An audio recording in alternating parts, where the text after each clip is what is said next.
Continue.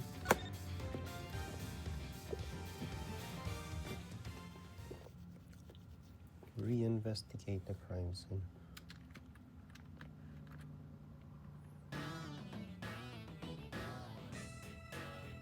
Wait. I think I skipped a bit.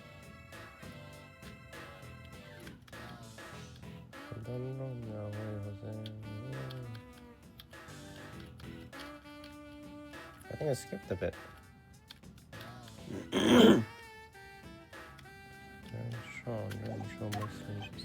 No, we're on a trail of a criminal.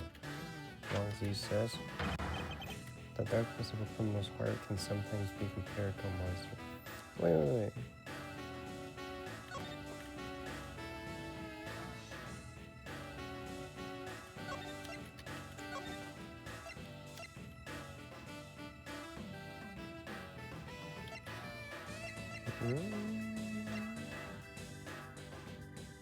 It's 5 minutes of it. Right? Start from the beginning of the scene.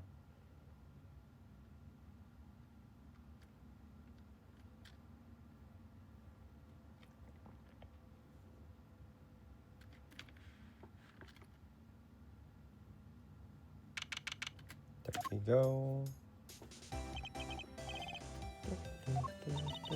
Calm down. No way, Jose. Not until you come clean. It's for your own good, dang it. Our intrepid reporters refuse to give up, even in the face of repeated stonewalling from the crew. Look, you ladies need to stop harassing these people, or I'll have to ask you to. The cops sure got a lot of nerve. Y'all are the ones who let Torosaurus run wild. Hoping to hide the fact that they bred this menace themselves, the staff cling desperately to their story. Look, we're really not breeding anything. There's a movie set. Says the gal who told me she'd done seeing Gordy with her own dang eyes. I sure saw something, but that doesn't mean we're keeping the monster here. Alright, break it up.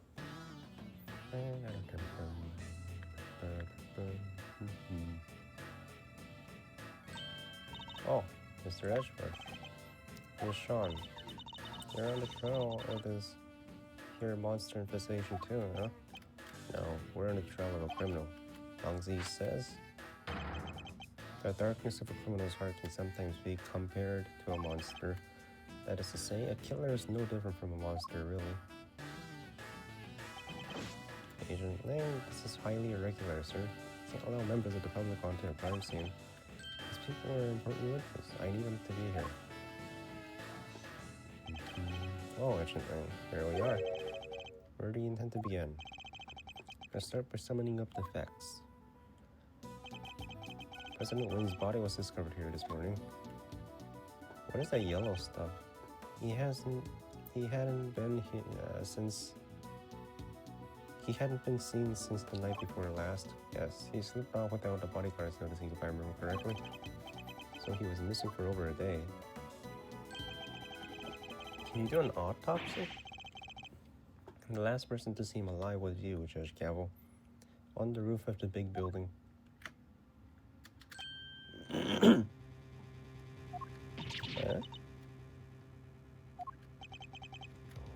Why did the two of you arrange to meet? You know, Kay got up there somehow, and I think it's the weather balloon, right?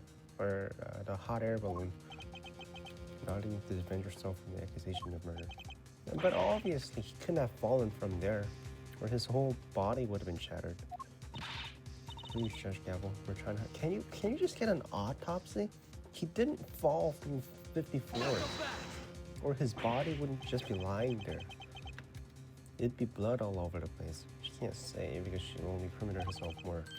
I know he has something to do with the president murder, and I'm gonna prove it. You said yourself that the body was found this morning. How do you explain the time that passed between Judge Gavel's meeting with the president and then? That's exactly what I'm hoping we're about to find out. I'm particularly interested in what happened last night. So why don't you tell us exactly how it all went down, Sean Penn? We know. Sean Penn, bro. Why is your last names different? Sean Penn. How old are you really? You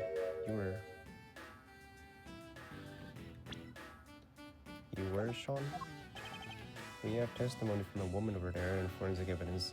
The footprints of her. His milk is sweating.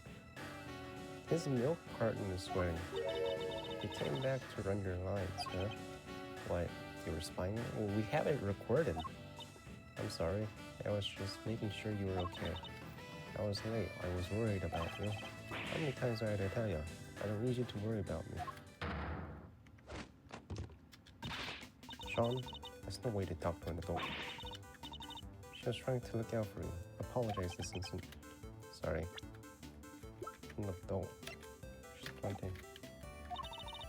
I told you before, I won't have you speak to people that way. Wow, this is a whole new Judge Gavel. Seems she's as strict as with her son as she is those who break the law. Were you listening to me? I've told you once, I've told you 1,000 times. You must...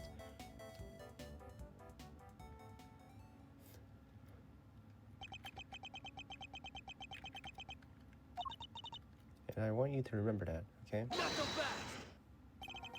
Can we get on with the investigation now? Of course.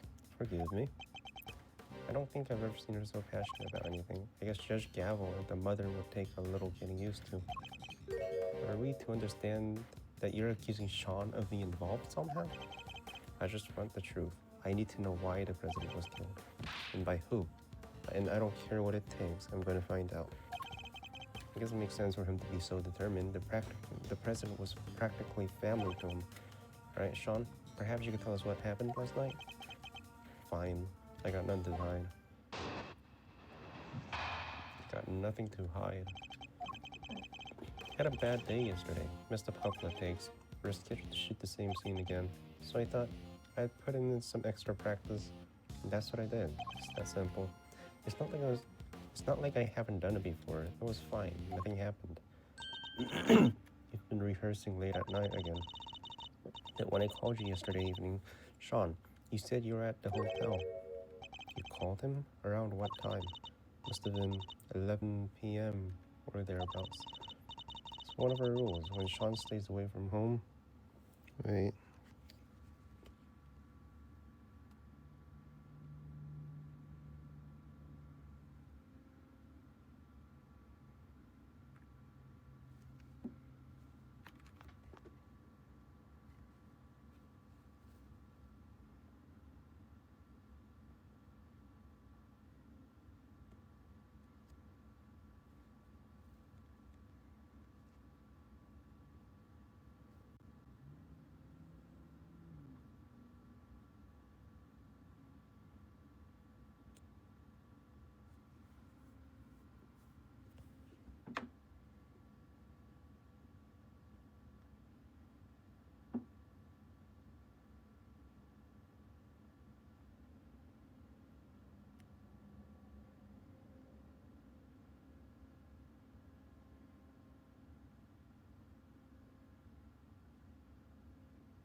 It's one of our rules. When Sean stays away from home, we have to speak every night.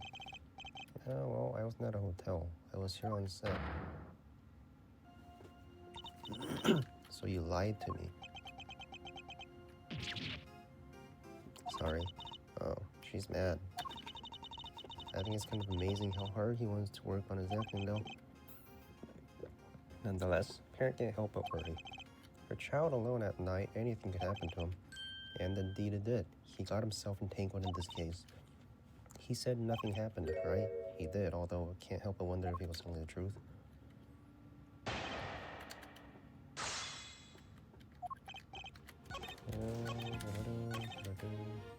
Nothing happened. Bro thinks he's Zoro. You sure about that? Of course I'm sure. Just regular evening. Nothing out of the ordinary. How can you say that? Okay, he's a child. He mustn't be toward that. Nothing happened, really. Nothing to do with the case, at least. That's what it sounds like he was believed. But wait, don't we have some evidence related to the case last night? We do. We don't have the time to humor the lies of a child.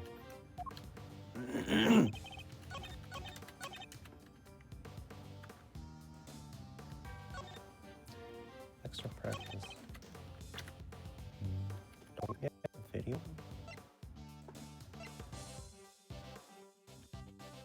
Ta-da.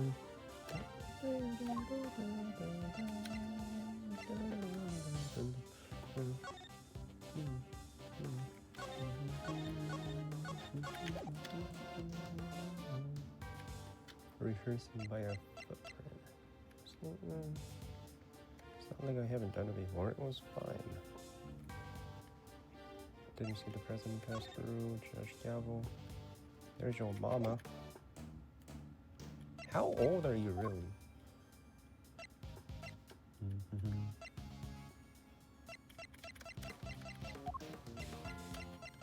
Objection! Nothing happened. I'm sorry, but you're lying. This proves it beyond a doubt. What? How did you... That's right, your rehearsal tape. Ah, what? You have a video footage from last night. We do. And if you watch it, you're gonna embarrass this kid. You'll see there was no ordinary evening. There's a footprint there already. There it is. I'm not sure if that's an everyday sight, even on the film set. Sean, why would you keep this? It's practice. Why would he show it to you? That's the question. That stuff might work on your mommy, kid, but it's not gonna work on me. Why'd you hide the tape? Sean, you have to tell us. Look, I just didn't want anybody to see me rehearsing, okay? I don't like it. So you were embarrassed, is that it? Yeah, what's so weird about it? That's why you didn't hand over vital evidence? What's the vital evidence part? How would he know it has vital evidence? All he has is milk. Give me a break. You know about it, don't you? Sure, the fingerprint was there, but I just ran my lines and went home. And nothing about giant monster footprint struck you as weird? It's giant monster footprint.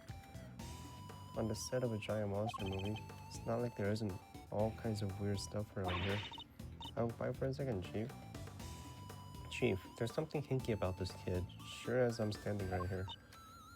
Dang Skippy there is. You hiding a scoop under them their horns, or my name ain't a lot of heart. Shut up, both of you. I'm done talking. No, you're not. What? He has the right to remain silent. The footprint isn't the only thing strange about last night. What other unusual occurrence happened yesterday?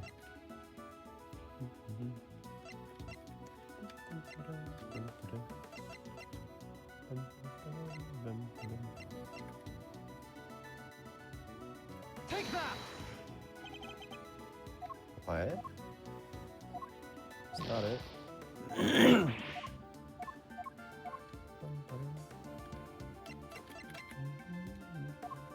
Photo taken yesterday. Seems like it fell from the roof last night. Take that! Let's do that. The model of Torosaurus' head fell from the roof of that trailer last night. Did you expect us to believe that you knew nothing about that? Is that so? I told you, I ran my lines, went home, that was it. What do I have to know about stupid falling head? Are you saying that you can prove I know something?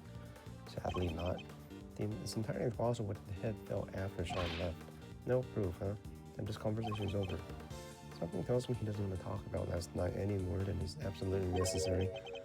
Where's he hiding? Got it right there. Just as I thought. Thanks, Mr. Prosecutor. This photo of yours bucks up my theory nicely. Yep, the costume up in the top left. Yeah, the Torosaurus suit. Something different. Do you see it? It's open. It's kind of hanging out and looking a little saggy. Oh, and the zipper on his back is done up tight. The zipper.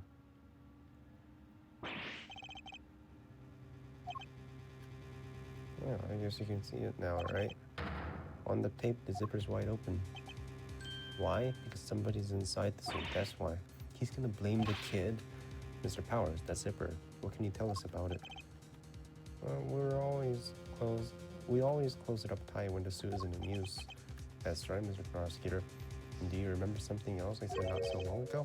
Let us refresh your memory. What if your friend Gavel pushed the president off the big building and then came down here to the movie set and hid the body somewhere? Here? But where? There's all kinds of stuff down here. Costumes, equipment, you can hide it anywhere. And came back a day later last night, in other words, and take it out again. You're saying the body could have been hidden in the Torosaurus suit? Exactly what I'm saying. Isn't that right, Gavel? You pushed the president off of the roof just like I said. Then you hid his body inside a costume. I most certainly did not. Protest all you like. I'm not going to believe you. You're the only person who would have done this.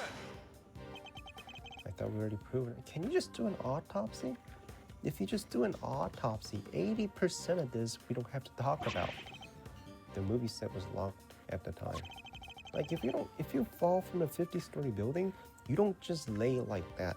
Like your whole head explodes, right? There's no way Judge Galvin would have been able to get in there. What if she had an accomplice? We have an autopsy. I got a little theory for you. I think you're gonna like it. Just do an autopsy.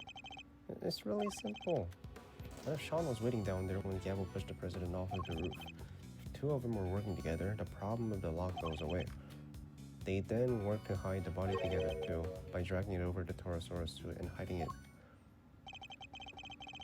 You think the murder was really that carefully planned? It was assassination of a world leader. It could only have been carefully planned. Overruled. So you said that Sean could have been involved in this unthinkable. You're my prime suspect. What makes you think I'm gonna listen to a word you say? But what about motive? What reason would either of them have to kill President Wang? Who knows? But we'll find out soon enough. She was the last one to meet with him, and she won't tell us why. Pretty dang suspicious. Even you have to agree with that. Judge Gavel, I don't suppose I can convince you to share any more details? My apologies, but that is one thing I cannot do. However, rest assured, should that ever change, you will be the first to know. So please, you have to believe me? Yeah, murderers have habits of saying that. This guy's like 06, man. He's never been right. What about you, kid? Any weak excuses to offer? If so, now's the time to get them off your chest. I got nothing to say to you. I'm innocent. Both lip at each other. Let me guess. You're still going to try and stick up for that? What is... Hello? Alright. It's true. Judge Galvo's actions certainly make her seem suspicious, but nothing she has told us amounts to a motive for murder, or even suggests one. No, like I said, I'm leaving motive aside for now. For the moment, I'm focused on means and opportunity. And for my money, these two had to be working together for their body's little plot to succeed.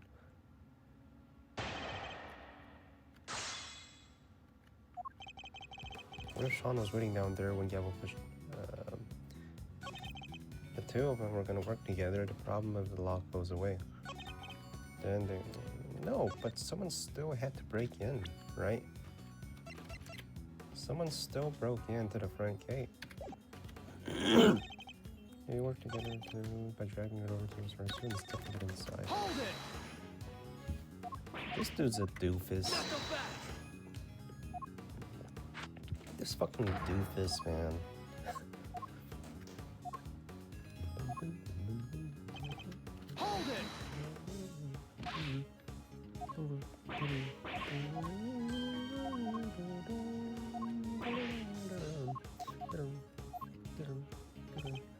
Hold it! Knock him back!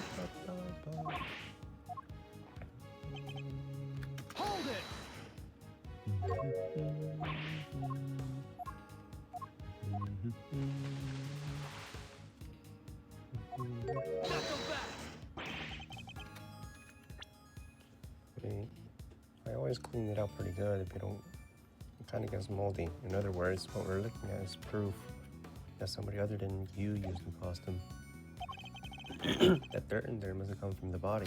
I guess the president was lying in the middle of the footprint. Probably gotten pretty dirty. Exactly. Well, everybody happy? Inside of the suit is covered with dirt. Must be from when the body was in there.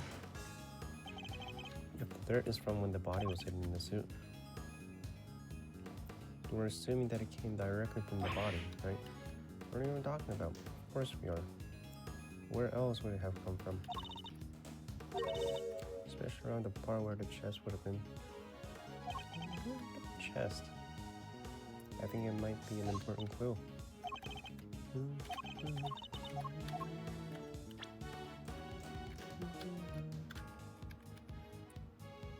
Part where the chest would have been.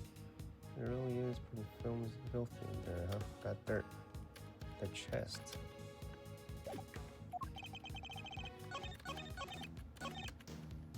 Covered with dirt must be from when the body was hidden. The chest. Shards of concrete, yellow stuck to clothes. What is that?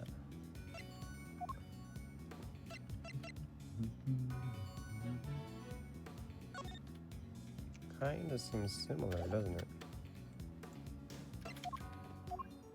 Objection!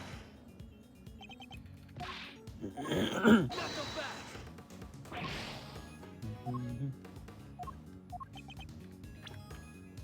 The chest. Objection! Okay. So our assumption is that the inside of the suit is dirty because the dirt came from the body. Would it be safe to say that's the case? Why, is there a problem? Parts of the suit directly in front of the opening is particularly dirty. Why? Yeah, it really is.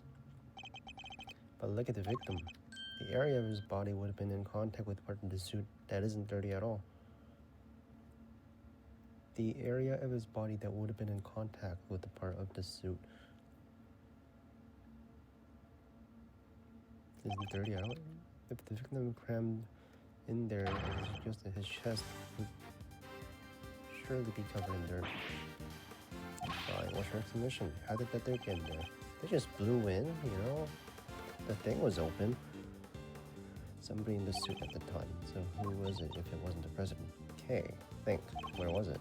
Something the matter, Kay? I've seen dirt like that somewhere, I'm sure of it. I just can't think where. Gray bits. She's right. There is something mixed in there.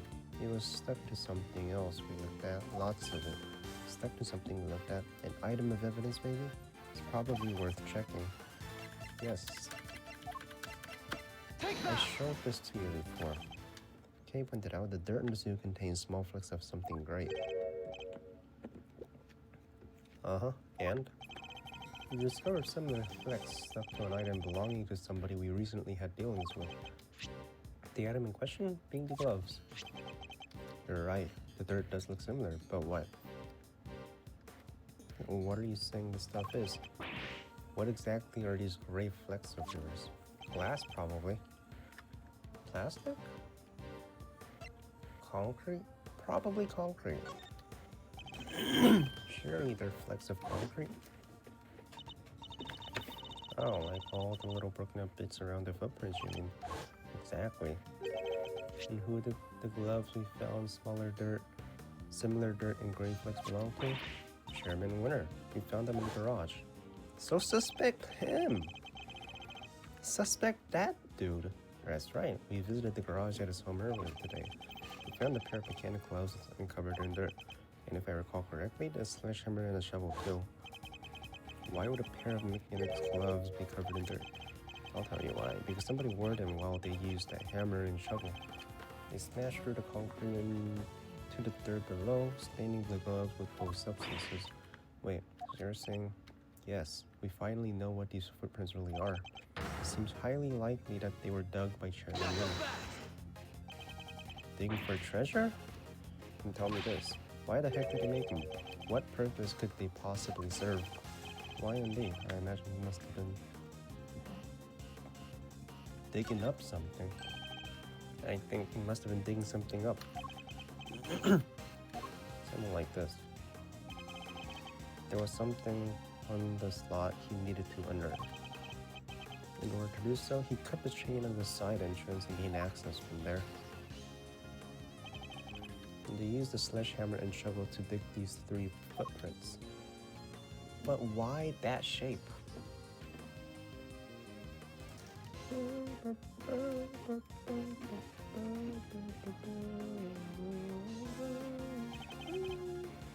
When he found what he was looking for, he bagged it up, tied it all the holes.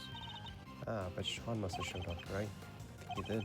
Chairman Winner would have had to find a place, and the first res proves just that. Let me see the footage.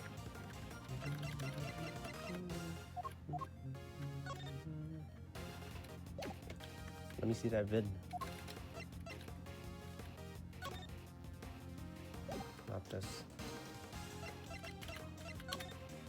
Rehearsal tape. Okay, nothing. It's good, but it's all speculation. We don't even prove he was inside that suit. He could have dug those holes and gotten out of there, but we have proof, some kind of evidence. Objection! But he didn't, and there's proof right there in the footage.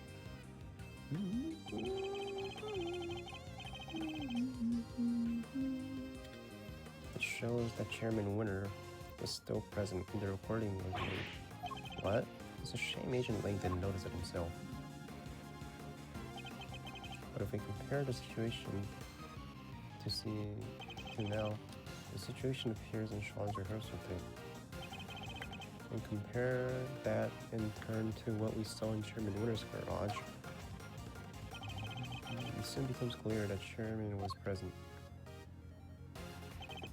What part of this shows us that Chairman Winner was still here?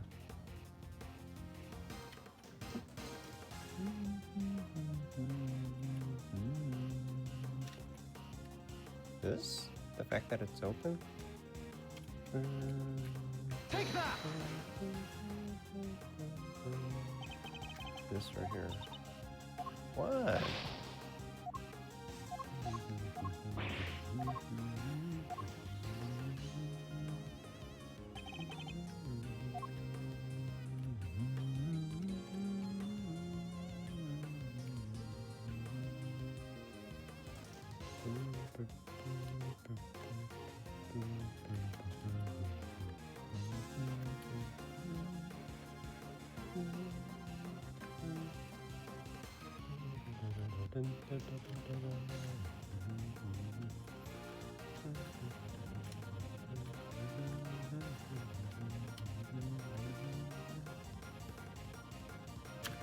Take that! Maybe?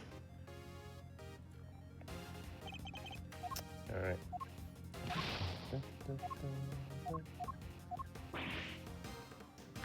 What? Something he was carrying? I guess there could be something in there. Maybe the bag? The bag, maybe. Take that!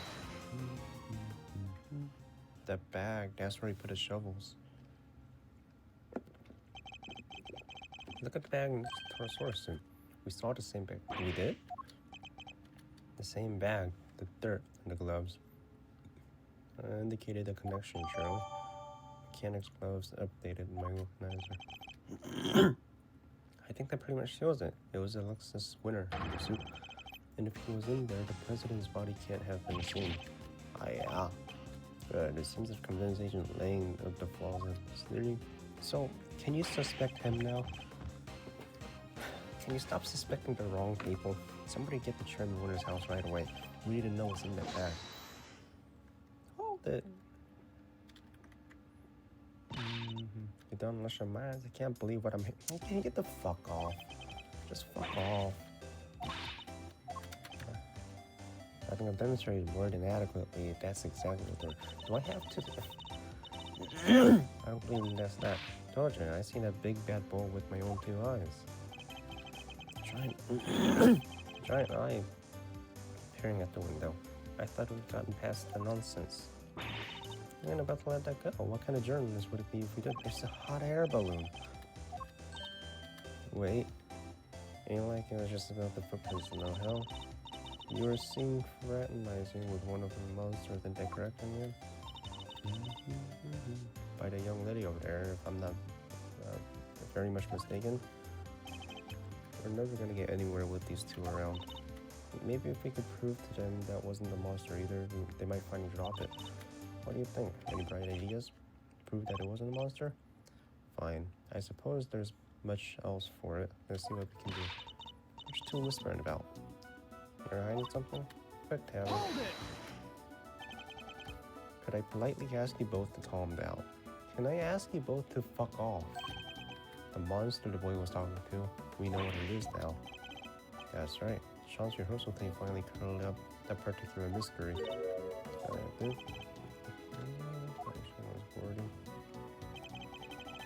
Would have been right when he was making rehearsal tape. I think she mistook a certain object for the legendary creature of the lake. So-called monster right here in this picture. I don't see no word. I mean nothing but a dumb snapshot. Talking pro here. Can't fool me with that. What was Miss Nicholas's Gordy really? This thing right here. Take that! It was covered with cloth, right? To prevent it from getting wet. It was a camera frame. And that is what Miss Nicholas saw, not Gordy. Sean's rehearsal tape was shot from a noticeably elevated viewpoint. A viewpoint that would have only been possible if the camera in question was attached to a frame. Oh. Objection! Just admit it, man. You have nothing. Well, you told us you think you might need new glasses, didn't you? Yeah, my eyesight got way worse all of a sudden. And I imagine that when you thought you saw Gordy, he was quite heavily shrouded in darkness. That's right. I only really saw a silhouette. But you done told us. Skin like an enormous worm, you said. All about to try and tell us your precious crane up and grew skin somehow? Ain't even no flesh on them and there are no metal bones, let alone skin. You're entirely correct, of course, but the crane, as it was in this particular picture anyway, did have a skin of some sort. Scoop. I knew you were a Scoop hater, but this is plumb crazy. You want Tabby and me to starve, is that it? That wasn't my intent at all. Alright, let's just leave. Let's just let them believe their fantasies and let's go, right? Let's just leave. Yeah, the cloth. Prevent it from getting wet. They told us that.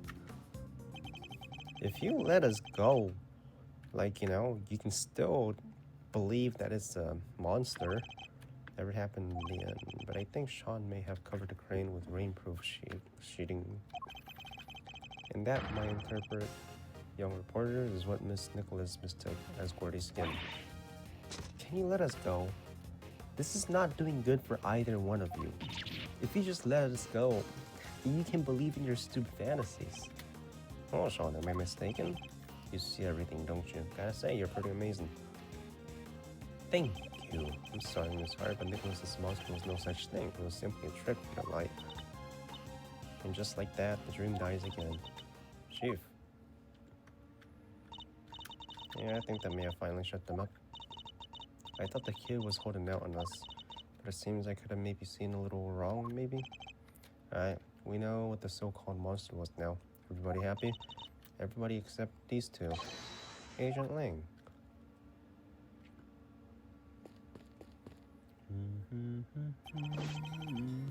The president's autopsy report is out, sir. Is it? Let me see. Thank you. Can we please see it? He did not fall from a 50-story. This extreme pressure from above. Thank you. He didn't fall from 50 floors, bro, or his head would have exploded. He was crushed. Yeah. We could have skipped like 80% of this conversation. Just as we thought. President Wang's autopsy report. The test results show they still haven't come back from the yellow substance found in his chest. But they did find gunshot residue on his right hand. Gum shop residue. Guess he was kid at heart, huh? Gunshot residue, Kate. Is a substance left behind when a firearm is discharged. His presence indicates that President may have used the gun. Indeed not, which makes the residue something of a riddle.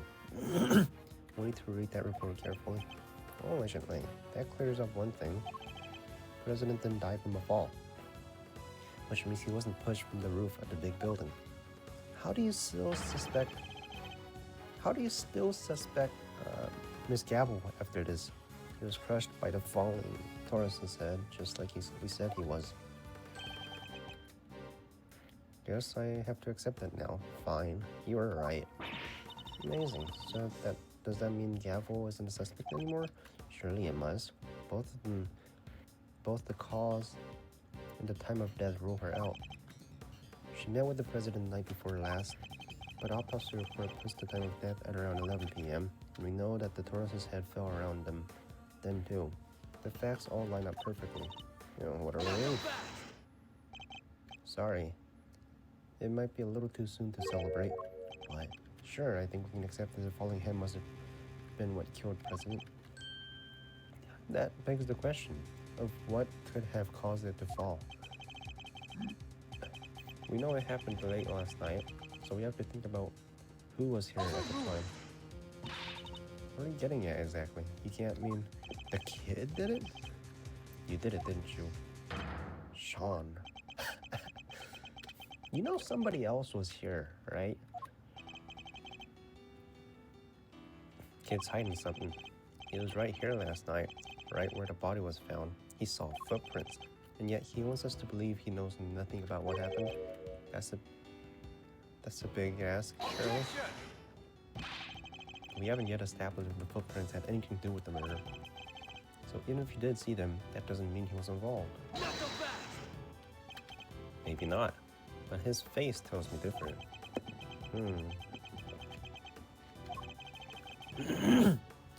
And as the fact that he's shaking like a leaf, we gotta go with Lang on this one, right? He does know something, might be onto something, but I don't think Sean's gonna talk. Keep your mouth shut, kid. I have a better idea. Why don't we let your tape do the talking? What exactly are you planning? The police have some pretty sophisticated image analysis tools these days. You go to such extreme lengths to see my son convicted? It's not ideal, but if the boy won't talk, we don't have any other way of getting to the truth. Detective Gumshoe, you have access to exactly such device, do you? Sure do. Little V. Good. Then that should make this nice and quick. Mr. Edgeworth, might I request that it be you who carries out the analysis in question? Why me? Because I'm good at it. I'm good at it. I fear Agent Lang might be inclined to believe the worst. I do too. Alright. Somewhere in the I wonder.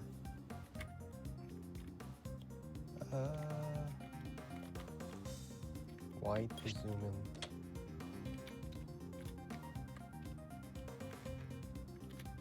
Zoom out.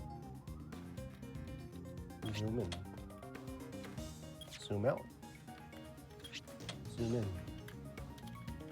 Zoom out. Zoom in. Oh?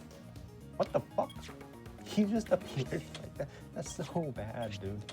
Alright. Eureka! Eureka! What the? What is it, Mr. Edgeworth? Let me see. What is it? What's the matter? Show me. Mr. Edgeworth. The court asks you to share your findings. Zoom in onto the top right part of the image and look closely. That's a person right there. It's the president. Oh my. What? You're kidding, right? Well, I say that's pretty decisive, wouldn't you? Doesn't look good for Sean at all. Wait, doesn't prove anything. I didn't know he was there. I don't believe you. And the image does prove something very important. That you and the president were here at the scene of crime together. Admit it, kid. You murdered President Wang. How the fuck did he murder him? No, that's ridiculous. Why would he? Sean, can't have, can you? Dude, you're the mother. You gotta believe. The mother doesn't believe him. What do we do, Mr. Edward? It's hard to push back against footage like that. Surely you can't even deny that this looks pretty bad for the kid. Maybe, but like, he claims he knew nothing about what happened. So the kid pushed the head and then crushed the president and then lifted it up and put it back up there? Sean, what are you not telling us? We have to know. He's right, Sean. Be honest now. It's the only way. Truth is, it was all my fault. Sean, what did you do? It was my fault. The Taurus head fell off the trailer. I don't think it's your fault, man. I think it's a hot air balloon. Went up to the roof of the trailer that the kid was using, and I turned on the heater while I was there. Must have left it burning when I came back to run my lines, and my mother called and I left the set to go talk to her. When I came back after the call, the Taurus head had fallen from the roof. The president was just lying there, lying next to it.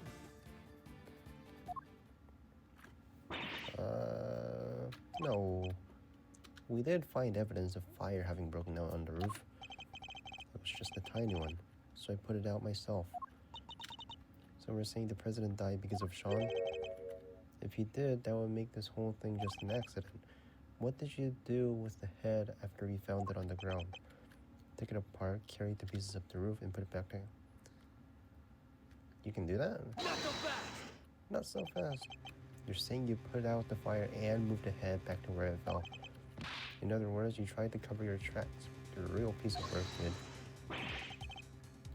It's not like I did any of this on purpose. I really did just forget to turn the heater off. It's unfortunate, right? If that's the case, it's just unfortunate. Yes, and when the fire had burned through the legs, the table would have collapsed and the head would have fallen onto the ground below. You're right, the fire caused the head to fall. It's not his fault, it's an accident, right? So it's not murder. The head fucking fell, and he wasn't even there, right? So like, if I cause a fire in my house and President Trump happens to be in my house and he dies from it, I don't get charged, right? It's not his fault. It's not his fault.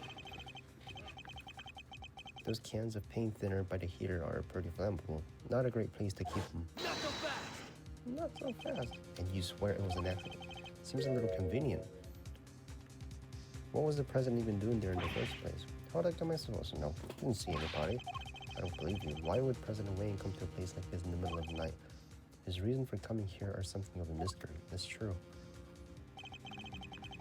He met Judge Gavel on the roof 2 nights ago, but he was also here on the movie set. Did he come to meet Sean? I think we'll need to go cover the boy's statement very carefully. What happened while I was rehearsing? I went up to the roof trailer and prepped the kit I was using and turned on the heater while I was there. Why the fuck is the heater there? What are you trying to heat? Must have been left. I must have left it burning when I came back down to run my lines. When my mom called, I left the set to talk to her. When I came back after the call, the Taurus head had fallen from the roof, and the president was just lying there next to it. It's been quite a shock coming back to seeing a dead body just lying there, huh? This was a dead body with a giant Taurus head. Yes, I'm sure it must have been very upsetting, but it doesn't sound like it was it does sound like it was an accident. Yes, at least it does the way Sean tells it. I'd like to know a little more about actually how things look a little bit. Oh, I forgot to Hold it! I forgot to press everything.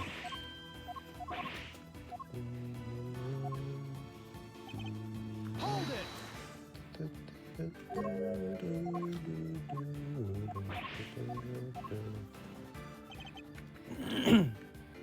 Recorded speaking on the phone to his mother. Hold it! Back after the call. Overruled!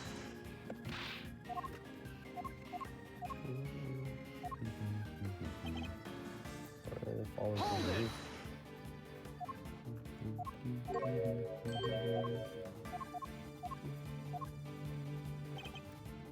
Portland was just lying there next to it. Did you notice anything unusual about the body? Oh no, it was dark. Push him a little. It was dark. That's what? But you knew it was a body nonetheless? He's hiding something. Better find out what. Most people would cry for help and it's all part of it, and yet you didn't. Yeah, because what's the point? He was dead. So you said, what I'm interested in is how you're able to be so sure. Why were you certain he was dead? He was lying on the ground and the huge head was right next to him. It didn't take much to figure out what must have happened. Couldn't have guessed the impact.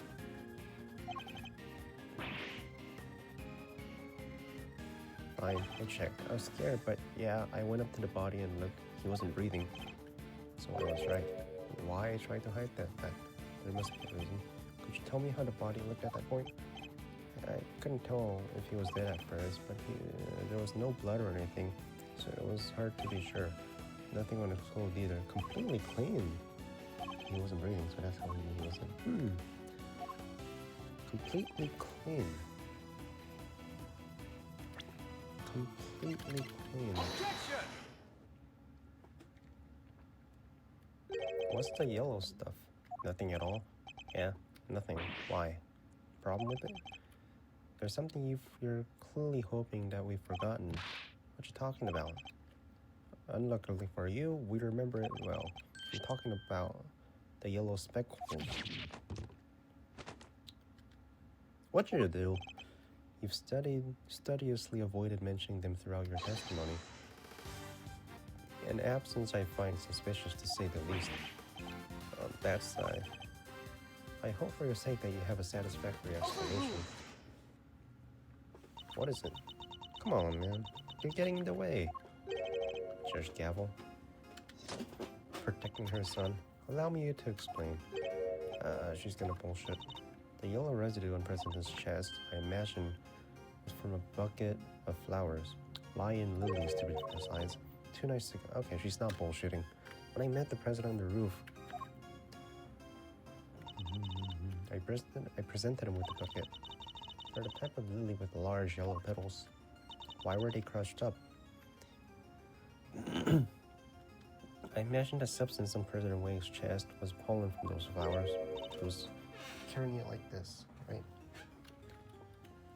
But they're not there in the printout from the security camera, only because the president is in the way. Why give him flowers? That is not something I'm at liberty to divulge. What? More secrets? Are you serious? First, you wouldn't tell me why you met him, and now you can't tell us about the flowers? My sincerest apologies, but I can tell you is that I gave him the booklet.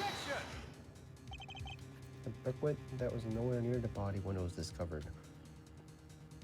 How do you explain that? I cannot. Seriously, Your Honor. Some things you won't explain, the rest you can't. Come on, you gotta give us something here. You wouldn't let this fly into courtroom. What makes you think we'll accept it? Hey, you leave her alone. Sean, I threw the flowers away, okay? You did? So they were there when you first found the body? Yeah, they were there right on his chest, and they were squashed completely flat. I guess that makes sense. They would have gotten crushed along with the president, and the pollen would have been smeared across his jacket front. That does explain things rather neatly, but why remove the bucket and dispose of it? No reason. He's almost as evasive as his mother. More secrets? They're quite up there. There's no secret. I know exactly why Sean disposed of the bucket. You saw me leave the house with it, didn't you? He tried to hide it for her. He didn't want his mom getting suspected. When you saw the flowers in the president's body, you remember seeing your mom with them and felt the need to prevent her from coming under suspicion. No. That's his least convincing lie yet. Okay. I often decorate our home with lion lilies. I imagine that's why he remembered. So the flowers his mother was carrying showed up on the president's body, and because of that, he got rid of the bucket and kept quiet about having discovered the corpse. Well, that ties everything up nicely, doesn't it? A little too nicely for my taste. Why? What's wrong with nice? I guess you forgot, huh? The kid also told us that he was responsible for the head falling into the first place. He did, but he's still our only suspect. The finger of suspicion still seems to be pointing firmly in Sean's direction. I can think of a far more likely culprit than the boy. Who? The person who was holding Sean captive until only a short while ago. That's right, we had to rescue him from a warehouse refrigeration unit.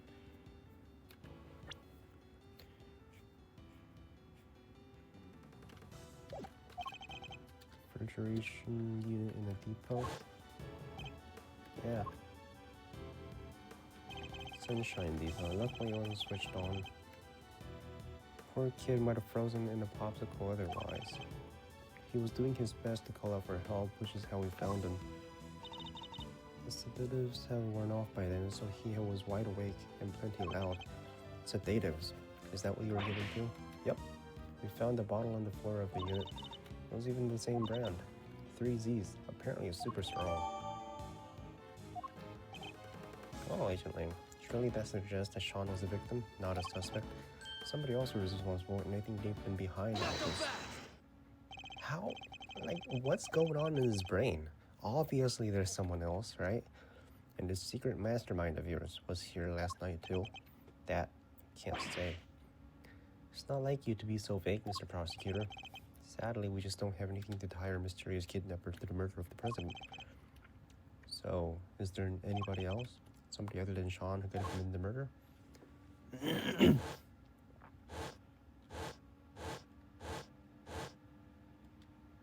Yeah.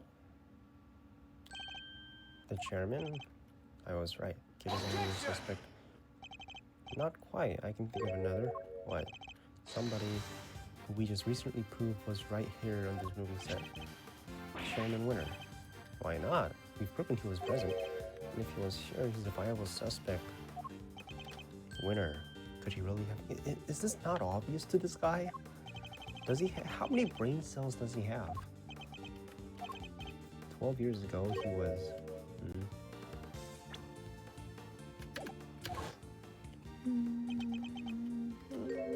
A lot happened again. This was all 12 years ago or more. My father and the president being friends, our family being the ones who kept him safe. Lang. Like Lang from 12 years ago? Yep. Good to see you're finally about to pay her for your crimes. You never did take a while for you to get what was coming to you. Agent Lang, what happened 12 years ago? Nothing to do with you. You gotta tell me. I think he has everything to do with me. It's clearly connected to this case. And you can prove that, can you? Go ahead, show me some proof that what happened 12 years ago has anything... Well, you tell me. Proof. If you can't prove it, this conversation... You tell me. What the fuck?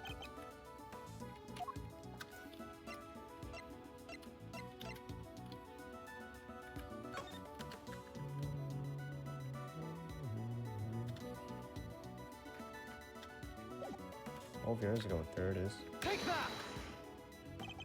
There's a report. This last part in particular should be of interest to you.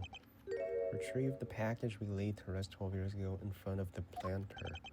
That's not all. Take a look at this. The letter we sent to Rosie Ringer, the victim of murder, happened last night before. Don't know who sent it, but it does say this. Good luck getting revenge for what happened 12 years ago.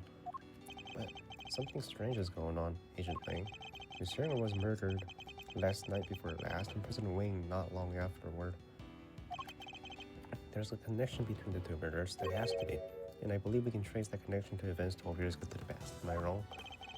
These are old wounds you're opening up. Insults to my family name. Please, Agent Wang, we need to know.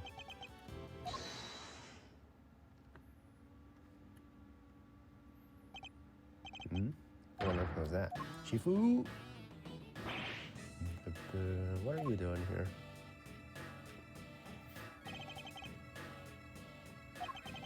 We heard you were looking for the incident from 12 years ago.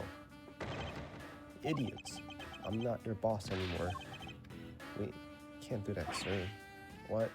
You're disobeying direct order? Please, sir. Begging you, where are? We have to reopen the investigation into the SS5 incident. You know you can't let it go until you figured out what happened, and we can't either. I mean, up to you, man. It's up to you, bro. You think it's that easy? That you could solve the case just like that? I think we can, together. Alright then. Offer accepted. Yes. Shifu, Shifu, Shifu. Nice. And I guess it's my turn to step up. I'm sorry, Kay. You're looking into a case from the past, right? I just happen to have some that'll help. Little thief. Mr. Thief. Sadly, we don't have the files relating to the case. How come? Access to those files is restricted. Top secret? Really? Why? It's me. Somebody must have something to hide. Even I've never seen them. Everything I know, I read in newspaper articles from the time. Okay, do you have those newspapers? That's fine. Just tell us what you know if you can. Alright.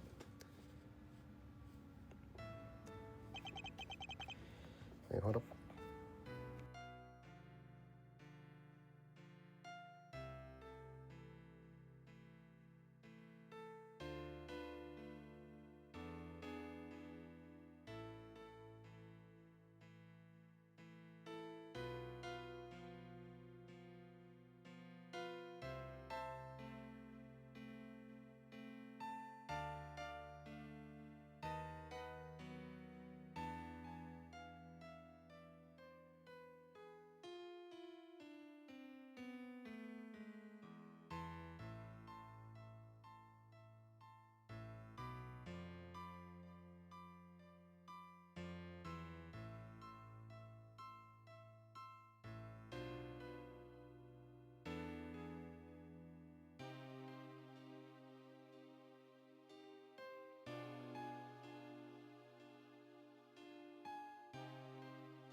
Happened on Winter's Day 12 years ago, February 10th to be precise. The police received a call directly from the kidnapper. I've got president of Zhengfa, so he was kidnapped. Yeah, SS5 is the official designation of the president's kidnapping case. Kidnapper wanted $100 million. How much money even is that? More than you can imagine, it seems. The last person who was present that night was my father. They were working together at the embassy of Zhengfa until midnight the 10th. And nobody knows what happened to the president after that until he was kidnapped. The government did everything they can to scrape together the money. They were desperate to save him. In the end, they succeeded. The money was handed over, and the president came home safely. He was a head honcho even back then. Wow. Go, Mr. President. Well, that's kind of corrupt. Usually, you don't stay in office for 12 years because you get voted out, right? The length of time he stayed in power isn't even close to the most impressive thing about him. Agent Ling was clearly very fond of President Wang. I assume the kidnapper was thoroughly investigated? It was, but the investigation was top secret. As the trial. The trial?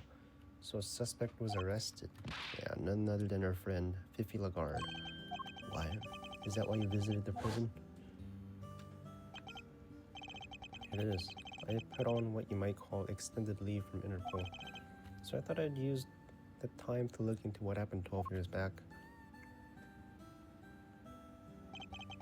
I wanted to see who I was dealing with. She was found not guilty. Yeah. My father was in charge of the president's security at the time, but they held him responsible for the kidnapping and stripped him of his duties as president's bodyguard. He stayed in the force though, and he worked the case alone until eventually he found a suspect, the guard. And if he thought she did it, there's no way she was innocent. But they declared her not guilty. The case went cold. My father couldn't take it. He was broken, mentally and physically. Finally, he quit the force altogether. He had solid grounds to suspect Warden Lagarde. He must have had evidence. He wouldn't have charged her otherwise. I've never been able to see the materials from the case. Sorry, but that's all I know. I don't think it's enough for little thieves to recreate the scene. Oh, is there really nothing we can do? You look like you could use your hand. What is this? Aw?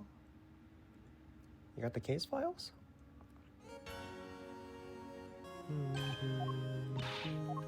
Fender. Here. Oh, okay.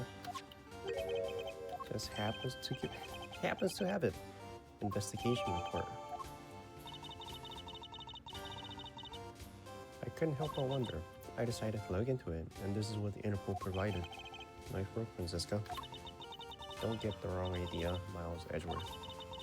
You're no longer a puissant prosecutor. I didn't do this for you. What is this, Sundere? This is that a colleague could solve his father's murder case.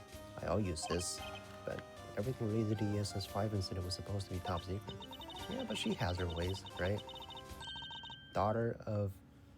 She's the daughter of Von Karma.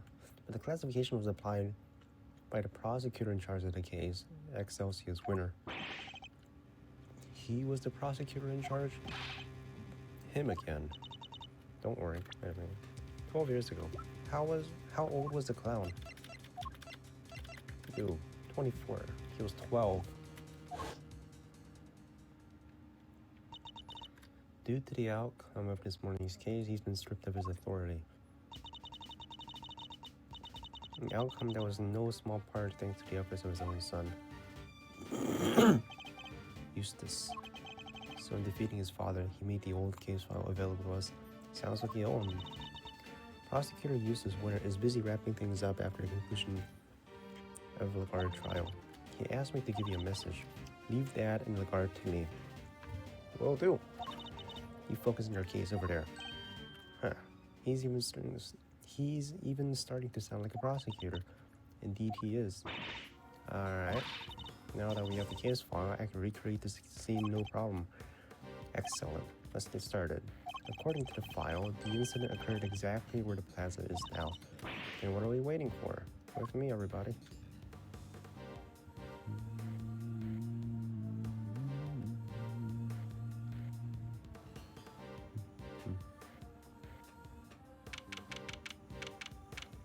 The big building. Tall building. Okay, if you could set Mr. Thief in motion, sure, looks like there's more than enough here to work with. Where do you even start?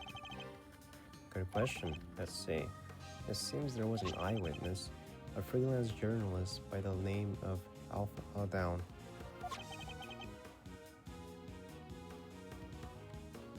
What? All down. Or I fall down? Is that the pun? He was killed by the culprit for witnessing the kidnapping. So this is where he saw it happen. Here? As in the big building? No. The construction of the big building only began a year ago. Before that, it had been a piece of abandoned property. And before that... now we're getting to stuff I know. 12 years ago, this place would have been family home. Like for retired people? No, for children without parents. Orphanage, you mean?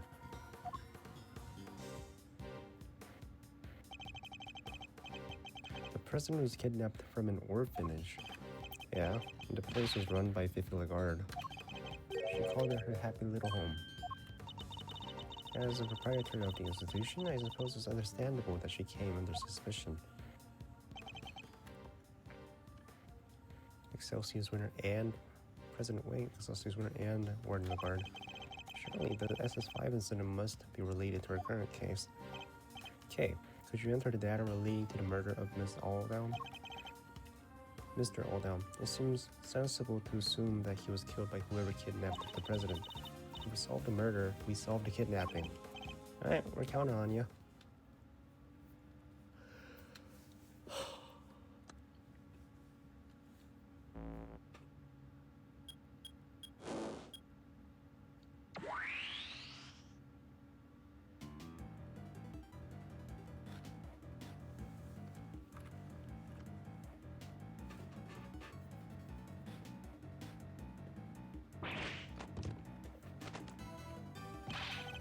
The heck is this? Yeah, I'm not gonna begin investigation. Plants. Lily. There's 3 planters on each side. Yes, planters arranged. I've seen it before.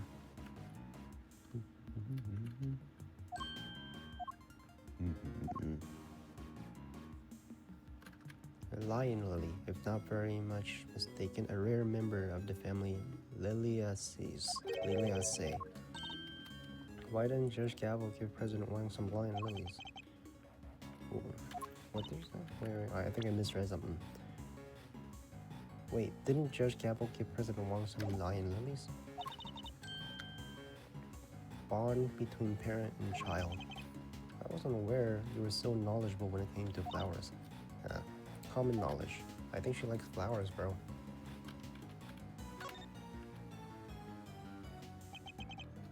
All fall down. The man who witnessed the president's kidnapping, what exactly? Seems he suffered a blow to the back of the head. Yeah, from that brick right there. They figured it must have been taken from here in the yard. Looks like the blood flowed from the head wound and spread over the surrounding area. Gift for you. This is Mr. Alpha Aldown's autopsy report. Struck in the head, died around 1 February 10th, 12 years ago. Got a phone.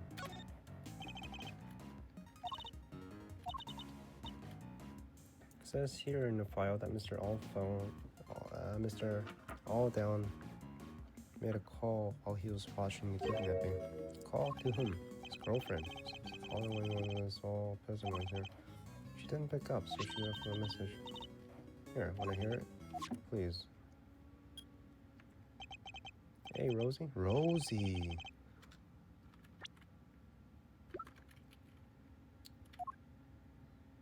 Deceased. Rosie. Anyway, I'm here at the orphanage. Something weird's going on. President Wang is here for some reason, and there's another. The light's out, I can't quite see. It looked like it was... I didn't read the last part! Let me read the last part.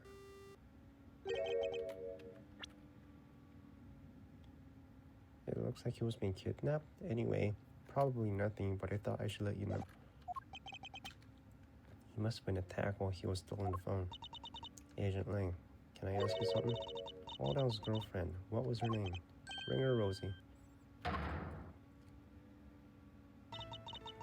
Just that I thought.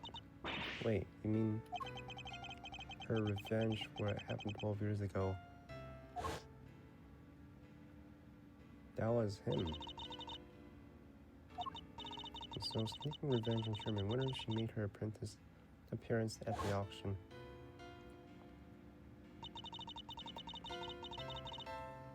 So he really was out for revenge, wasn't he? Perhaps it was for a suppression of the kidnapping.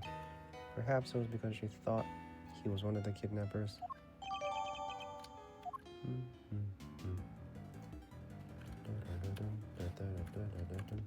Did we not check the body?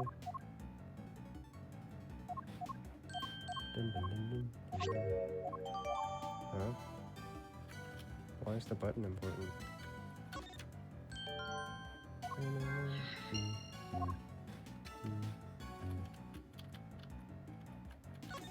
Lily.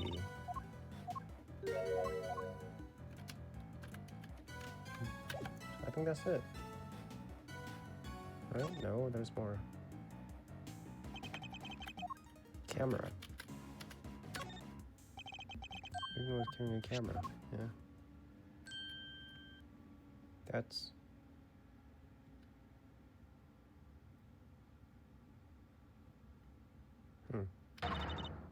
It's the president, right? Somebody's pointing a gun at him. Must be what Mr. Aldell witnessed. So the person in trench coat is the kidnapper. Yes, I imagine they're trying to conceal their identity. But if Agent Link's father's theory was correct, the person wearing the trench coat is Warden Lagarde. How come they only found one picture? Probably wasn't able to take any more before he was attacked.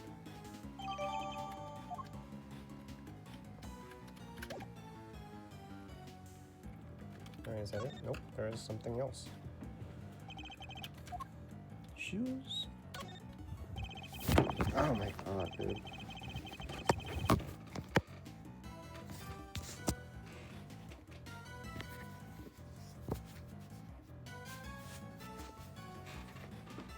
Footprints were key part. Was there information there? Wait, those shoes look a little big, don't they? Let's see. They're a size 12. Feet were clean, no corners, and athlete's foot. Beige socks. Hey! His shoes don't fit. They're a little too big, bro. They're kinda big.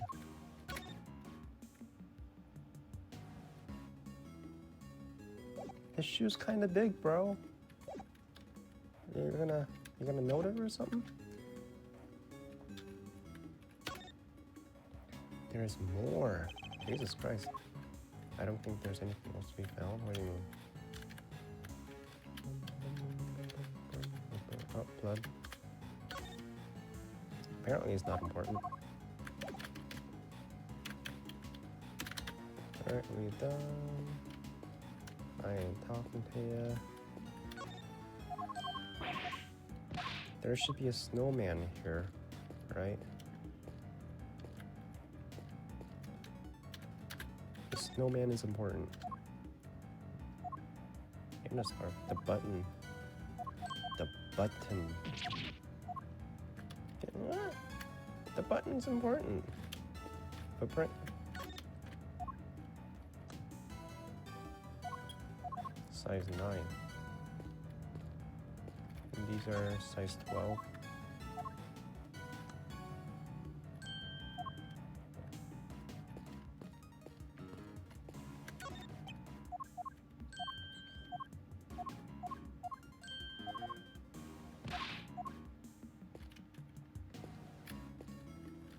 Alright, let's make some logic.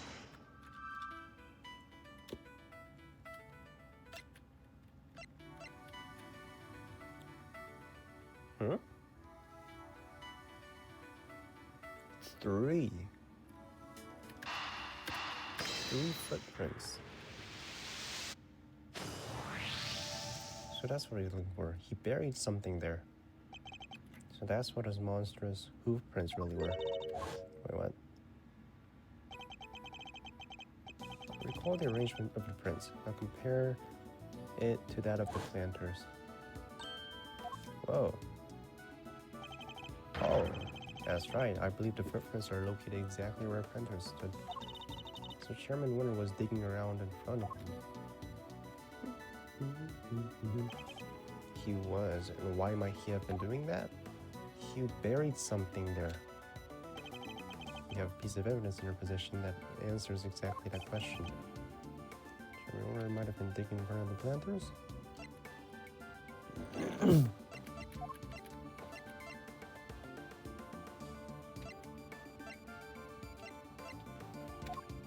why he was digging.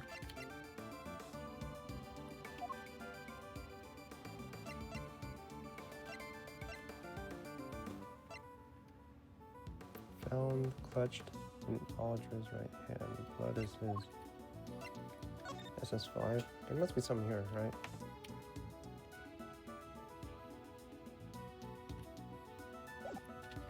Is it because he was buried here?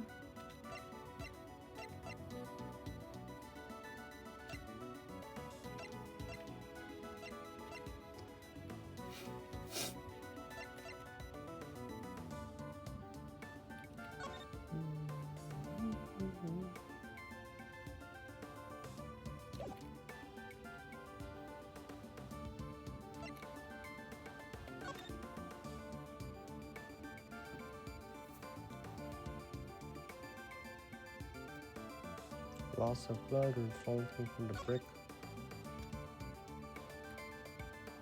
Something buried here?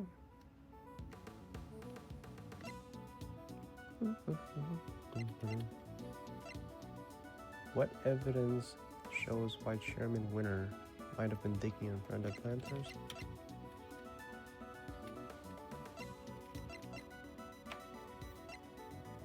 Important night.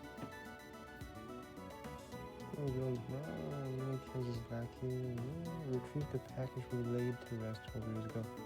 Retrieved the package relayed to rest 12 years ago. I'm sure it's still right in front of the planter where we left it. There it is. Take that! The package. In front of the planter. I think she was telling him where to dig. Wait, but why 3 holes? The report didn't specify which of the planters she meant. I get it. So he wasn't sure which one it was, which means he had tried to dig all 3. I imagine so, yes. Poor Chairman Winter. But why go through all that trouble? What was he looking for? Is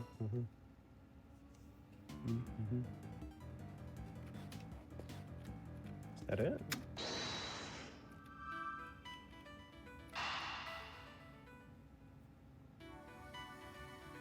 The guard asked him to dig up something near a planter. He said package? Apparently. 3 planters. Anything the matter? Yeah. Their father and the president. He was charged after the SS5. I guess he felt his trust in the trade. To cut ties with my family completely and how close we've been for all those years. My father was desperate to make amends. But no matter how many times he tried to get an audience with the president, he couldn't. He couldn't even convince them to take the letter to him. One time we came home covered in bruises, who knows where? Bodyguard maybe? Sorry, there's no point in making just such old stories.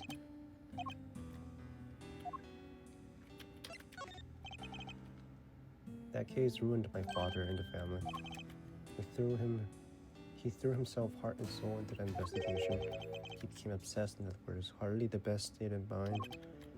Wow, you really don't pull your punches, huh? Look, just don't go thinking I'm doing this only because of my dad, okay? That investigation was solid. His work was meticulous and it was accurate, as always. He interviewed every single one of those kids and he made sure they told him everything. Did he learn anything of value? What did he learn? Anything? Right, anyone else? This is the Big Ben, the big building, right?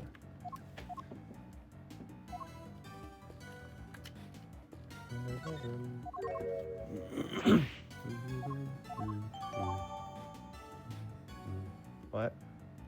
What do we get?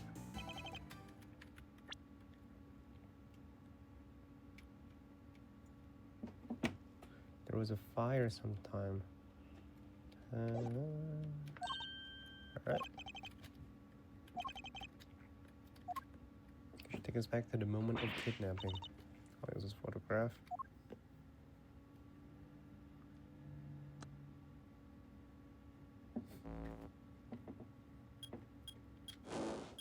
This is the time of kidnapping.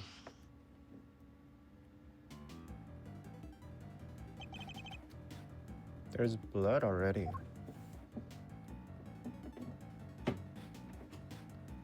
Hmm? There's a president is kidnapped out by the road.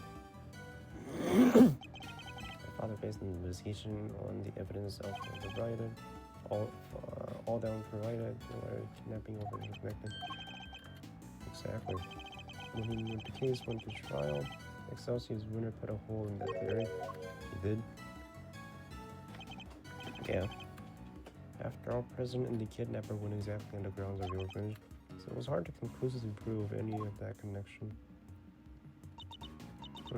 So they were never seen inside the gates of the orphanage. Bust the gut to find evidence in the scene, and persecutors came along to twist their own ends. Winner and the guard were working together. That's a kind of the deal.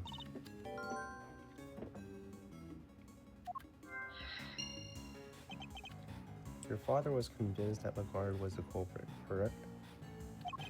And you say he was a gifted and thorough investigator, that he must have had more to support his theory than just Aldown's message. Yeah, he must have. I just don't know what it was. It wasn't exactly a case he'd like talking about. Agent Lang's father, Dalong Lang. Trusted ally and confidant of President. Discovered the truth that were subsequently suppressed by Chairman Winner. First parties to find out.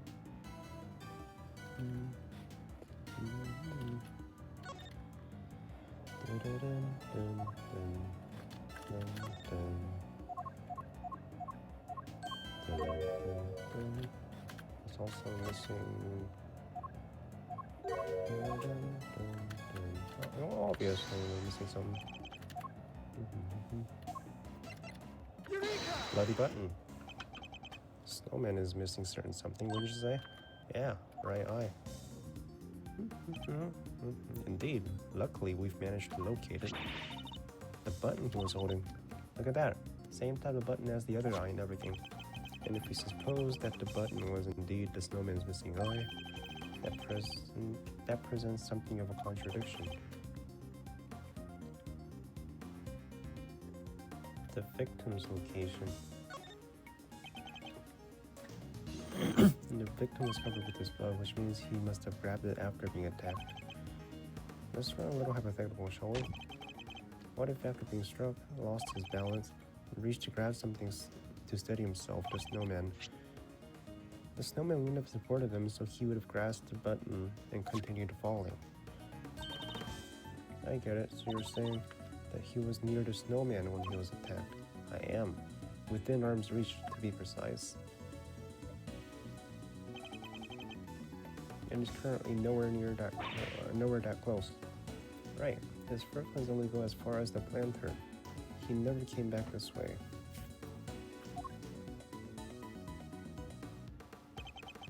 What if they weren't his footprints?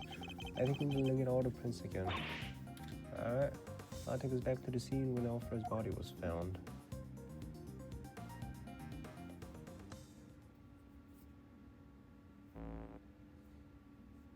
Alright, so this is inaccurate, right?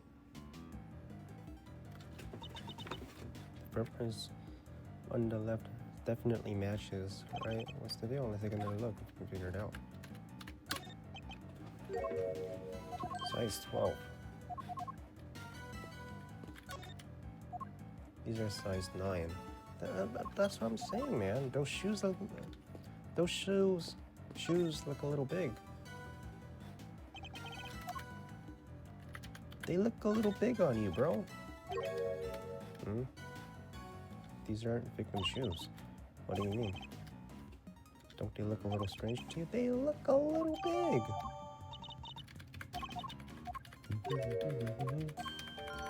He was carried by the killer and made to look like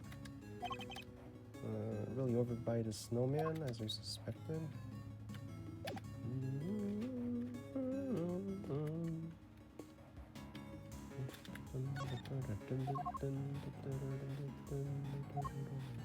Huh?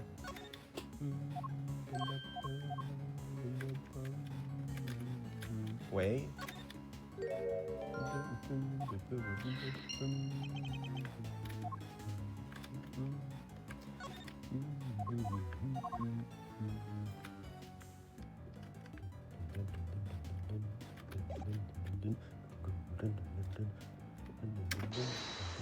dun, dun, dun. Brick. Missing brick.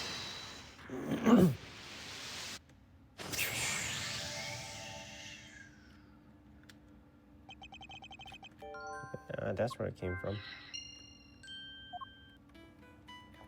Body was moved. Brick by the snowman. Winner involved.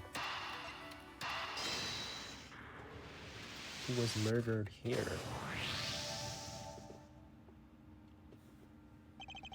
I think we have to conclude that the murder actually happened over by the snowman. Right, the button came from there and the brick too. Indeed. And what's more, if the murderer took the brick from right by the snowman and then tried to sneak him the victim all the way to the planters, he would have seen him right away. Exactly. We need to update simulation. Mr. Aldown wasn't standing by the planters. He was next to the snowman. Fall down.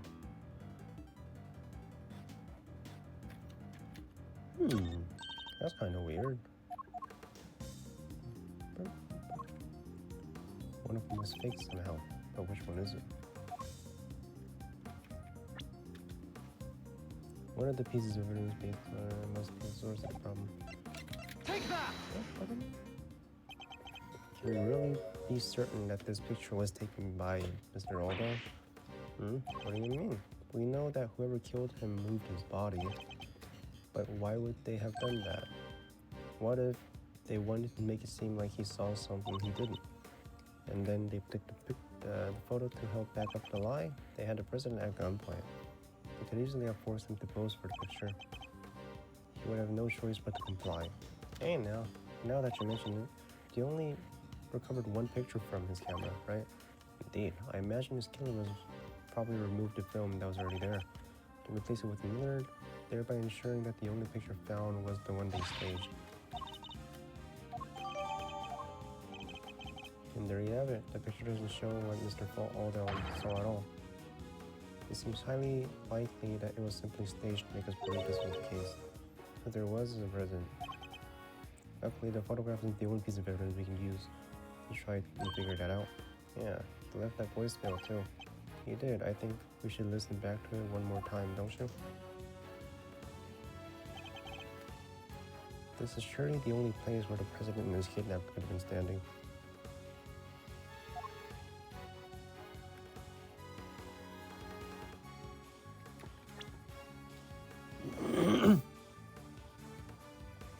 Where the president and his kidnapper.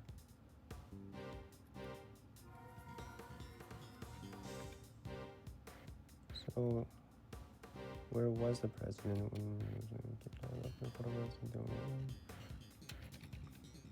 he did? He left a voicemail too. We should listen back on it, right? Take that! That's where you really were? How'd you figure that out? Do I need a reason? What, you mean you don't have one? No, let me look at the evidence. Final call. Hey Rosie, it's me. We're finished. A person waiting is here for you. And there's another there. The lights out. Can't quite see, but it looked like he was being kidnapped. Anyway, probably nothing, but I should let you know. The lights out. So I can't quite see, but it looks like he was being kidnapped.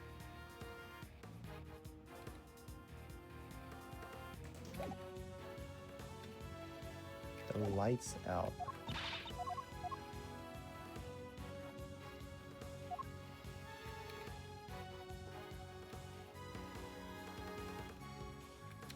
The lights out. Right? Take that! Somewhere in there. Recall the statement. Damn it, the lights out. Two of the lights here in the yard are broken. Yeah, you wasn't the one talking over the building. Alright. Could you update the simulation? Sure.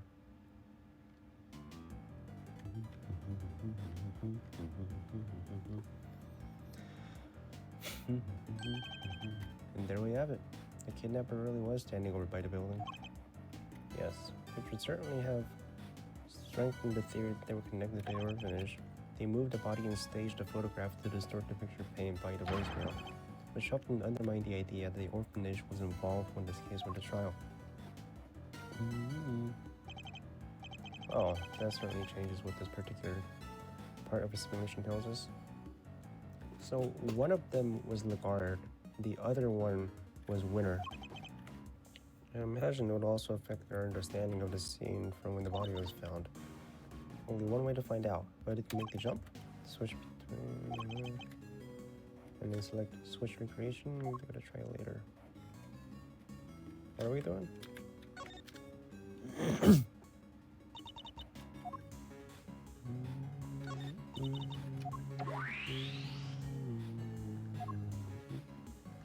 He was killed here.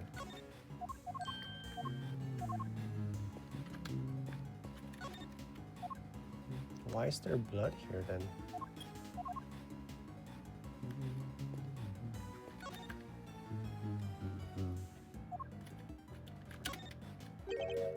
Blood, a lot of it.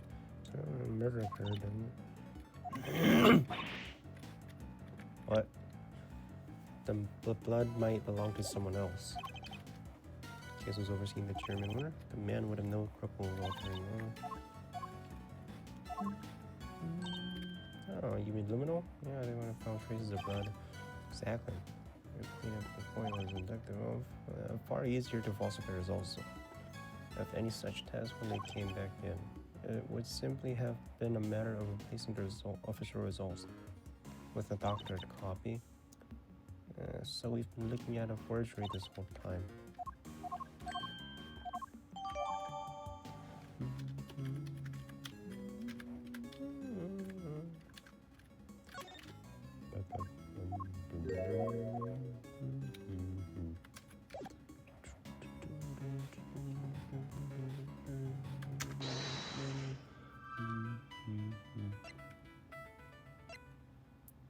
Dig up something near the planter. Bum bum bum bum. Scour and inspect the blood, the footprints, flour, brick. This, that, what is this? Only part where there's no snow. Feel the fire where the kids say, imagine snow melted at a zone, must be the only thing we're finished.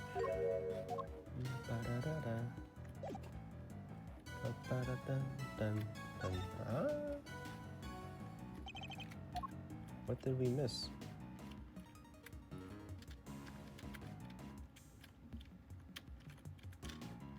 What we miss? What we miss? Is there a... No. No ups or downs. Ah. The body's where he should have been resolved. Alright. Is that everything?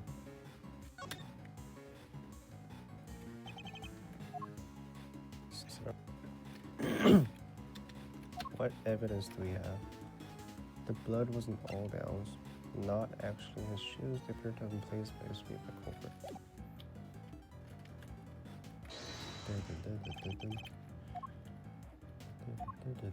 Eureka!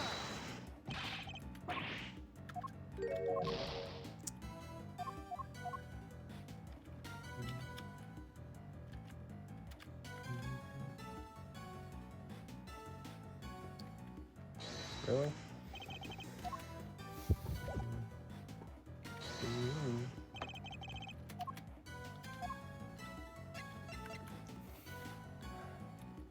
What did the children say? Yarf, on fire as a prank sometime during the evening show before the incident.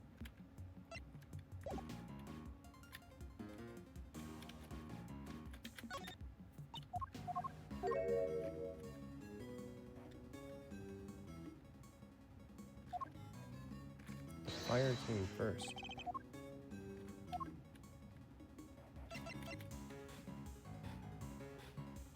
Eureka!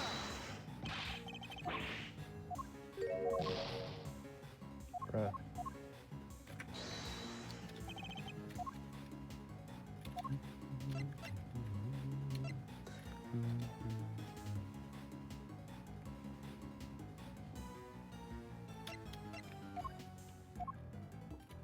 fire came first, he says.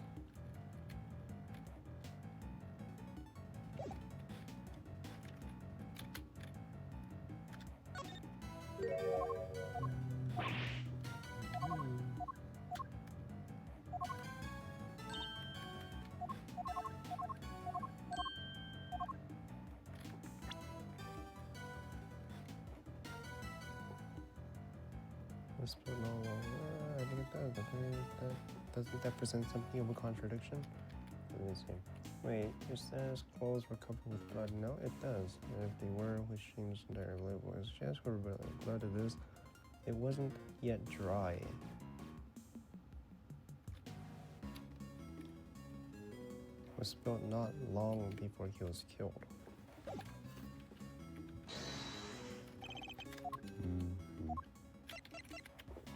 Eureka! There's a clear contradiction here. Let's go. The blood is clearly cut off where the snow was melted by fire, which means the blood in question was spilled before. But the fire happened before the murder, no? If you choose to believe the file case, yes. But if the fire was actually set after what happened, the kid who lit it might have seen something. Then why isn't there a witness statement? Because that would have changed Chairman Winter's version of events. We need to know more about this fire. You. Shifu? The fire never reported to the police, which means there might be a record of it.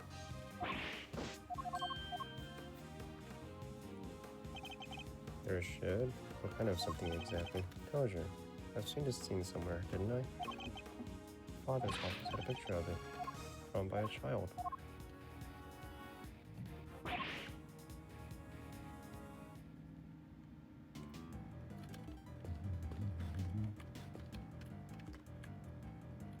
Alright, let's go back.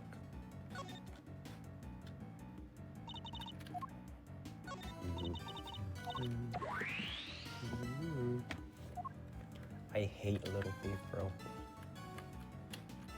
Oh, that's a contradiction.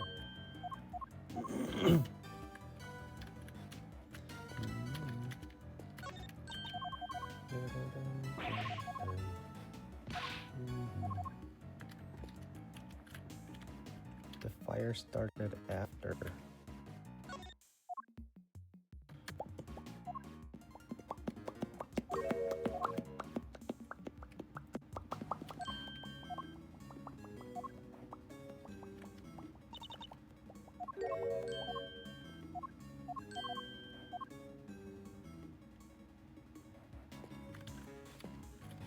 The trucks.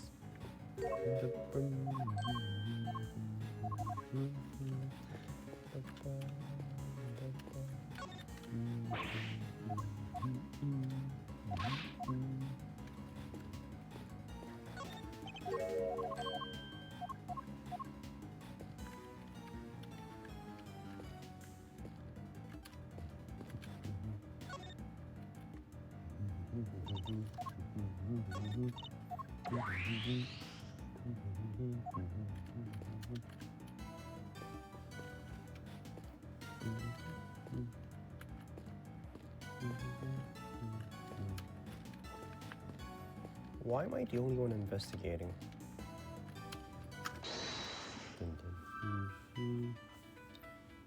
What the hell was he involved?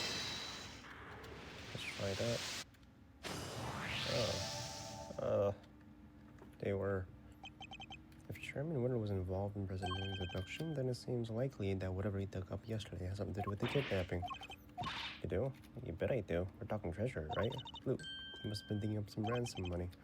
Ransom money? $100 million is a lot of cash. Burying it would have been a good way to keep it hidden until the heat died down. Certainly seems like a possibility. Glad you agree. The package, they said. Wow. That's all they give me? You gotta fill it back up full. Alright.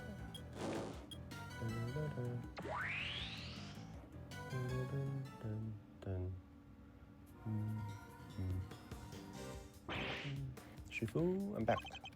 Got everything. Okay, sure. One more thing. What kept you? Hand it over. Let's take a look at this mysterious picture, shall we? This is it. This is a picture I remember. Could this be a depiction of something that happened on the night of the incident? Sure, looks like a kid drew it, huh? Where's that black thing? Yes, and I'm willing to bet it's the work of the child who set the fire. Paul's drawing. Shifu, there's... what now? Oh, Mr. Prosecutor? Why do you think my father kept this? I imagine he acquired it at some point during his investigation, although I have no idea why he would have chosen to keep it himself. Could be the case file or the fire too? Sure. I'll just give it a moment to read it through. It would seem the boy who started the fire snuck out of bed and then disappeared several days later. What? Must have been because he saw something, right? No, a kid? No, that's horrible. It's highly not imaginable. Left something behind that was put into evidence. What's this?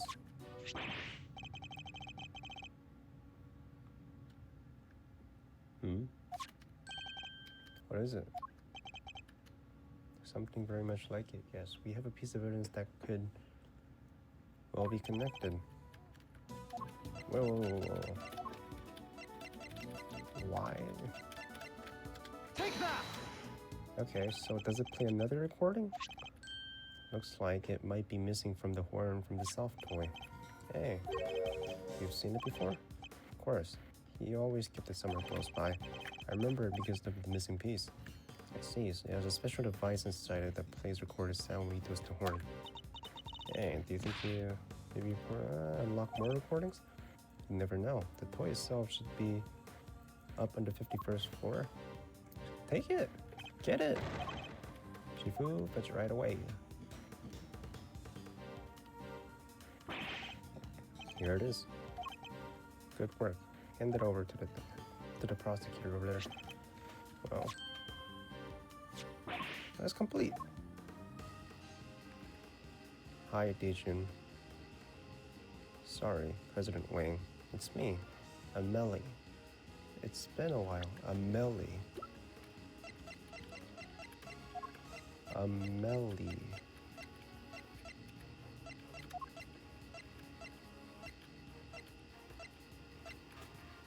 Amelie.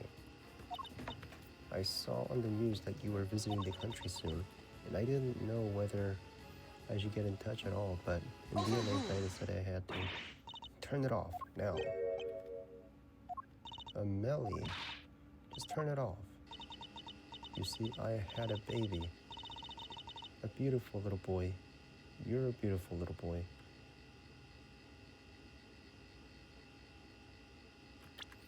"12 years ago. He's 13. Amelie is his mother. I was wondering, like, Gavel had a kid.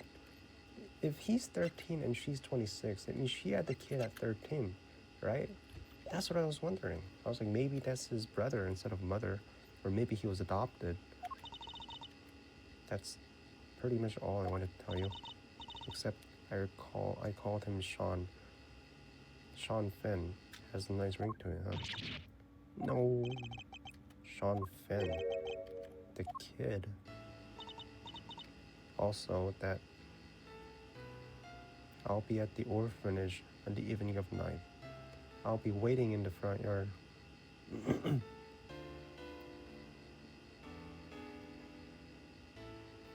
So she's the one that died. That's her blood.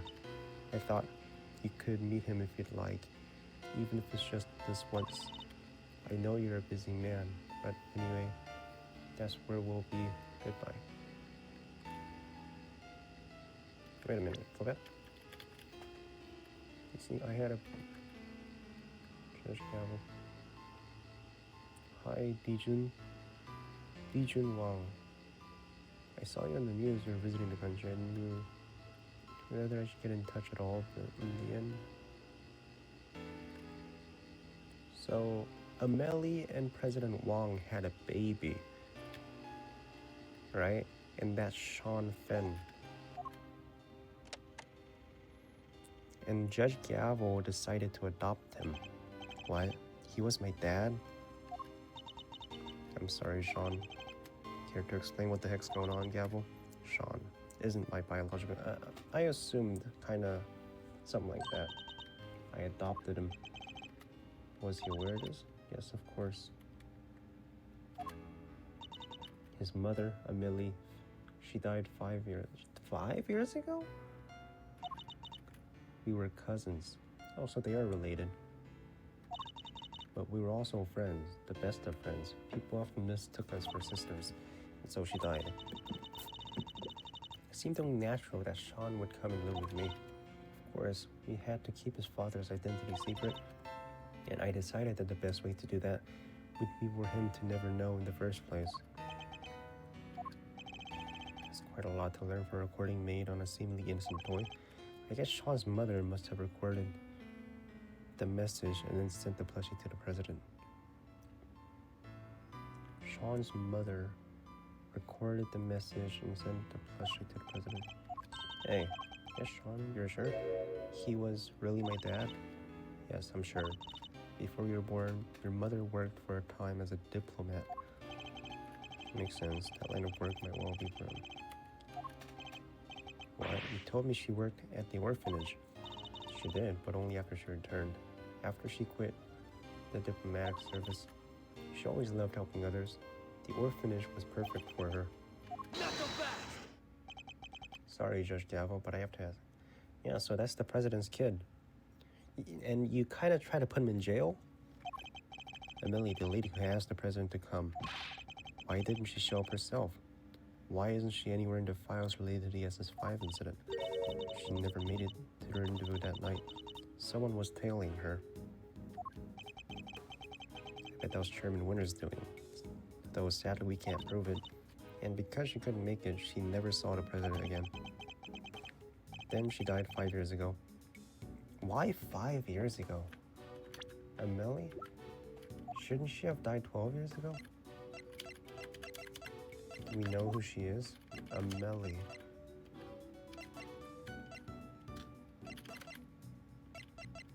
Amelie. She's gotta be in her 30s, right? Is it her? No, she just died. It can't be her. Hey, Sean, you thirsty? We can get soda? My treat. You think I can't buy myself a soda? This is important. It's about me. It's staying. Didn't work at all. Sean, perhaps now you can guess why I met with the president 2 minutes ago. So that's it. That was the big secret. I wanted to tell him to his face that Amelie was gone. So what happened 5 years ago? But also that you were alive and well. More than well. But makes sense now. No wonder Judge Gavel was so keen to avoid sharing the details. Yeah. Should have to share the truth about Sean too. That was why I took the lion lilies with me. So that there would be no doubt that I knew Amelie and that I knew her well. These flowers are born as special significance for the two of them, you see. President Wang gave Amelie a bucket of lion lilies in the early days of their romance. But now, he too is dead. If only she had lived. Sean might finally have been able to get to know him. Wait, so she died 5 years ago, which means he was 7. So until he was age of 7, was he with Gavel, or was he with Amelie? Have you met your mother before? Shifu? Been waiting for the right time to say, but what is it? You've been hovering there the whole time. They sensed something else from Zheng Fa. President Wang's will. The president's will. They gave my father a medal after medal. They had to come up with new ones just for him. In the end, there were no medals left to give, so he made us the keepers of his last will investment. Those medals, that duty, greatest pride, our family jewels. What? What is it? Does it have anything to do with the current case? You could say that. He was planning on publicly acknowledging Sean as his son. Sean's name appears in the president's will. We were certain that the document is authentic, that President Wang wrote it himself. Sure we are. It's old, but it's real. My family took charge of it back before SS5 incident happened. They want to analyze it back home to be sure, but it's staked my name on it being a genuine article. Wang was a renowned world leader, a child nobody knew about. Would have caused a stir. And yet he chose to mention that child in his will nonetheless. Well, that's that, I guess. Can't quite believe it. But the person confirmed with his own hand. There's no denying it. Sean, you're President Wang's son.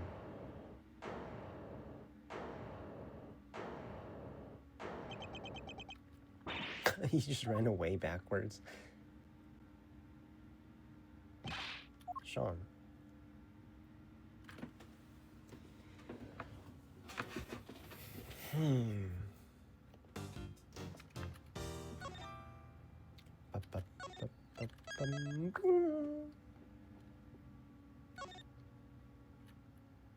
The middle.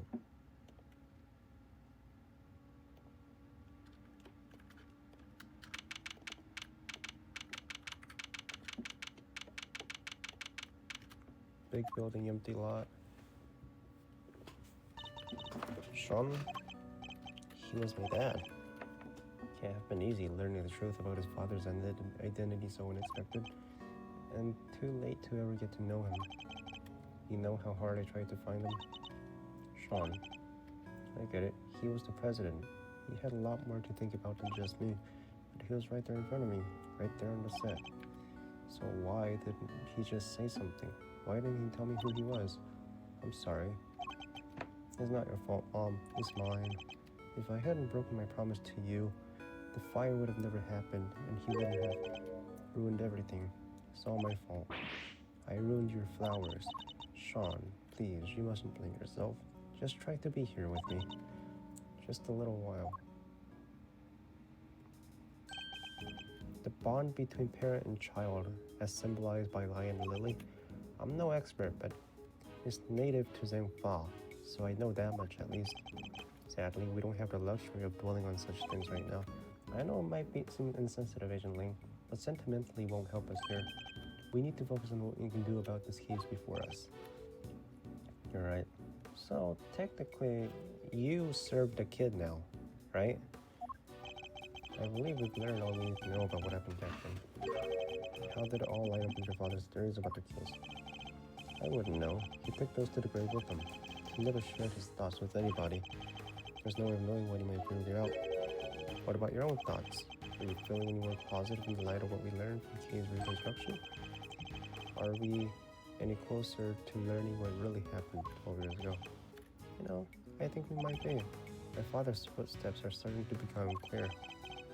Now all we need to do is follow them. All the way to the truth. Alright, so who killed him? The real story. President Wang, orphanage, we know that much. The Tyrannosaurus toy proves it. He must have gone there to meet with Amelie Fenn. Except he was kidnapped and Aldown happened to see it. If Aldown hadn't been there, there wouldn't have been a murder, just kidnapping. Instead, they had to move his body to the Panthers and stage a photo to throw everybody off the scent. So that's our current theory, is it? But there's something I don't understand. This. Why risk staging the picture? They would have had to force the president to play along. What if he didn't? It's a good question. We may be closer to discovering the answer than we think. We'll just have to get there one deduction at a time. I guess we will. Alright, deduce away.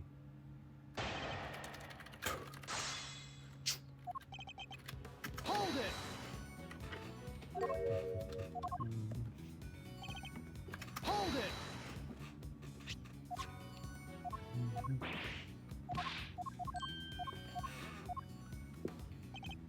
Hold it!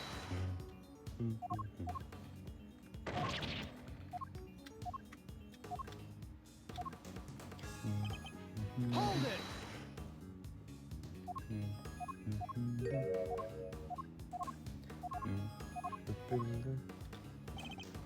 Hold it!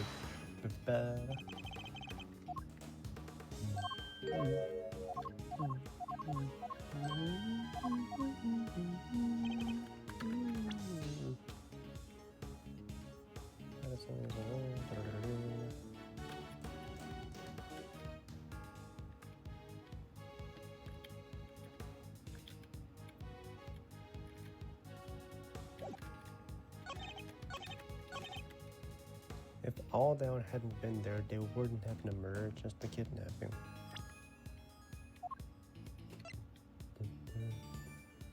The blood wasn't All Down's.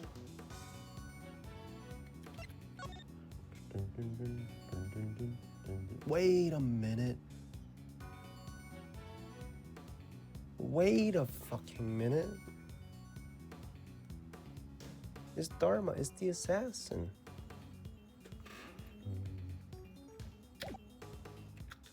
It's an assassin. And this is someone else's blood, right? What do we present him?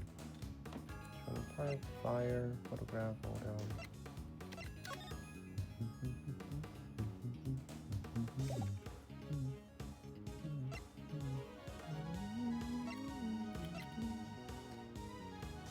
Takes what he saw. Alright, which one do we show him? Do we show him the fact that this blood isn't his, or do we show him the fact that this dude is an assassin? Objection! Alright, I guess not that.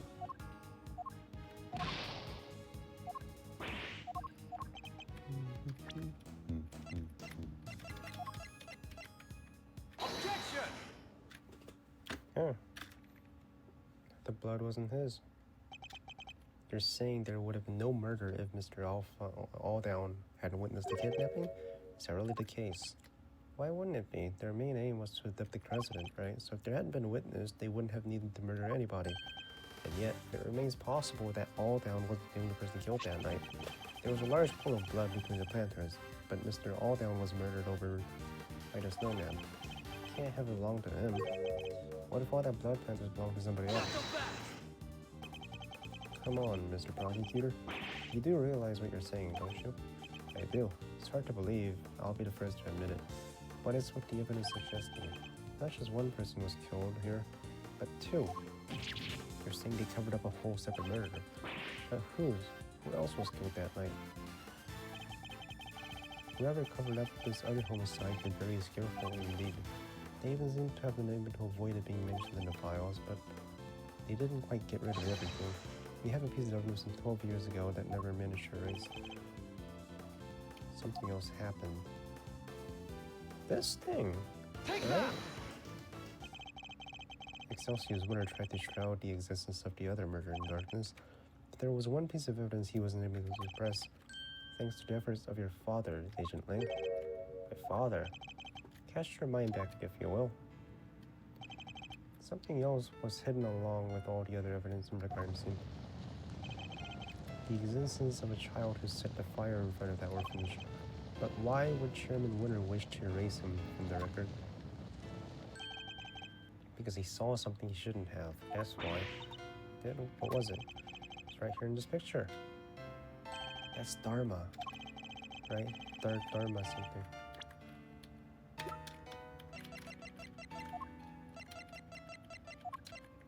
You, Bodhidharma Canis.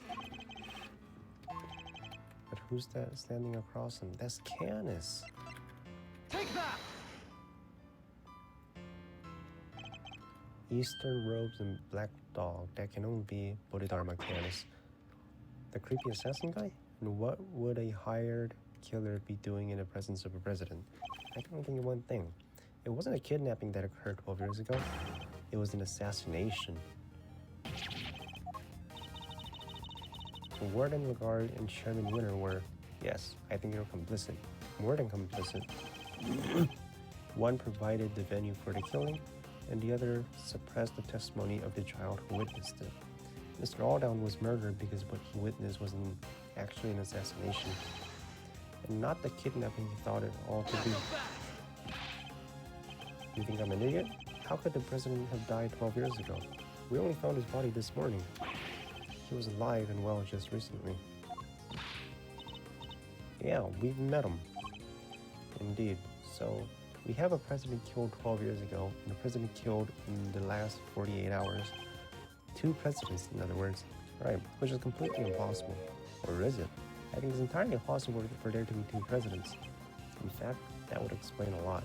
A body double! I still respected him. Thingfall may not be a big country, but he held that place together.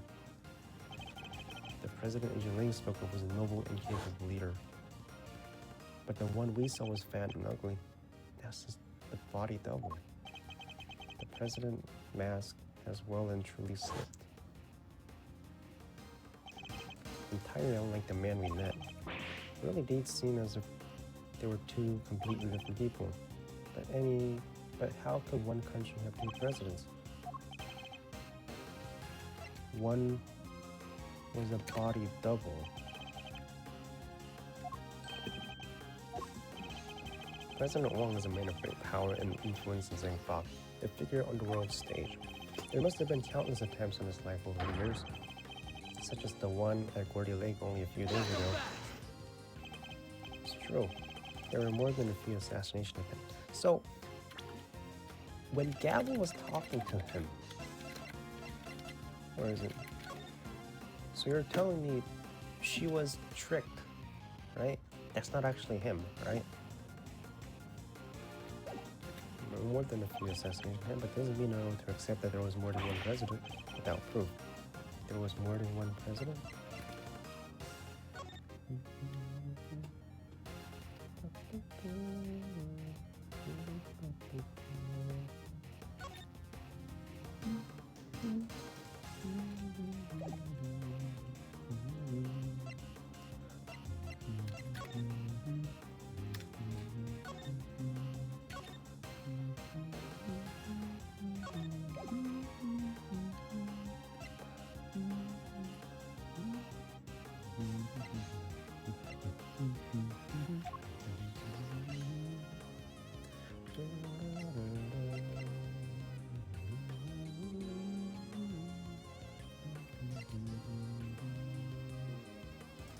Didn't see president pass through.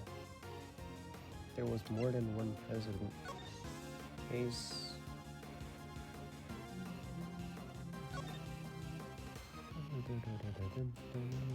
What does this have to do with anything?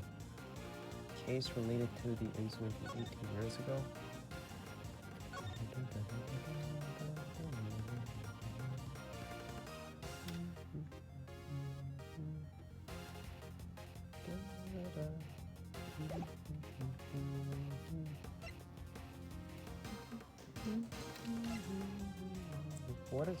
What about the blue truck? You heard something?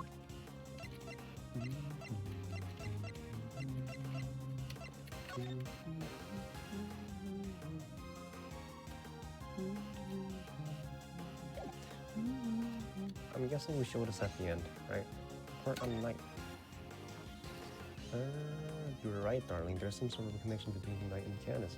As you know, we've been trying to find out who Canis plays. We're trying to find out who Canis plays his silly correspondence chess with. Well, now we know. I'll be pulling Knight in tomorrow. There's no recording tomorrow. I'll make that worm admit whose Canis is acting if it's the last thing to do. So do your bit too and retrieve the package we laid out 12 years ago. I'm sure it's still right in front of the planter where we left it. In front.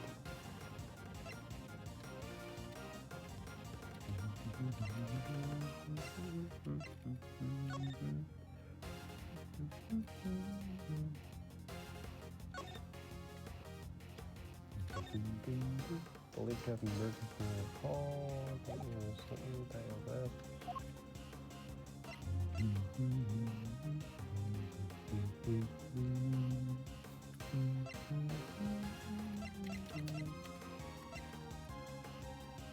Mr. Alldown's final call.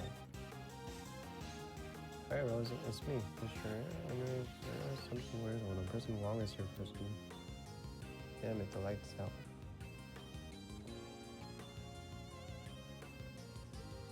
So I can't quite see, but I don't think he's been kidnapped. Anyway, probably nothing. I'm here. Something weird. President Wang. And there's another. President Wang is here for some reason. And there's another. Take that! Huh? That's bullshit.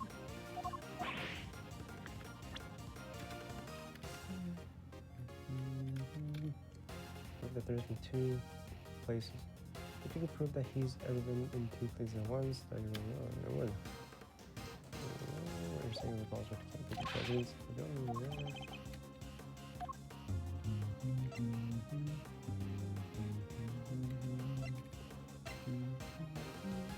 After he was killed.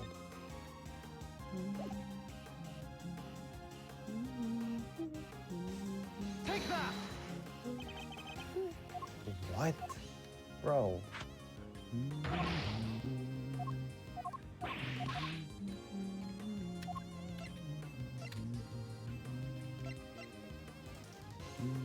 A prank sometime during the events before the incident. The crossfire incident others that depicts what we saw at the night.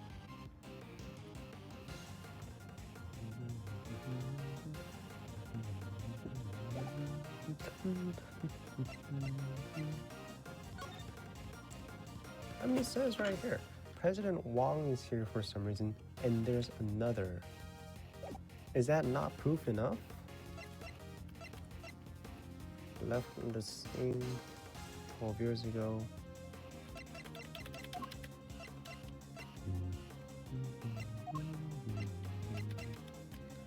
Is it this?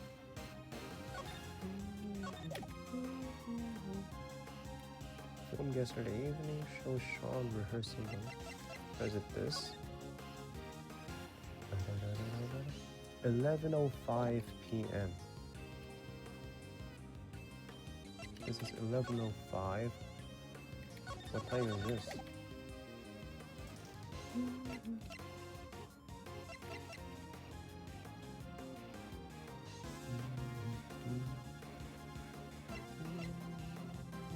Take that!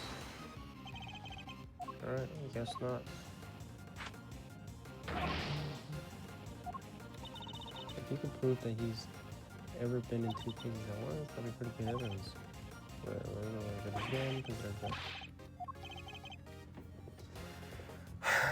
I gotta find a proof that the game wants me to find. Cause of death. Crushing. April 5th, 11 p.m. April 4th, 11:05 p.m. So exactly 24 hours.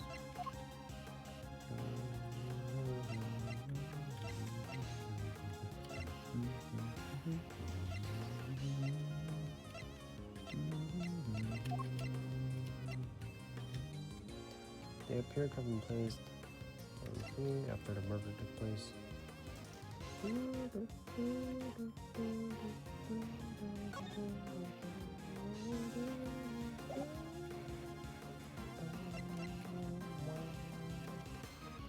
Set the orphanage yard on fire as a prank sometime during the evening before the incident.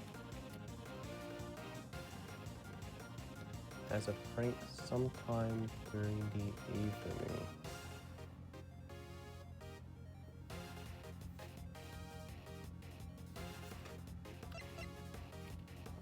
The blood? This is the president's blood, right?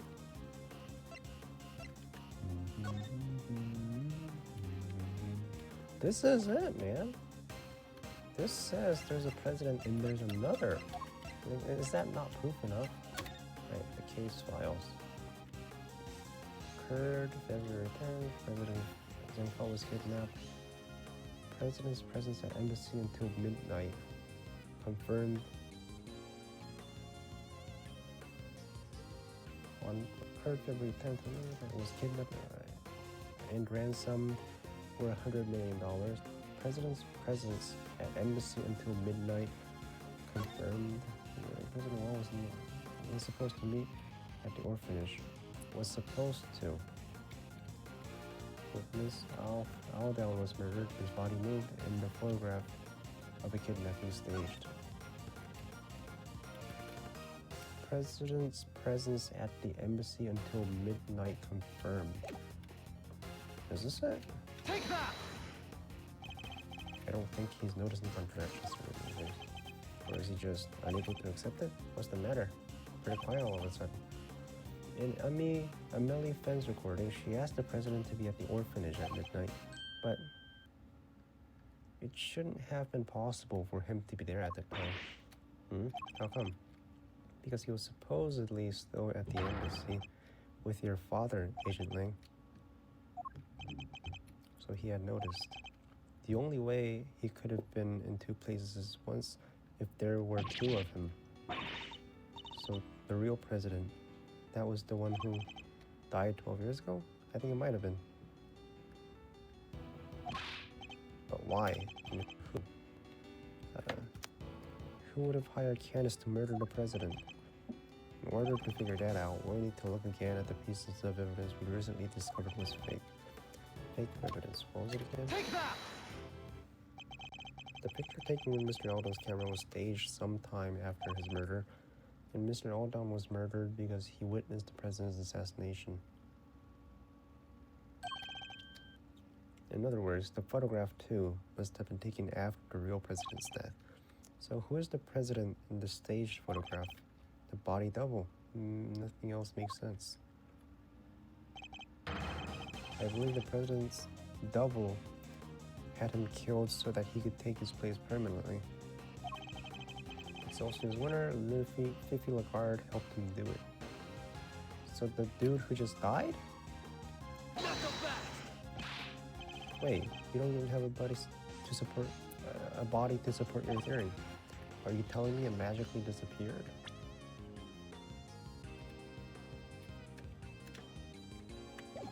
Objection!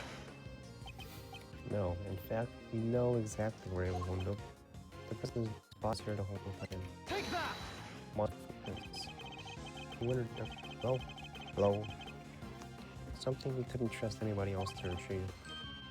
We thought it might have some ransom money, but it was actually something even more important. Wait, you mean... That's right, the real president's body. I think it's highly unlikely anyway. The body may have decomposed in the intervening years, but the bones would have surely remained. Mr. Powers informed us that the construction is due to start here sometime soon. Everything had to be wrapped up before then. The shooting of the movie, the recovery of the person's remains. I guess once they start digging up the place, they would have found them pretty quick, huh? Agent Ling, we need to have the so-called monster prints analyzed again. Yes, we do. If there was a body under one of them, there should be trace evidence to confirm it. Hey, get me somebody from forensics.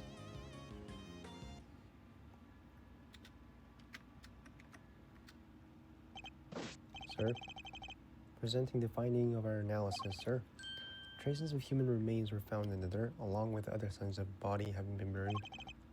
So more than one body.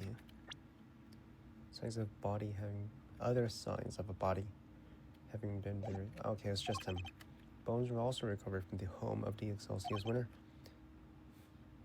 The physique looks to be about right. The dental and the medical records are a match. It's him, no doubt about it.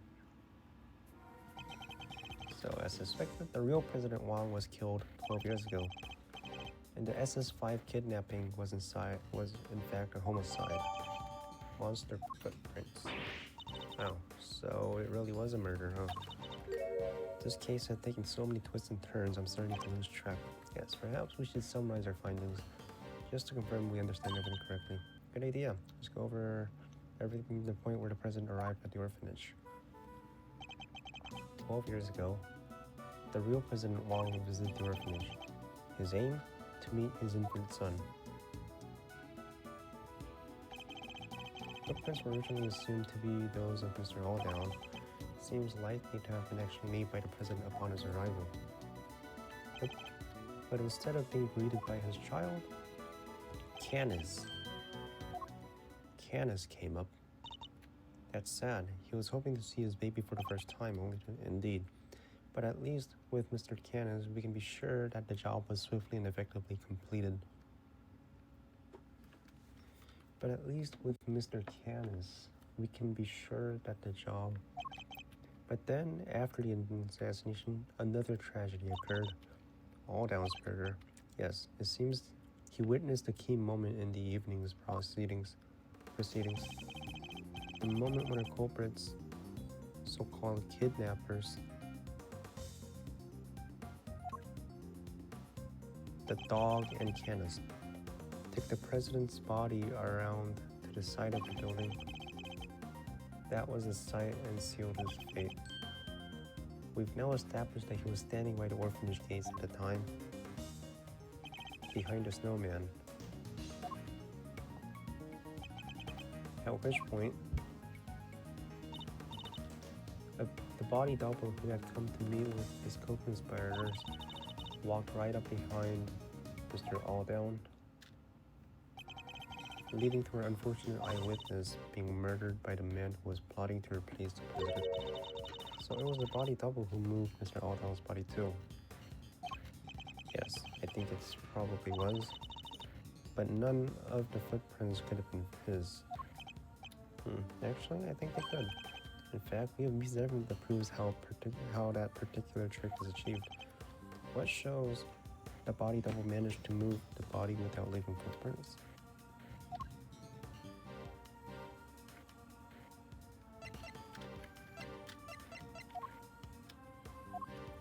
Take that! What if the president's body double moved Mr. Aldown's body like this? Killing Aldown.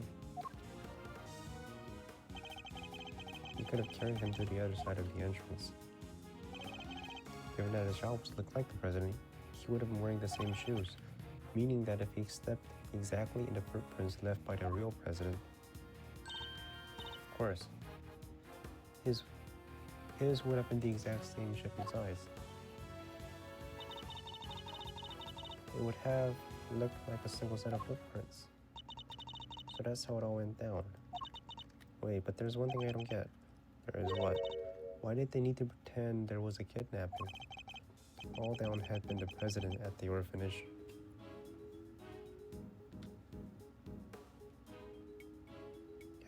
Had seen the president at the orphanage and left a message on Miss Ringer's phone describing what he saw. It would have been impossible for the conspirators to erase that message, so they had to make it look like if the events describing the message were true, staging a kidnapping like the one he thought he saw. Exactly. I think the two people in the photograph are likely to be the body double and Fifi Lagarde. She's the one in the trench coat. How can you be sure of that? Two of them would have had to walk out beyond the orphanage gates to stage the photo. The body double could have put his feet in the real president's prints as he did before. Oh, so that other set of footprints were hers. The ones we originally thought belonged to the killer, yes. They were about size 9, too small for Chairman Winter, in other words, which means the kidnapper must have been played by Warden. That would explain how a so-called kidnapping was actually a presidential assassination. It does, which means my father must have noticed. There's no way he wouldn't have suspected a murder, especially not with the kid's picture as proof. But the picture was never officially put into evidence. No, he appears to have kept hold of it. Yeah, because he knew. He knew President Wang was dead, and he knew what would happen if that news ever got out. Zhang Fa would have been plunged into chaos, no doubt. So he kept it a secret, and that secret died with him. Even though it meant I just missed it. Even if it meant taking the blame for the kidnapping and her family name being ruined. What if it's finally coming to light at last?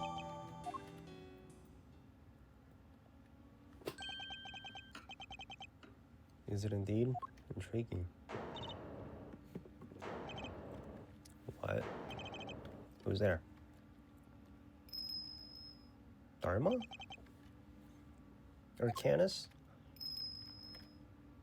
Canis? How the fuck did you get out? What the heck are you doing here? Where the law? You think you can just show up? Like getting a problem? Forgive me, but I couldn't help overhearing the fascinating conversation you were having. The opportunity to gloat over your past crimes was just too good to miss, I expect. You killed President Wang. I did, but it's not something I'm inclined to gloat over. I was more interested in something else you mentioned, or someone else, should I say. Someone you're looking for, I suppose. Exactly. That's why I took a little sojourn from the penitentiary to find a certain young pup. A young pup in a rather eye-catching red raincoat. You know who they are? In a manner of speaking, call them again? A secret in your mind. Red raincoat, of course, red raincoat. The prosecutor looks a little surprised, doesn't he? Helmet? Yes. Yes, he does. The young pup I mentioned, he saved my life, 12 long years ago. The young pup. As you have surmised, it was I who killed President Wang, but that meant I, too, became an inconvenience in need of removal. The imposter president, Winner Lagarde, all three came to guarantee my silence. And if I hadn't met my friend, the young pup again, they might even have succeeded. I wonder what he's doing now. So it was the president's body double who hired you. I remember his words almost as if it were yesterday. You know how many times I've nearly been killed? Not once, not twice, a bunch of times. Why do I have to take all the risk? Why am I the one they always put in danger? When I'm out there being him, people treat me like I was him. They worship me. So what's the difference? Who's to say I couldn't be just as good as him? There was a difference, of course, even if he did look and sound exactly like him. Just because he walks and talks like a president, it doesn't make it a president, does it, boy? No.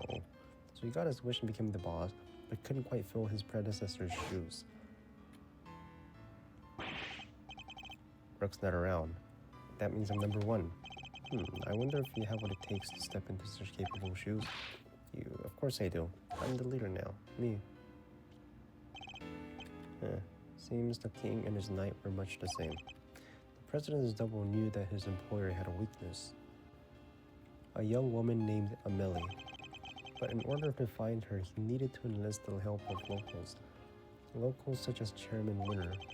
Once Miss Fan had been located, they simply needed to find the right time to lay their trap. The meeting she arranged so the president could meet his son. That would have been the perfect opportunity. Indeed, and with the head of the orphanage brought into the fold, their conspiracy was complete. Warden Lagarde. Now, quid pro quo, where might I find the pup? What makes you think the boy was who helped you and their mysterious reporter are one and the same? He set up the little fire that night, out there in the yard of the orphanage. Yeah, we saw that. It was some kind of a prank, right? A prank? It was nothing of the sort, my dear. No, as I understand it, he had taken refuge in the igloo by the entrance. From there, he happened to see Winner and Lagarde carrying away a dead body. He also overheard them hatching a certain sordid little plot. A plot to remove me, the only other person who knew what had really happened from the picture. Thankfully, he was kind enough to come and inform me I was waiting inside the building, you see. He also happened to mention later that he was wearing his favorite red raincoat. In any case, he escorted me from the premises,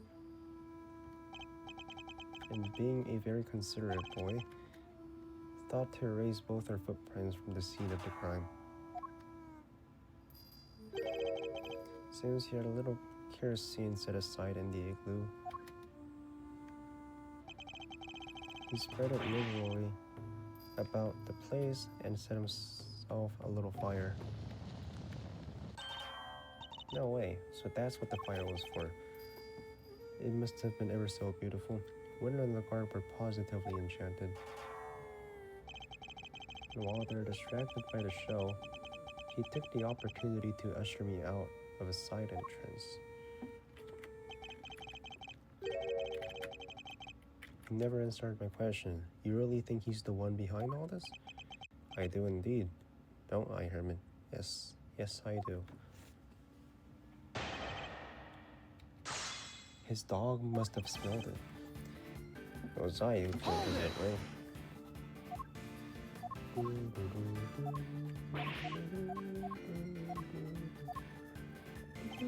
Hold it!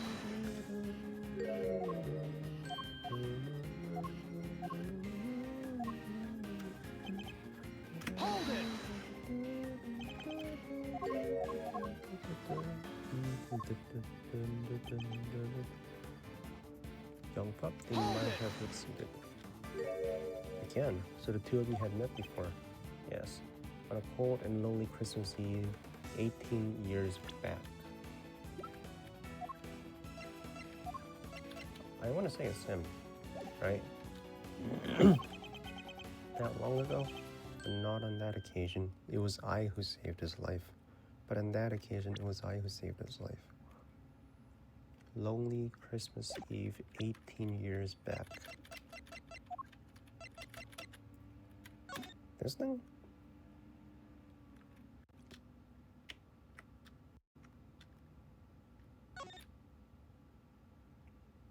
Artie Frost's son. Or is it Carmelo Gusto's son?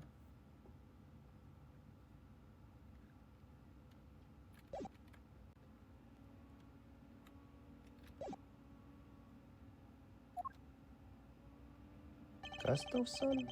It was snowing more than I had in years. Cold enough that death by freezing was a real possibility. I had taken the helmet out for a little walk. He noticed something and bounded off through the snow. When I caught up to him, he was sniffing at a car. The door had frozen shut. It took all strength I had, but eventually I managed to open one. Yeah, the two young boys shivering in the snow. Simeon. Is this Simeon? Two. Yes, I found them an hour later. The poor wretches would have never made it. I took them both to a nearby orphanage. Is it me, or is there something significant? There is. Oh, that's pretty significant. The date. This was on Christmas Eve, 18 years ago. I am. Holy smokes. You have something that shows why that date is so significant.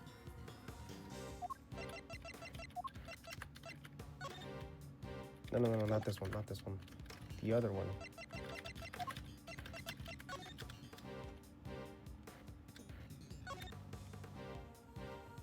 I would both visit Tangaroa's mansion up the day before the incident from the day on where their whereabouts are unknown. That's where... Wait, what's the day exactly? December 24th, 18 years ago. That's where they were. Take that! That was the same day on which a certain incident occurred. The murder of a well-known sculptor, Frost. And hello? Hello?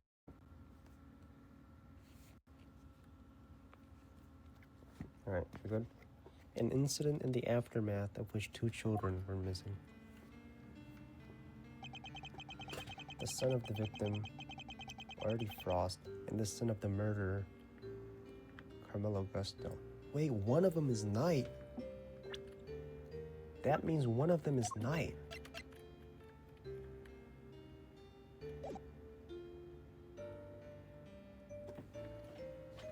This is Knight. Wait a minute. He's 24. Simeon is also 24. That's Simeon, bro. This is Knight, and this is Simeon. Yeah, now that you mention it, the little guys did go, oh, Intriguing. The son of the murderer and the son of his victim. I suppose that would make sense. One of the boys was bound hand and foot, you see. That must have been a part of Mr. Frost's plan to stop Mr. Gusto's son from getting on the competition. Indeed, because without a son to taste his creations, Mr. Gusto would have had no chance of winning. So that was what was behind it all. Sadly, neither of the boys were able to remember any such details. They weren't? No. When we met each other again that night 12 years ago, the young pup explained it to me. How old was I?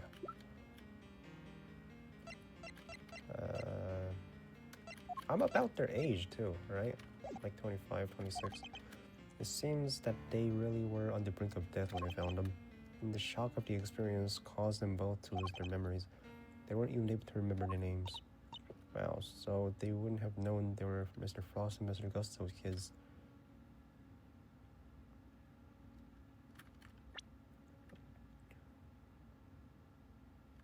Both to lose their memories. What?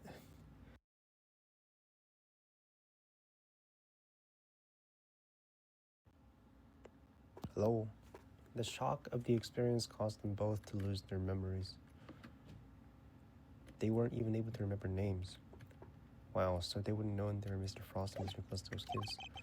If what he's telling is true, that would seem likely, yes, which means that we still don't have enough to tell us who our mastermind might be. Candace, would you mind telling us what happened next?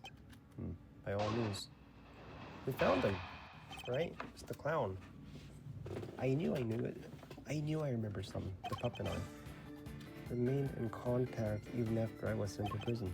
But then I stopped hearing from him. The pup and I remained in contact even after I was sent to prison. But then I stopped hearing from him. I couldn't help but worry. And then people from 12 years ago started cropping up all over the place. It rather piqued my curiosity, so I thought I'd temporarily regain my freedom and look into things. People from 12 years ago. You mean Lagarde winner and the president? Oh, Warden Lagarde was in charge of the prison when he was an inmate this whole time. I fear I wasn't as kind to her as I have been. But then she did try to have me killed. You already know why, of course. You murdered President Wang, but they needed the world to believe he was still alive. If somebody exposed the president as a fake, it would have been bad for Lagarde and Chairman Winner too. Exactly. Not only that, I happened to overhear something else intriguing that night. I'll be at the orphanage on the evening of the 9th. I'll be waiting in the front yard.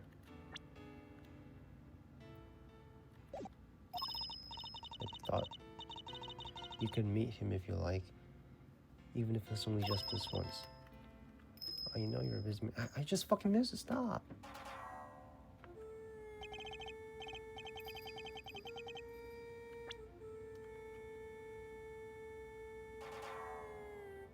I happened to overhear something else intriguing.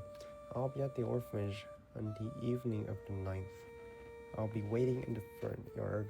I thought you could meet him if you'd like, even if it's just this once.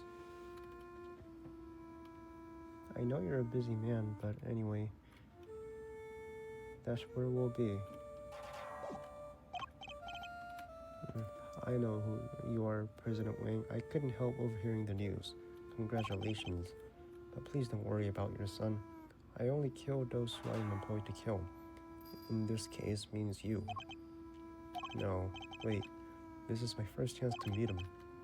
And it might be my only chance. Please, give me a few minutes longer. I thought he was going to beg for his life, but no. An interesting character. I told him I was not aware that he had a child. No, he said and shook his head. Neither was I, but the world will know that I have one now. I need to make sure of it. I've even prepared something in case worst comes to worst. And the son in question, it was the young gentleman with the horn hair, correct? You can see them? I don't need to, my dear. I've been listening very carefully, you see, and for longer than you may realize. The president meant to tell the world about Sean and prepared something in case of the worst. But it's not enough to simply have Candace's word on the matter. Of course, we have something that proves what he's telling us. The president said is true. The will, a will everybody knew about. He entrusted it to my family to show his beliefs in us. The name in the recording, the preparation he had made, in his will. With those 3 pieces of information, I was able to convince Warden Guard to do anything I asked. With the information at his disposal, he could have exposed the truth about the body double at any time, and Sean's true identity with it.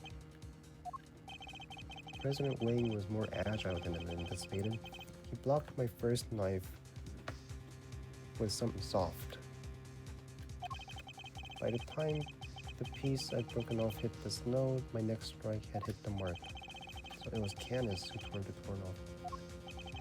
It was the only present to hear. I was the only one present to hear his final words. The only one who knew the truth about his son, well, me and that poor pup.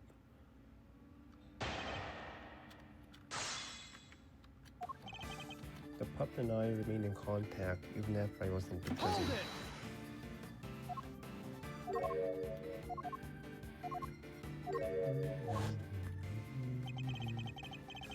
Mr. Candace's chess opponent was Mr. Knight.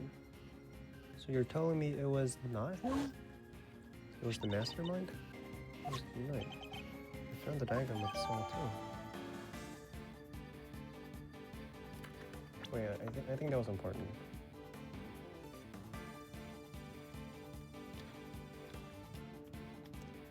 I think communicating the post box is that it means of exchange and mail without revealing one's own address. I never knew where he was, and I wasn't able to slip and track him down. I was being kept under rather strict supervision, you see. We were playing correspondence chess, of course, that and griping about our respective lots in life.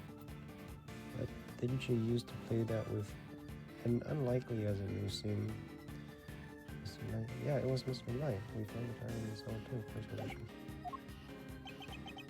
So does that mean Knight had something to do with all that IS-7 business? Wait, could that be? Am I connecting Knight and the IS-7 incident?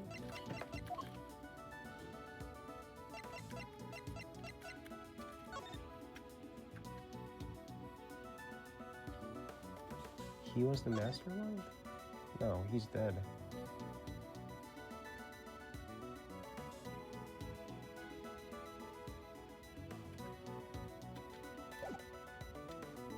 Yeah, this. Wait a minute. Oh shit. Take That's that! the ring. Is everything Knight left behind with a great clue? A ring and a chess set. The ring. PH.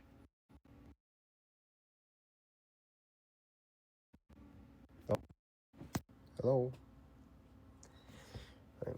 The ring. Hold up. The ring from his father, right?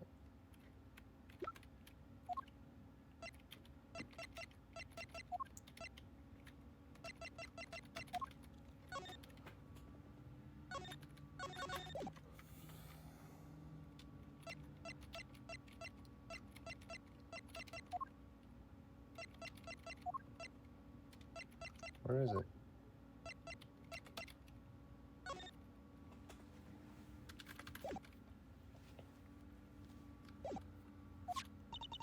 What about it? Fender. Take a close look at it. The design. Halik Paul. Paul Halik. Indeed. It looks like somebody turned a stamp he used to sign his word with the ring. But why would the Knight have it carried? That's his dad, bro. And why was it not with the rest of the evidence from the IS-7 incident? They tried to release Frost's personal effects to his next of kin after the case. But if I remember rightly, old Frosty Boy didn't have any family aside from this kid. And the kid was missing, so they never got to hand it back to him. Not till later, anyhow. I heard the grapevine that they found him in the end and gave him the goods, including the seal, it would seem. Which he turned into a ring and wore it until his own death. Nice position data updated. So we're saying Mr. Knight was Mr. Frost's son. The cops don't stuff. Hello? The cops don't mess around with stuff like that. They would be sure before handing it over. And you were looking for somebody connected to the IS evidence who played correspondence chess, right? So, hello? So our secret string puller is Bronco Knight. No. He's dead. How could he possibly be involved in the current case? Far out. Our only candidate for Genie's mastermind is the guy who already kicked the bucket? It's impossible. How can a dead guy be behind all this? It is a little perplexing, but then who else could it be? But then I stopped hearing from him. Hold it!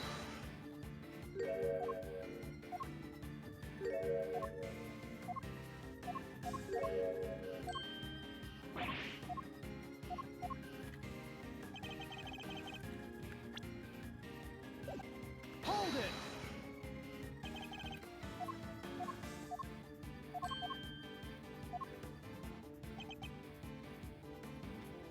Hold it!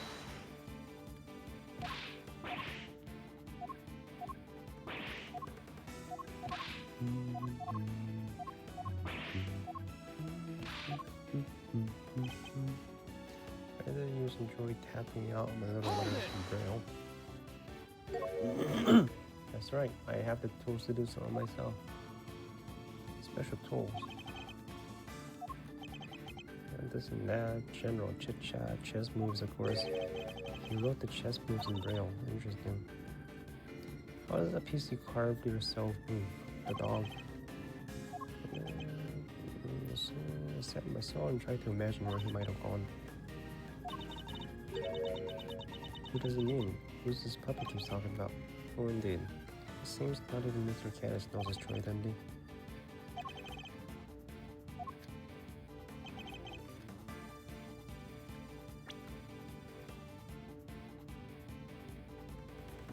Even after we remained in prison.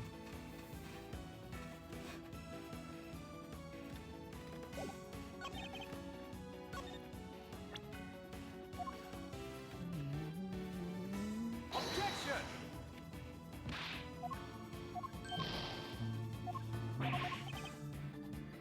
Hold it!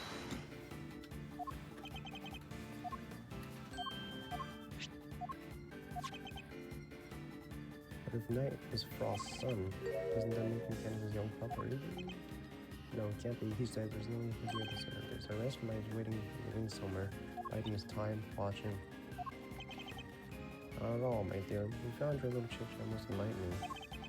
But back with young pup, we played correspondence chess for some time.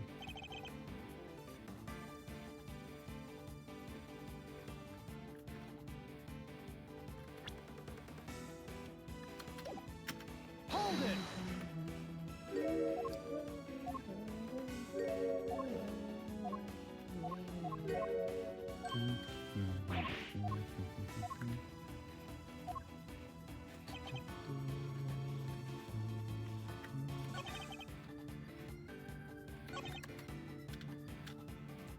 I did so used to enjoy tapping out Hold the it! letters in Braille.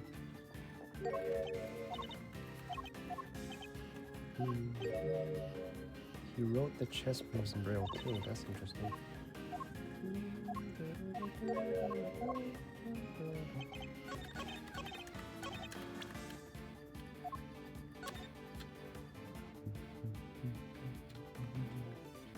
So how'd you know about this?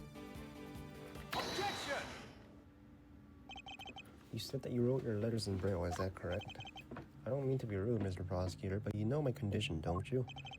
That's odd, because the chess diagram we found in Night Cell didn't contain any Braille at all. Really? But surely that's impossible. How so exactly? Maybe someone typed Mr. Candace's letter out on purpose? Meaning there might be some sort of intermediary between the two of them? So then... Candace says he wrote letters in Braille, and yet letters received by Mr. Knight contained no Braille at all. There must have been a third party who typed Mr. Candace's letters out. Guess it could have worked the same way on the flip side too, right?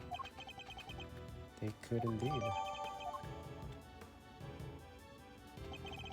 I think you and Knight were both communicating with this person, Mr. Candace. Mr. Candace, the answers we received, they were written in Braille too. So some mysterious middle person was retyping Bronxter's missives?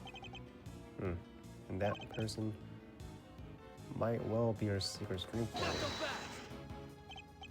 Wait, you're trying to say there's another hidden mastermind. So who's this new one? Bronco Knight, son of Artie Frost. Already dead. But what if the other child from the incident 18 years ago was actually who we've been looking for? Gusto's son. But who is he? And where is he? I know who he is. If Knight was Frost's son, Gusto's son would have to be... I've known him since we were kids, when both of us were all alone. He doesn't have a family, you see, just like me. Surely not. Yeah, the clown. Simeon. Of course, it all makes sense. I know exactly where so-called mastermind is. You have to tell me. I didn't hurry up believe it. Someone you know rather well. Yeah, it's this dude. Simeon. Take that! The person who forced Chairman's winner's hand by sending a letter to Rosie Ringer. The person who kidnapped Sean and bugged Kay and myself. The person who did the strangest things of all.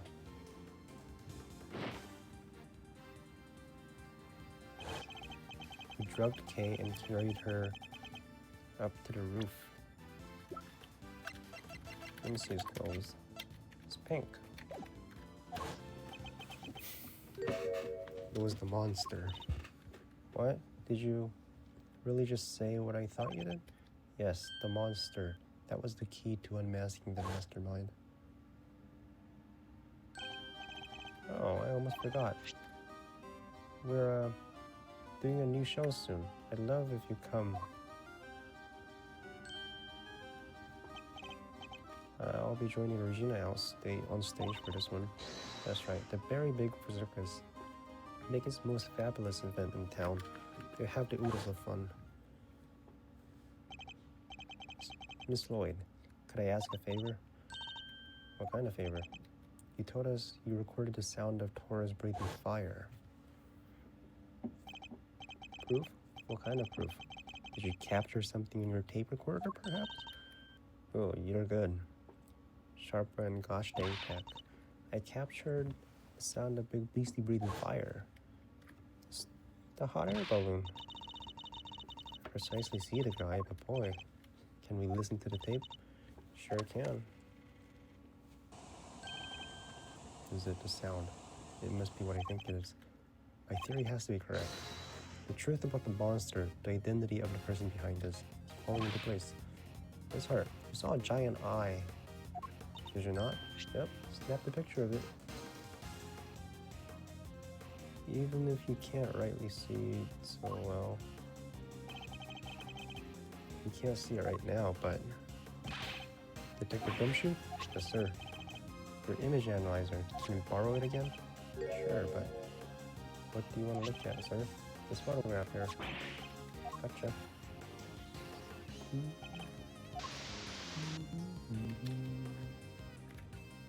Zoom in.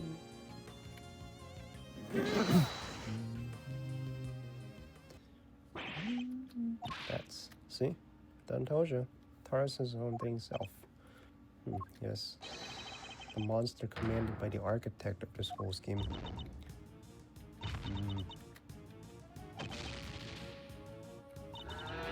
monster. It's a hot air balloon. I remember this part. Stingwell, real. The big bad bull himself. No, because that isn't Pterosaurus at all. It's the eye of a different giant beast entirely. Take a look at this if you would. The very big circus flyer. Oh, wait, look. You see it? Enormous lion balloon? It's the real monster. And the sound Miss Lloyd thought was the creature breathing fire. Hot air balloon. I knew it. Come on, you're really gonna bring me crashing down to earth like that? That's how balloons fly, huh? They burn gas to make hot air.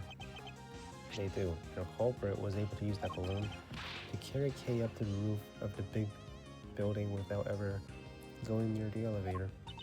So this culprit, they've got something to do with the circus? Circus worker, friend of Bronxster, son of Presto. Whoa, you're not serious. You forgot to mention a trainee animal tamer. It's hard to believe. Simeon. But he's the one who's been pulling the strings this whole time. That's right, Simeon Saint. He's the mastermind. Everything. Really? I don't believe you. We trusted him and he trusted us. You can't tell me it was all lies. That would be too horrible. Sorry, Kay. Who was that? Hey, where do you think you're going, old man? Nothing escapes you, does it, young pup? My congratulations, Mr. Edgeworth. But now I know the truth. My business here is done. No. Just pull and delete. We got like 7 people here. Just put a leash on him and capture him. Damn it, he disappeared. Lay! Cops! The fucking gumshoe. What are you doing standing around? Go capture the dog. You okay? Don't worry, I'm fine, but damn you. Are you alright, Sean? He killed my dad. He did, right? There's no way to say it, but sorry, Sean. It would appear that he did. He won't get away with it. I'll make him pay. Somehow, some way. Oh. No, Sean, you mustn't say such things. Sorry, Edgeworth, you have to forgive us both. I'll put the call out, sir. All units are on the lookout for Mr. Canis. I don't mean to hurry everybody, but we've better be on our way too. Well, Mr. Prosecutor, where do you think we'll find our mastermind? I suppose you're right. We should go after the mastermind. He said he had a practice for the show, which I guess means he'll be at the circus. But before we leave, there's something I'd like to ask you. What? Once the beast has been sighted, the next is a plan to plan its capture. When we arrive, there's something we need to try and find as a matter of priority. I'd like to look into something that's been bothering me about Sean's kidnapping. Can I help too, Mr. Edgeworth? Good. There's somebody I'd like you to try and contact. If Saint really is our mastermind, we're gonna need this person's help. Regina? Even though he was right in front of me, I messed up. There's no way of putting it, but I'm gonna have to put things right once and for all. Final part.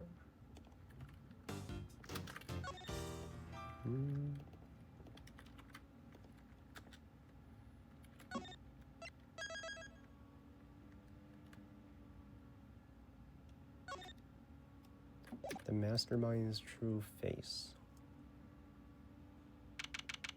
April 6th, very big circus, big top.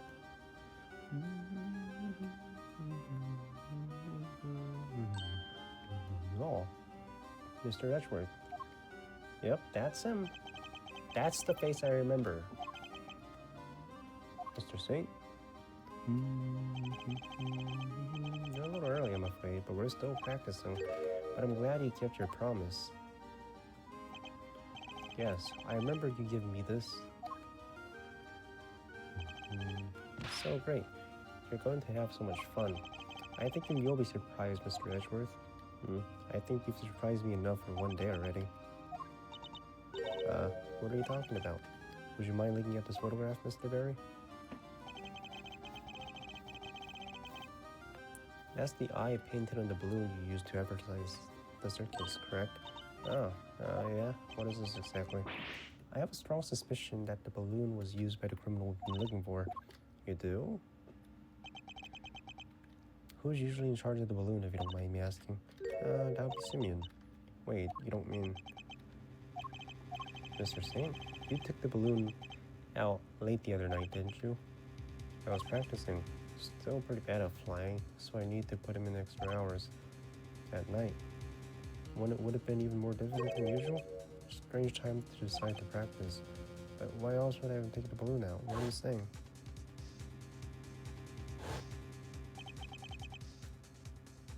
That you weren't practicing at all. You were taking an unconscious Kay to the top of the building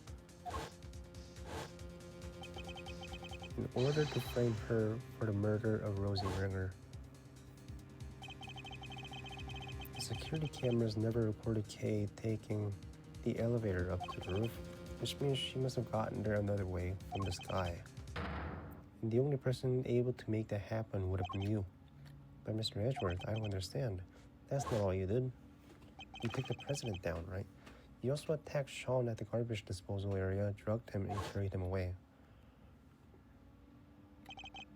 That's why you were late for the hearing at the court. I'm sorry, but I don't know what you're talking about. Why would I do any of those things? Please, I've never ever do anything like that. I wish I could believe you, but I can't. Any trust I had in you had been completely destroyed. That's horrible. Why would you say that? You told me back in jail. You said you believed I was innocent. You don't have to worry, we're friends.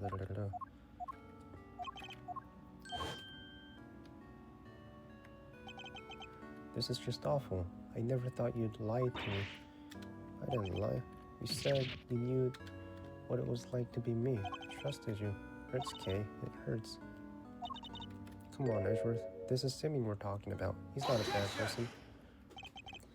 I see it now. That's your strategy, isn't it? With everybody. You root out their psychological weakness and exploit them. And without realizing it, they wind up doing exactly what you want them to do. Exactly the behavior one would expect from Arc Manipulator. I was too blind to see it before, but you won't fool me again. Simeon Saint, you're guilty of crime. You are guilty of crimes too numerous to mention. That's how you want to play it, huh? You always did have the courage of your convictions, I guess. Luckily, grinding people's self-belief into dust is kind of a hobby of mine.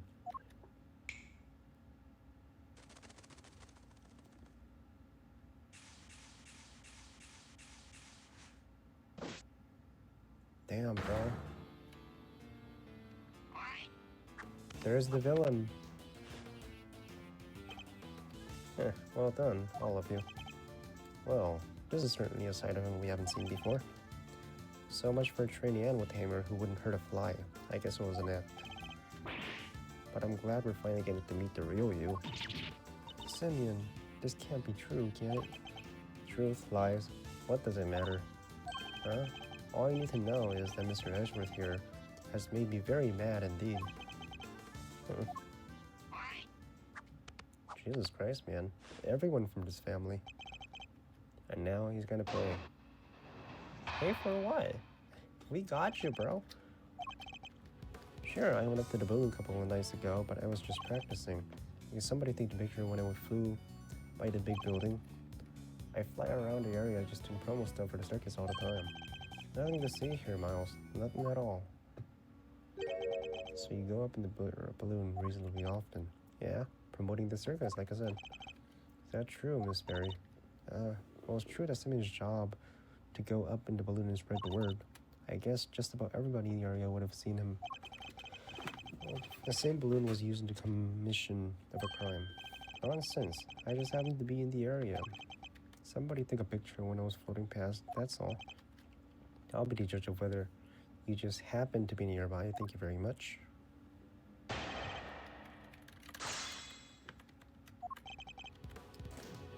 Hold it! Couple of nights.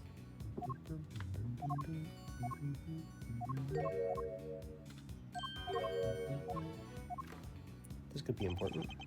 Last time I took the balloon on the truck would have been then, the day before last. Answer the question. Or are you trying to avoid this one? Oh, that was a cheap shot even for you. I said something, you don't need to confirm it because I said it. See how that works? Since you insist, the truck's been parked out back in class and the balloon was still loaded in the back basket and all. Not right now, but I'll thank you for giving me a straight answer.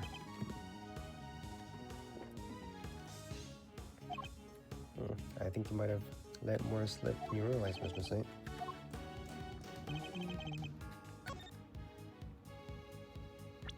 The truck. We did have an evidence relating to the truck. Objection! Gotcha, bitch. This truck. It wouldn't happen to be blue by any chance. So what if it is? Well, we happened to see a blue truck ourselves just today. One with a large basket loaded on the back. If that was the truck you told us about, then your statement about it not having moved in 2 days is a lie.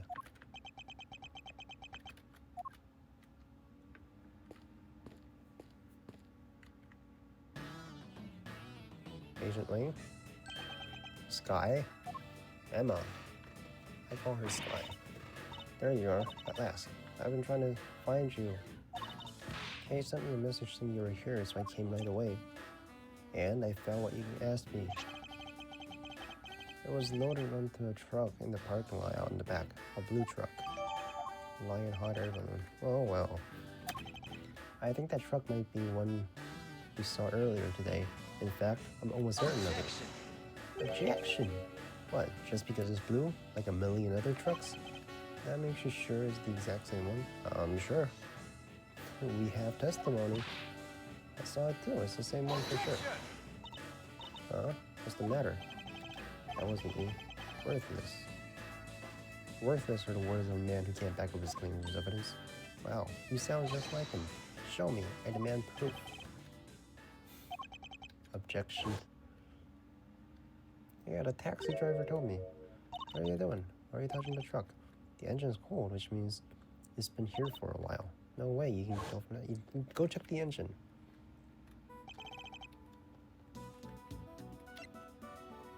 Fingerprint dusting. Huh? Why would you want to do that? Because I expect to find a certain very sophisticated set of prints.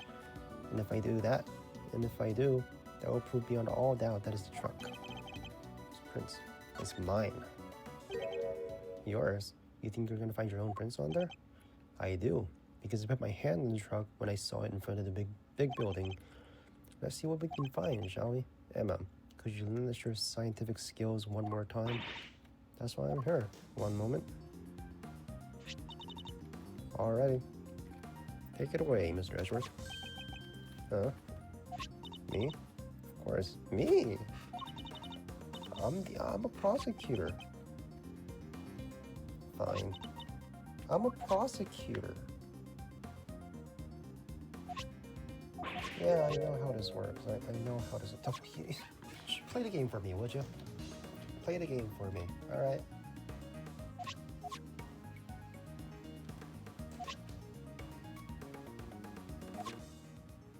Alright, just play the game for me.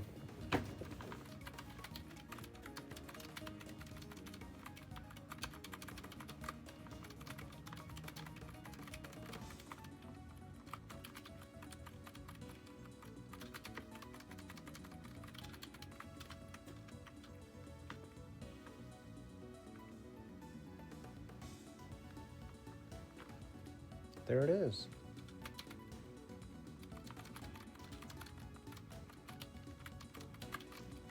We have it.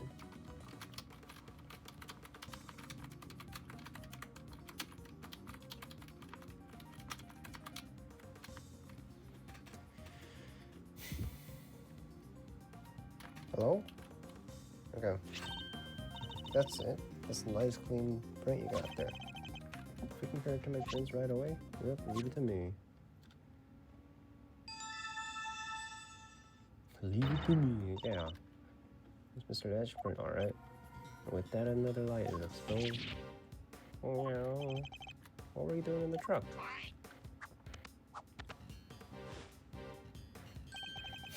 Oh, just driving around for fun, you know. Objection! Kay was abducted 2 nights ago, and your balloon was sighted nearby. Then today, another abduction, this time involving a truck supposedly used to transport garbage, and your truck was sighted nearby. Objection! Coincidence? Nothing more. You want me to believe that you were near the scene of 2 separate abductions simply by chance? Be honest, you were involved in both. What makes you think they're even connected? Objection! Certain very important piece of evidence, that's what.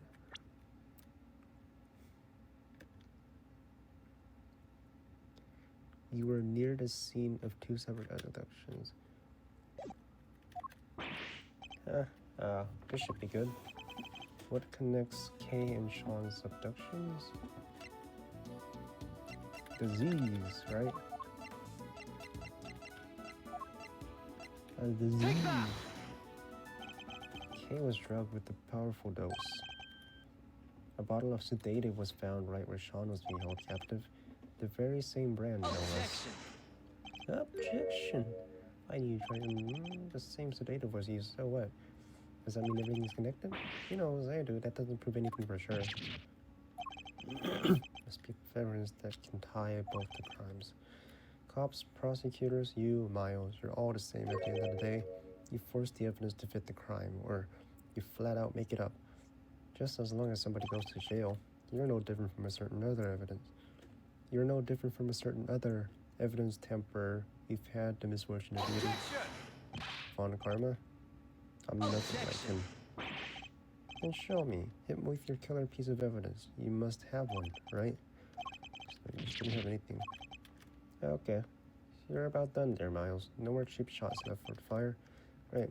Oh, I have a show to be rehearsing for. If you don't mind. Objection! Oh. Come on now, you two. There's no need to get hot under the collar. Wouldn't want your good looks running down your face now, would we, Cinnamon, old pal? What are you sticking your nose in for? Old pal. Hey, I just sensed the vibe getting a little harsh and heavy, yeah? Thought I had to lighten the mood. Help me out here, Kay. Lift our spirits with a little dose of the old great thief magic. Let's see, I can do Simeon's voice. Here it goes. Objection. What are you? Thought you could do with somebody running a little interference for you, Milester. Not the most ethical approach, I know, but again, Kay, again. We can worry about whether or not this is the right thing to do later. This is my last chance to prove a connection. Let's forget the kidnapping for now. Is there anything else that suggests he's a mastermind? Of course. Candace was looking for a secret spring puller too. The young pup, as he called him. If I could prove that Mr. Singh was the same young pup, then perhaps that might point to him being involved behind the scenes. The young pup from 12 years ago.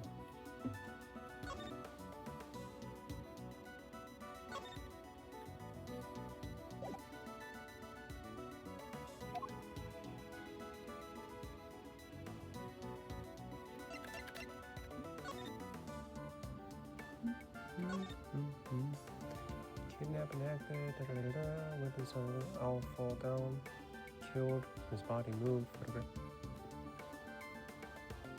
is carried out by Wayne's body double, exhausted winner.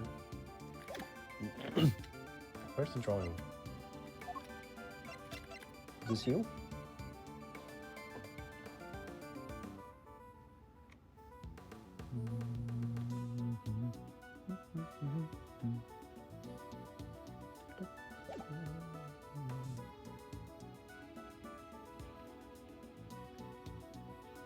Depicts what he saw.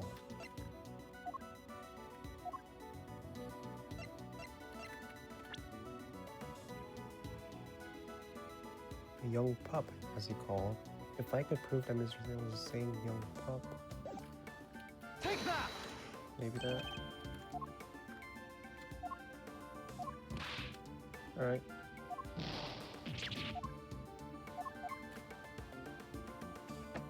Him being involved.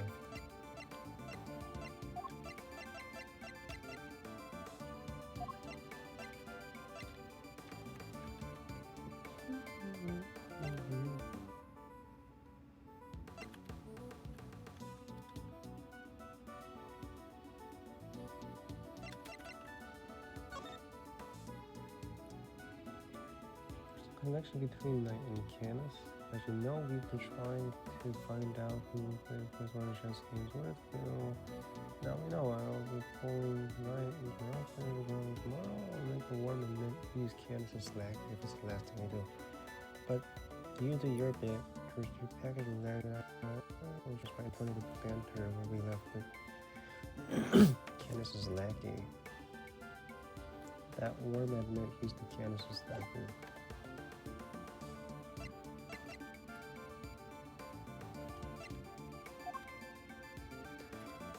Oh, that was final call.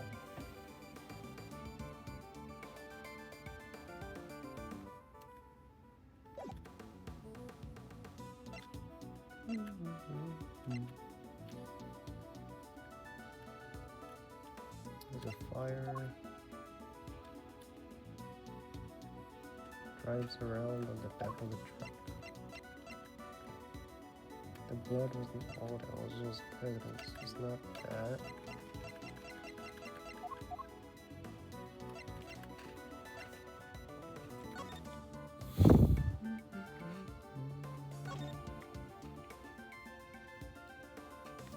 Good luck getting revenge for what happened 12 years ago. Someone forged it. The short statement didn't see the president pass through. I-7.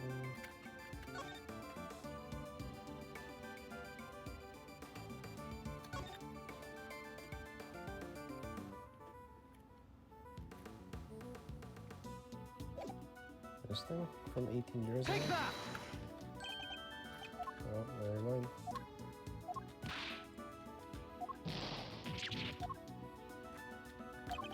Something that proves the link between our current case and the secret string puller.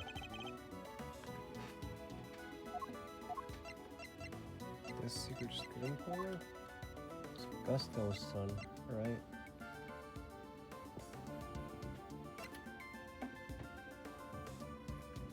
Take that!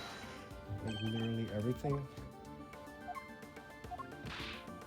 Like literally everything, bro. Everything connects it.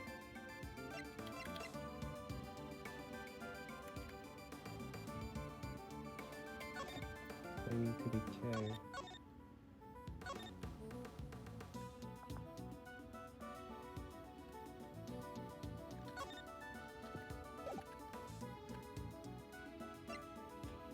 Big building.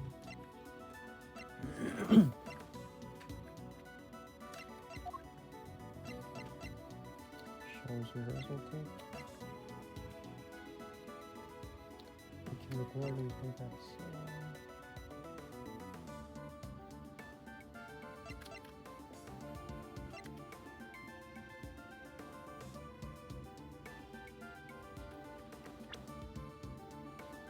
A link between the current case and the secret steering color. The current case?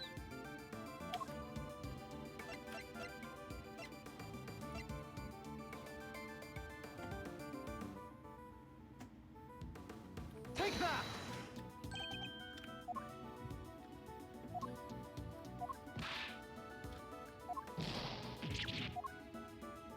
You gotta be kidding me. So I have to look for a specific evidence that the game was being present. And it's like all of these, man.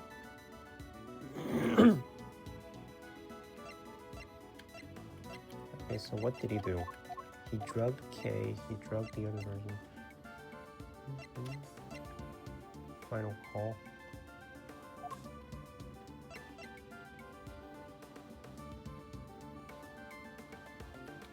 Take that! The bug. We could track the bug down, Dad. We can track back the bug. Okay.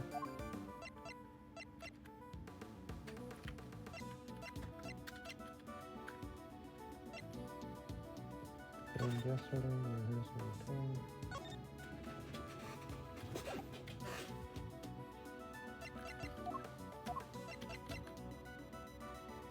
It can record and play back sound. Can I listen to it?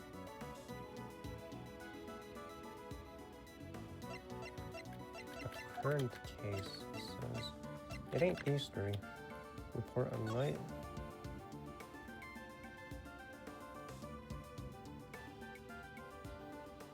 Still right here in front of the planter.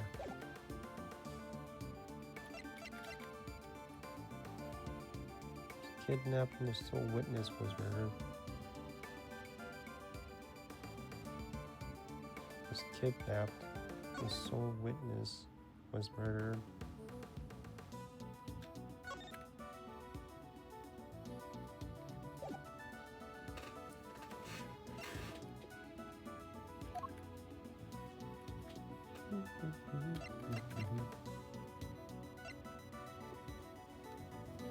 Him being involved behind the scenes. Current case in the secret string puller.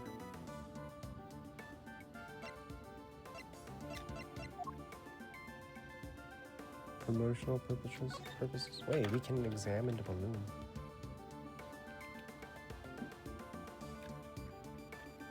We already showed this, right? He said he just happened to be up there. It's a ridiculous statement. It's like, oh, I just happened to be. I just happened to, this thing happened to go up there. Like everything just happens to be. It's a coincidence. Everything's a coincidence. Alright. Forged letter. Do we show him this? The bug, which we could track back to him. Void's tape, which we know with the bang sound, right? Which we know was shot in the dumpster. No, we heard blowing up the air balloon during that time. What is 201? And then the IS-7 instance, which tells us he was a friend of Knight. And the child's drawing, which we know who drew him, which we could track down with fingerprints or something.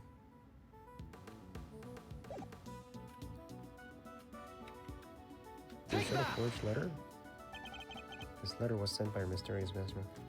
Okay, what does that have to do with anything? I just haven't proof yet. Let's see, maybe we could sing a song. Come on, at least try to have the fact of playing for time. Oh, I love your singing. Here, voice is giving me goosebumps. It's not a good way. Stop.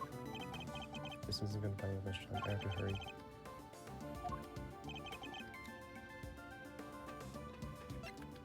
What evidence do I have that might point to him being involved in the case?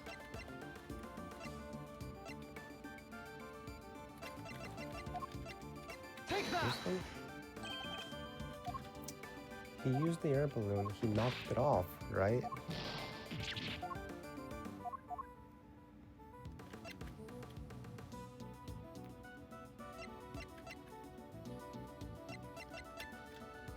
There was a bug hidden inside.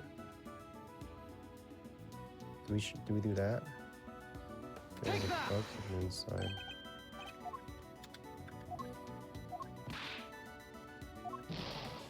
By logic alone. Okay, man. Like what? Like we had this pin, and the only one who had the time. Maybe the red coat.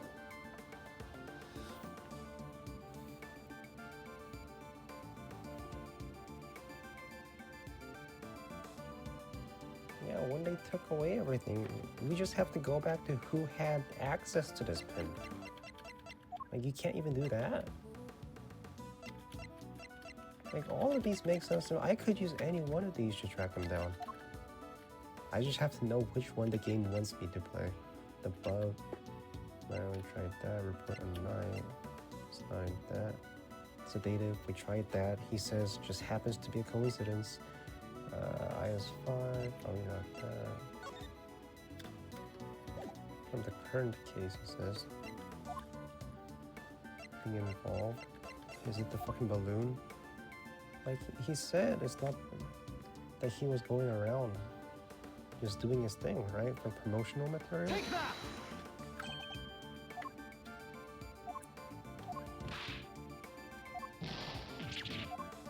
game is stupid, bro. Like, there's so many fucking answers, the game doesn't accept it. Park in front of the bridge, driver is nowhere to be found, just happens to be the same type.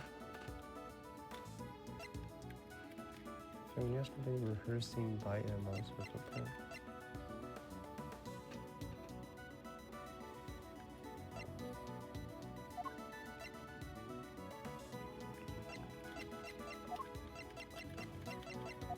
Do we have the bell? Final call. Bloody button.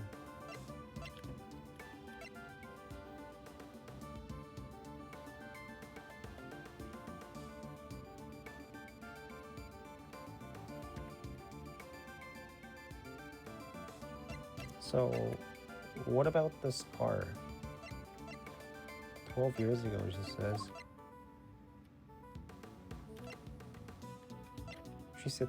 She said I saw the scar on the chin and it was a skull mark. How the fuck did he get that?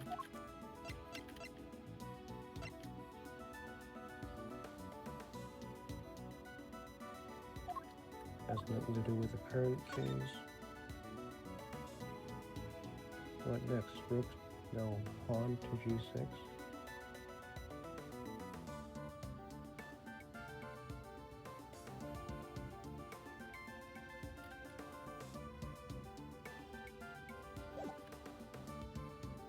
This one? The fact that he's an intermediary? There's nothing to do with the fucking case. That's the thing to tie him together? The fact that he was an intermediary? How are you gonna prove that? String puller. He was involved. Yeah, but like, how are you gonna track him down? Was hidden in the intermediary. Alright, that's enough. This is getting painful. That's so fucking stupid. Objection! Like, yeah, I know that, but... Any more of your interventions? Oh, just look at the face. So I'm Simeon, the funny clown. Look at me, I'm juggling. You can stop now. Mr. Saint, you're a fan of chess, I take it? Where did that come from? Chess? Sure, I don't hate it. Objection! I thought Bronco was the one playing chess. You're saying he was your so-called mastermind? No, it wasn't him. Whoever it was went on manipulating events even after Nightstep. Take a look at this letter, if you would mind. Who do you think could have written it? I believe it was the person... Yeah, no shit. But it has nothing to do with the current case. Do you think the person was me? What does that have to do with the current case? That's from like 2 cases ago. It said specifically what ties the current case. The fact that led Fifi to murder him. You're saying that he set up and tried to get Mr. Knight killed. Objection! Listen to yourself. What do you think I am? Some kind of evil puppet master?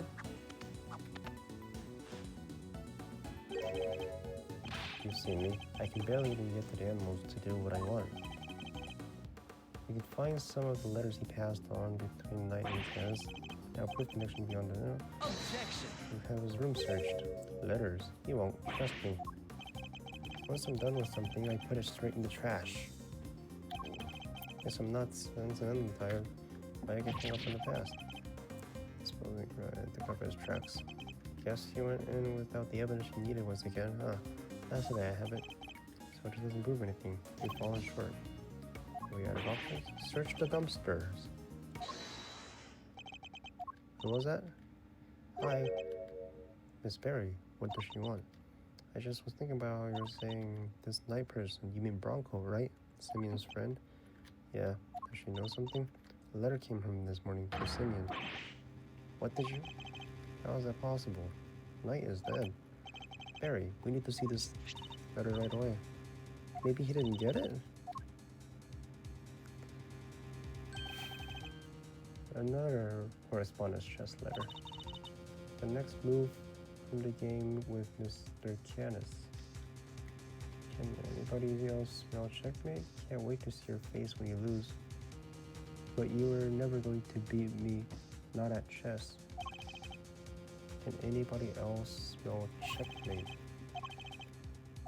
Not at chess.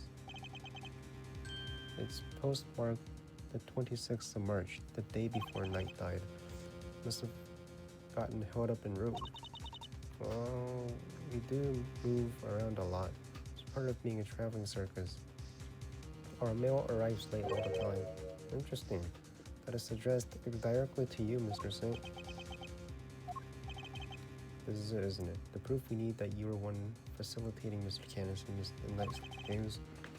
One of the letters you would have transcribed into Braille in order to create the illusion that they were somehow connected.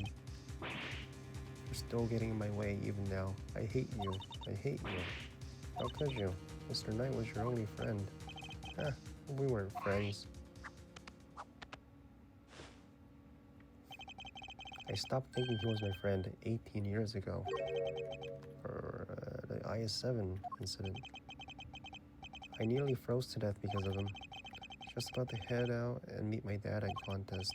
But then Bronco showed up.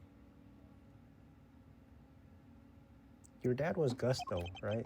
He pinned me down and tied me up. He was crying this whole time, whining on and on. I'm sorry, but my dad says I have to do this. And if I don't do what he says, he's so scary.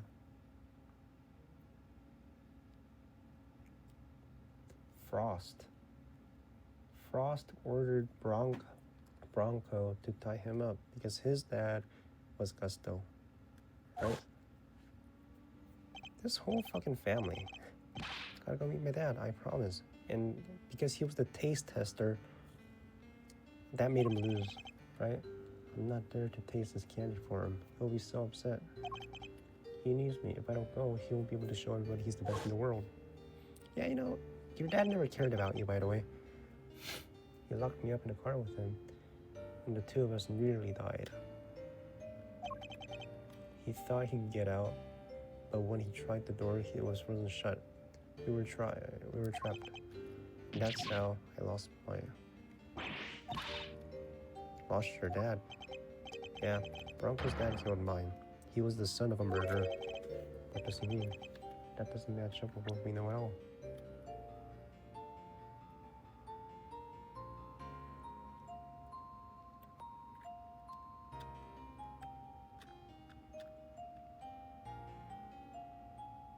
Your dad is Gusto, right?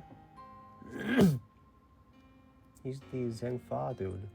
He was the son of a murderer. Simeon, the victim in his IS-7 incident was a guy named Artie Frost. Yeah, that was my dad's name. Artie Frost.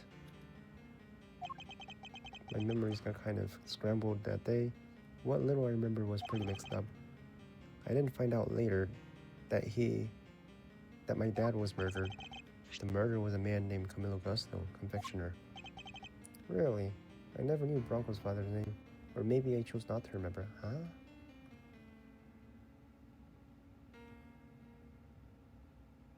So Gusto ordered Knight. Just thinking about the sicko that killed my dad turns my stomach.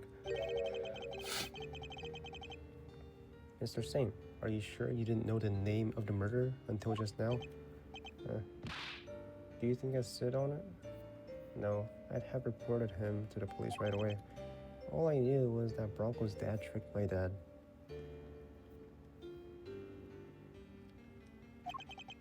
And that's how I knew my dad was the one who was killed that day. Bronco was a traitor. He helped his father murder mine. He was the son of a cold-blooded killer. He deserved to die. Objection! I'm sorry, Mr. Saint, but you made a mistake. A big one. Mistake? What do you mean? R.C. Frost was a sculptor. He'd been working in France not so long before the murder, under the name Paul Halik. So I hear. But I don't remember anything about that. I wish I could. Well, I'm afraid it's only natural that you don't, because he wasn't your father. Huh? Is this your idea of a joke? It's not funny at all. Not at all. You're right, it's not. But you need to know the uncomfortable truth. This is presumably proves you're not Artie Frost's son. Take that! Huh? Bronco's chest in a ring? Yes. Take a look at the ring for me, if you would. What does the engraving on it tell you? It's 2 letters, right? It is. This is the seal which Paul Halik used to mark his words. It was found next to Artie Frost's body 18 years ago. But why would Bronco have a memento of my father? Police looked for Artie Frost's son for a long time. Eventually they found him. The ring was handed over to the man they were able to prove was his child, Bronco Knight. What? But that's not.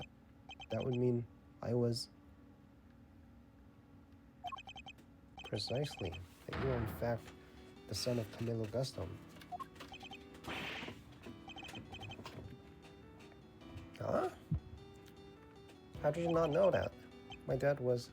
I remember, don't I?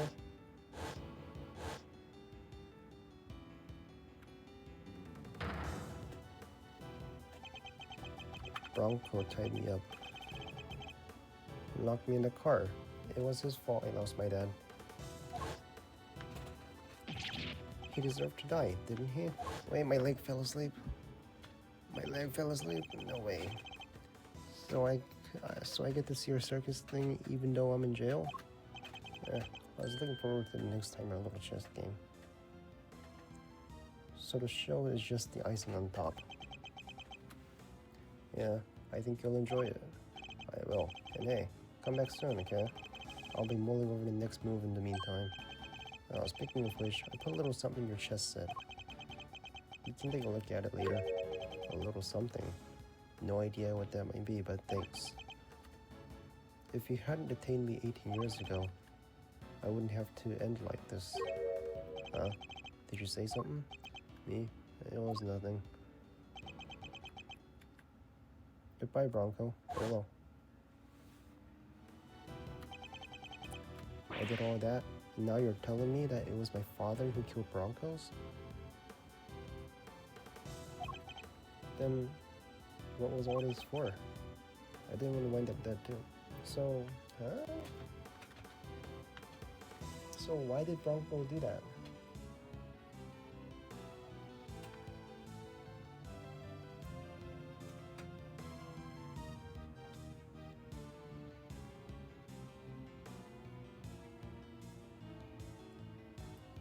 Wait, what made you think that your father was Paul Halik in the first place? I tried to be like Canis. That's why I stayed in touch with him all these years. I did all that, and now you're telling me that it was my father who killed Broncos. That's why I tried to be like Canis. That's why I stayed in touch with him all these years. Huh? And there we have it. Truth at last. Mr. Saint, you were Mr. Canis' correspondence chess partner, and you were the one manipulating events this whole time. You're right. It was me. It was me all along. At last, he's finally telling the truth. I was the one who witnessed the murder 12 years ago. But you knew that already. President's assassination, just as we thought. Which means he's the one who drew the picture. And they knew it too. That's why. The guard kept questioning me. Day in and day out. So I couldn't face what I knew the next day would bring. I was a nervous wreck. Who could blame me for wanting to get out of there? But I imagined it wasn't as easy as simply running away. Winter would have sent his men after you. No matter where I went, they were on me. They never stopped coming. 24 hours a day, 365 days a year. I couldn't sleep at night. Even the smallest noise had me chasing the windows. It drove me crazy. So I joined a circus. At least that way, moving from place to place was part of the job. My whole life, I've been up against Chief Prosecutor and Warden of a prison. No regular person could hope to stand up to people like that. From the time I was a child, I had nobody. The body double was behind it all, controlling everything. He was a fake, but he was the president of an entire country. What hope did I have? There was only one person I could turn to, Canis, the man who saved my life. He wasn't like Bronco. He really did want to help me. That's quite a claim. Strange to think of our famously ruthless assassin winning an admiration of a child. He showed me how to stop being a victim, to stop being hunted, and become a hunter myself. And they all became my prey. But I doubt even you would imagine that the body double would go so far as to co-opt our country's police. No, I sure didn't. And as long as Winter was around, no evidence was gonna stand. He even nearly managed to ruin things this morning. Lagarde almost got away with it again. But I know him now, like the back of my hand. I could see exactly how it was going to all go down. So he saw right through the plan, how Chairman Winter would try to suppress the evidence in Warden Lagarde's trial.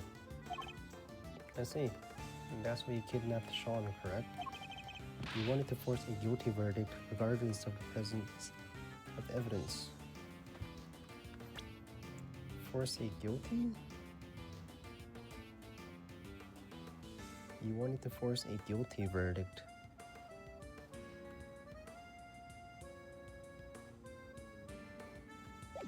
Objection. How to make the name for what happened to Hello? Alright. Whatever helps you sleep at night. But Winter pulled one last surprise, didn't he? He tried to kidnap Sean himself in the hope of influencing the verdict.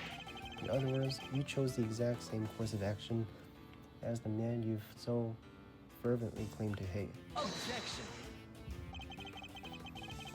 That's only if I'd actually kidnapped anyone at all. But I'd never do something so wicked. No, never. Me? Commit a crime? No. And besides, I don't hate the three of them. If anything, I'm grateful.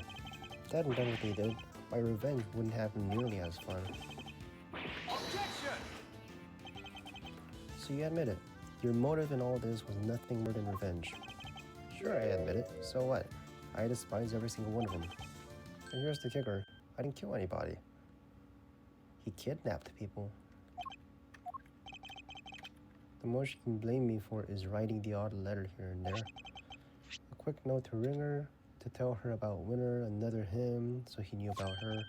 The fact that they all wanted to kill each other and one of them succeeded, that was all on them. So you take no responsibility for the fact that your actions result in multiple murders? Right. Same thing at the Gourd Lake. People are much easier to control than animals, you know? The whole fake assassination plot? I handed that to Bronco on a plate. That was part of his plan, too. So Rook's murder was... No. That was Bronco's idea. Nothing to do with me at all. Still, it moved things in the right direction, wouldn't you say? Isn't fate a crazy thing? Can't talk about a murder. Setting Lagarde up was easy, too. I just made it seem like Knight and Canis were in contact with each other. And slipped the chisel inside the chest set. So it was you who put it there. Yes, it was. I thought I might point everybody nicely in Canis's direction. Worked out pretty well, even if I do say so myself. Who knew that would be all it took to make awful woman murder poor Bronco? I guess she got to where she just saw the enemies everywhere she looked. I know the feeling. And the smallest thing can send your paranoia into overdrive, and then things get quickly ugly. I had a front row seat for the whole show. You were the last piece to be put in play, of course. Who, me? You solved both cases and finally brought down Winter and Lagarde. I guess you could say your powers of deduction were the weapon that put an end to both of them. I didn't solve those cases for your sake. Sure, but you didn't know you were doing me a favor. You were just playing at being an attorney for a little while, right? What did you say? All I had to do was cower and say no a few times, and you rode my rescue like a hero you are. Was getting arrested part of your plan too? No, That wasn't something I expected, I have to admit. I never thought they'd take the chisel for the murder weapon. That was a real plot twist. Made my blood run cold, for sure. But then, who should come through with me turnabout to end all turnabouts? The greatest legal mind this generation, my knight in shining armor. But it felt pretty good saving me like that, huh? You have to thank me, you know. I don't do that for many people. You're wrong. He wasn't playing at being an attorney. He was trying to help you, because helping people is what Mr. Edgeworth does. He helped me when I needed the most. Ah, did he? You're sure you've been trying to on his dear departed daddy's shoes for his eyes? No, that's not what he was doing. Come on, Kay, mister. Don't let this clown get you down. He's projecting, plain and simple. Painting other folk with him. Okay, but you still killed him, right? The blood's on him still. It's not like he didn't trust other people. The poor kid doesn't even understand the concept. Doing something for somebody else's sake, forget about him. He'll never understand. You think I care what you have to say about me? Consider this for a second. Got my revenge on everybody. Set out to get it from, and yet you still killed the president. You can't prove why you incited anything. Think of it. I never actually did anything. What's my crime exactly? You think you can pin an incitement charge on me? Read my letters. I don't mention murder anywhere. If I did, maybe you'd have a case. Maybe you could say I encouraged them. But it's the same story as always, I'm afraid. You can't prove I did anything at all. That's not true. You kidnapped me. Sorry, but did I miss the part where you proved that? All I ever admitted to was sending letters. Letters which didn't threaten, coerce, or encourage anybody to do anything. I just passed on what you might call pertinent information. He's a slippery one, I'll give him that. That's gotta be something we can do. What about this? Excitement stuff he's talking about. Incitement means to encourage or direct another person to commit a crime. In the eyes of the law, is seen as equivalent to committing the crime itself. So then we need to prove that he told them to do it. You say that like it's gonna be easy. Guess maybe you're not so big on due process after all. Maybe you think you can make me carry the can for the murders I had nothing to do with? Think again. I don't even have to talk to you. If I didn't want to. In fact, why am I still talking to you? The tent is surrounded. There's nowhere left to run. Really? You don't think I planned my escape too? What if, just to pluck an idea out of nowhere, I trained all these vicious wild beasts to attack on command, for example. All I have to do is say the word and settle off stage in the chaos. You wouldn't.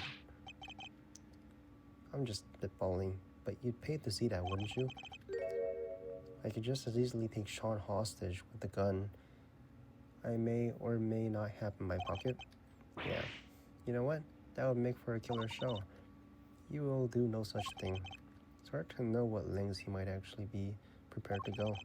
But knowing what we know about him already, we have to be prepared for the worst. Fine, I'll humor you. Bore me and we're done, alright? Let's see if you can keep me entertained, shall we? He's not gonna give me an inch.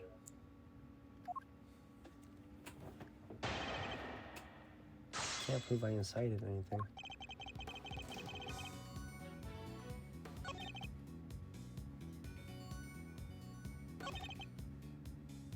Maybe you'd have a case. Maybe you could encourage them, but it's the same story. Can't prove I did anything at all. Hold it! Press.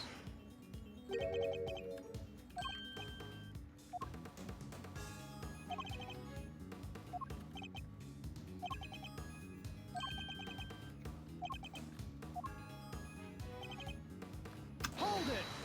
Maybe I did, maybe I didn't.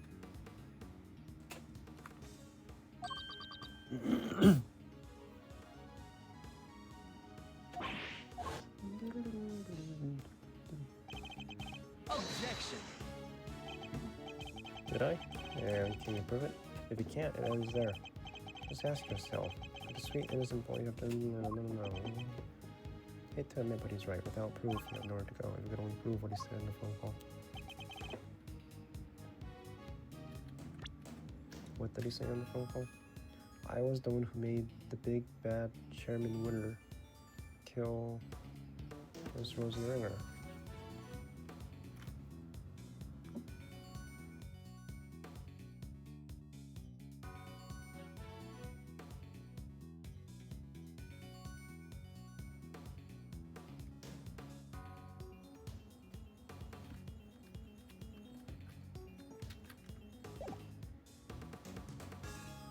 Hold Can't it! prove anything.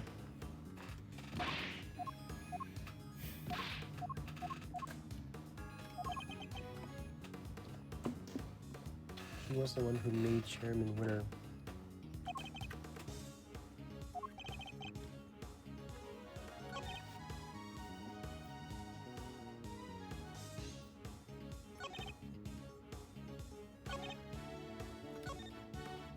If I did, wait. Hold it!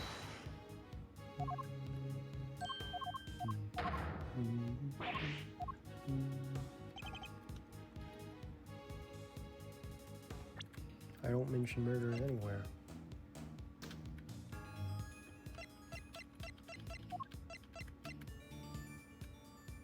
Didn't they record something? Belong to President Wang. It can record and playback sound. Rehearsal tape. Intercepted from the bug that was planted.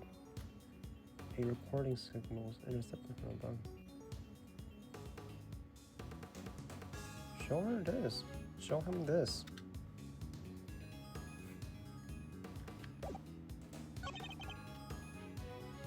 Maybe you could say I encouraged them.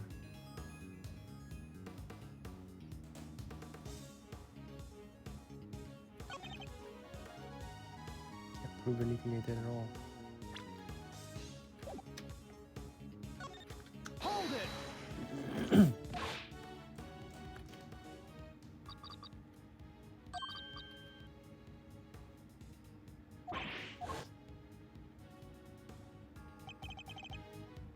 Tell me yourself.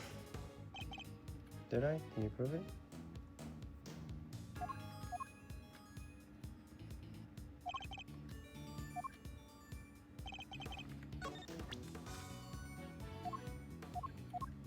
You have your confession.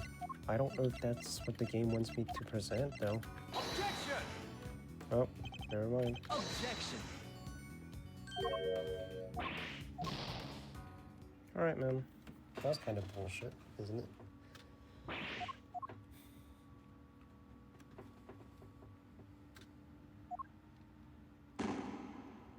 It was being recorded, by the way. We recorded you saying that on the bug.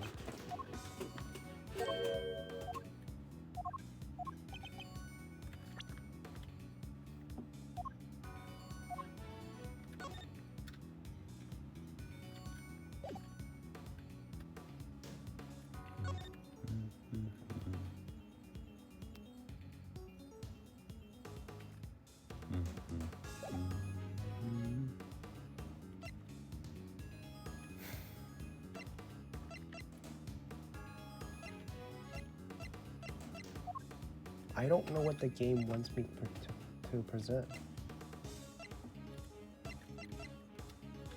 Recording signals that were intercepted from the bug that was... Yeah, it's this.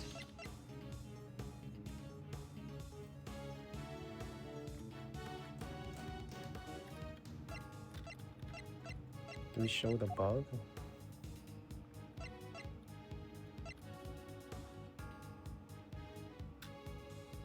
We can record and play back sound.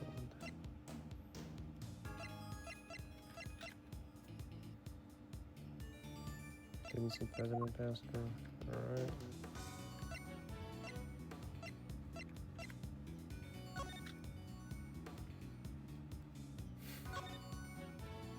Getting the revenge for what happened 12 years ago.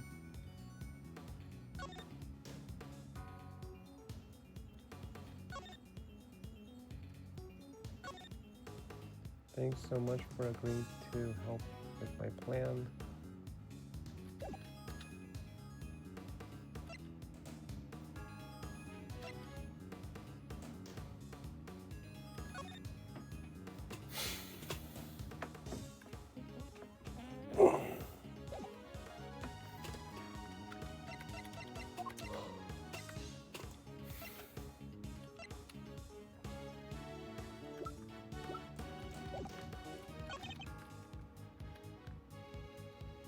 You can't prove I did anything at all. Do I show him the tape here? Objection! What's the fucking difference? What the fuck's the difference? Same evidence, different sentence that say the same fucking thing. Because you said it yourself. It's so fucking stupid. I showed the same evidence to two different sentences that say the same thing. One says, I didn't do anything. And the other one says, you can't prove it. Yeah, there's only the truth. I was the one who made it. It's so fucking stupid. Weird. I know you think you can worm your way out of everything, but this time you're wrong. I am. Yes, because the conversation was being recorded by somebody intercepting the signal from very listening device you planted. It was. You got your conversation with the clown here on tape? That's what you're trying to tell us? No. As long as he says, Schemer's schemes will swallow him in the end. It's Lloyd. Could you play us the tape, please? Bet you can. Got it. It was this part right here. Mr. Edgeworth, that's Judge Cavill on the cell phone. Who's this? You're the one who had the K. Can't hear Mr. Edgeworth. Sorry. I was right around here. I was as surprised as... Huh? That's weird. Something wrong? I'll say. Seems we maybe didn't quite catch the next... You gotta be fucking kidding me.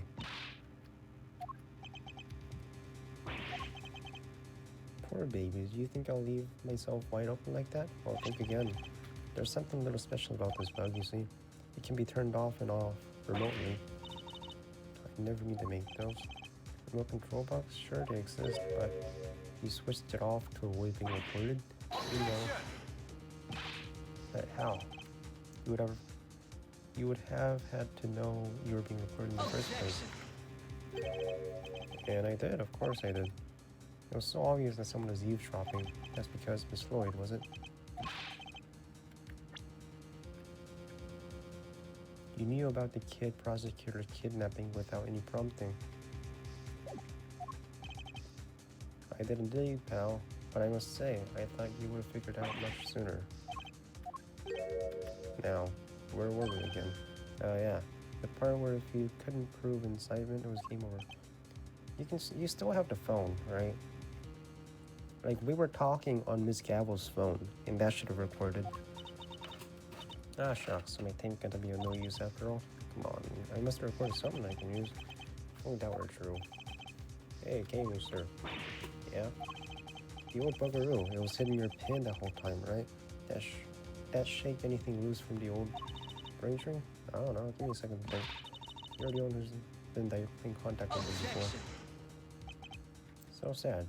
Relying on flawed evidence, desperately trying to make it stick. Oh, that's quite enough for now. Next topic, please. Huh? He's trying to steer us away from the current line of inquiry. Directly in contact with them before. Kay had one-to-one encounter with him recently.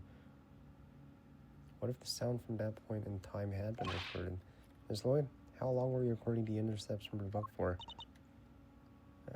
2 nights back? In which case, during which time of the frame would we likely to find Mr. Singh's voice?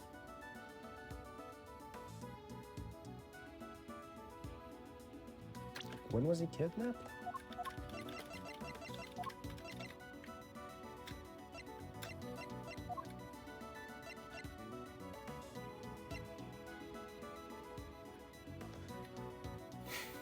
This morning, right?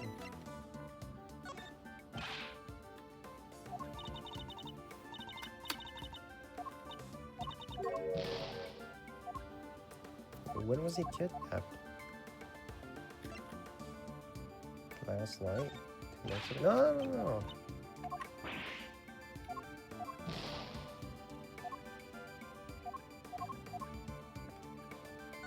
2 nights ago. What if there was a recording period around that time? Slowly, quickly. Place the tape you have from the light for last. Huh? Sure thing.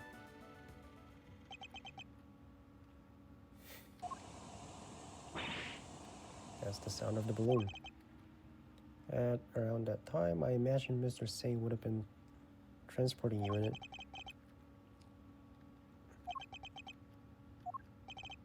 Is there anything else on the recording, I wonder?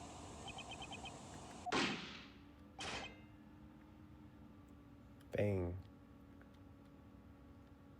Ka-chang. Wait, that noise. That was a gunshot.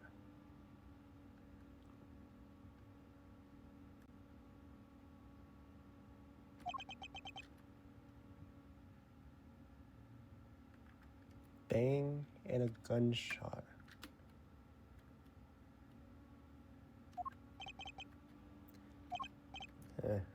You turned the bug off then too, it seems. Unlucky for you. You were a little late in doing so. Now, the gunshot ties you directly to the case. What you talking about? Nobody ever mentioned a gun.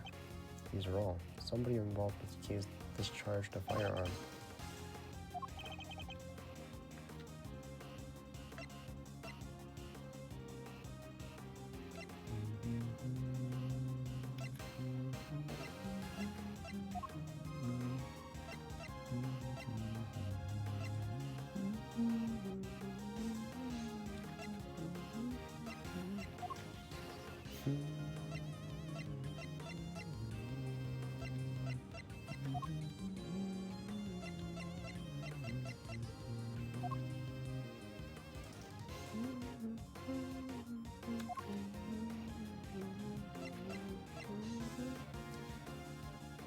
Shows a gun that was used in an incident related to the case 2 days ago, right?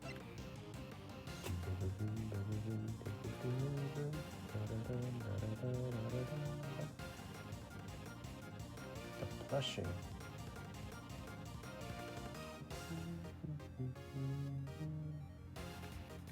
It was the one where she got kidnapped, right? No. Third statement? Last night, but didn't see the president pass through. Something about a gun.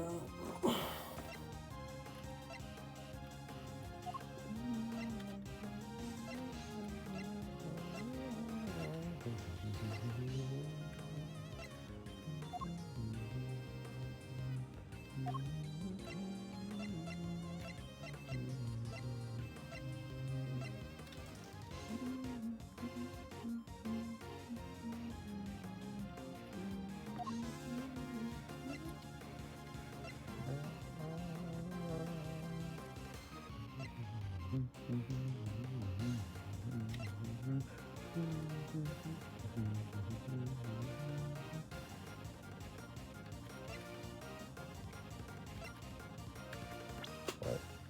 Is wrong? Somebody involved with this case discharged a firearm. I just need to remember who it was and present the evidence.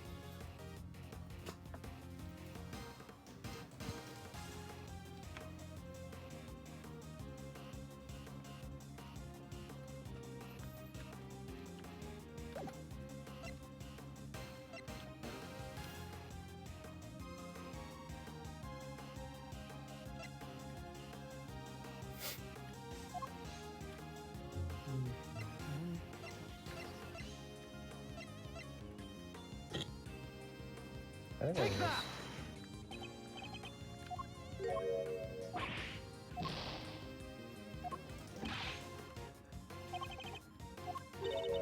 was the person who fired the gun the same person that kidnapped me, you think? Was the person who fired the gun the same person that killed me? And that kidnapped me? It's a possibility, not a certainty by any means.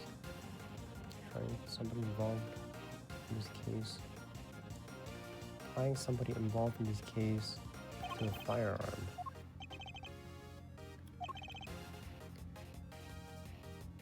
I'm gonna prove it. The gun was used in an incident.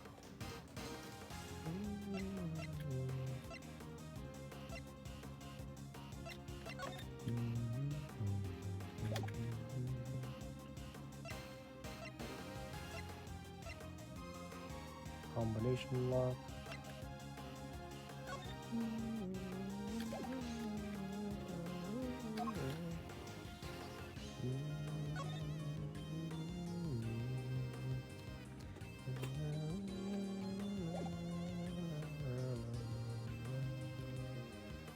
Fell from the roof of the on-set production trailer last night.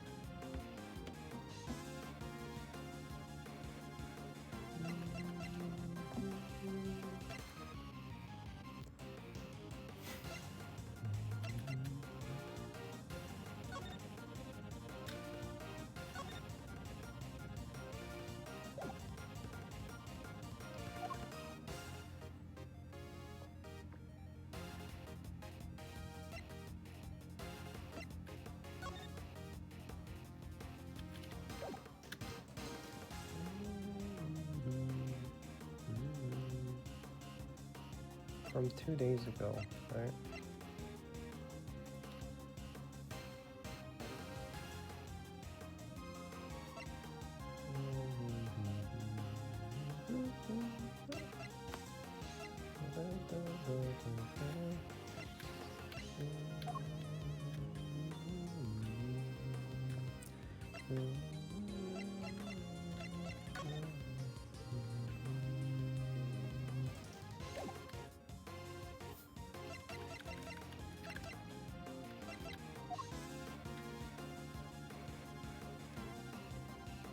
Sarah is in charge of it and drives it around in the back of the truck.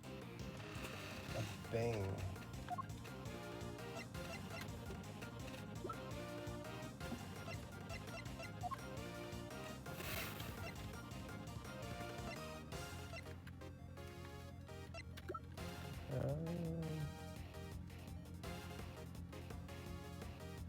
I forgot, bro.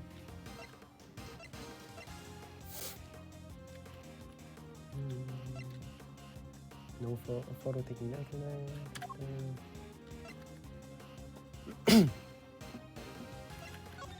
security footage.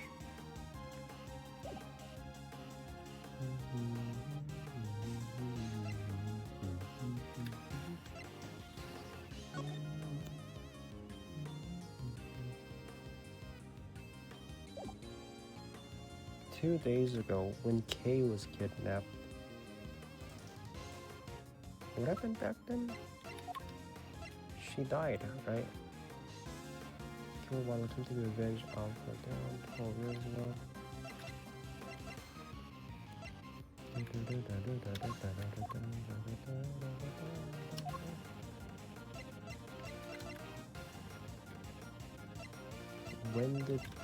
When did Knight die?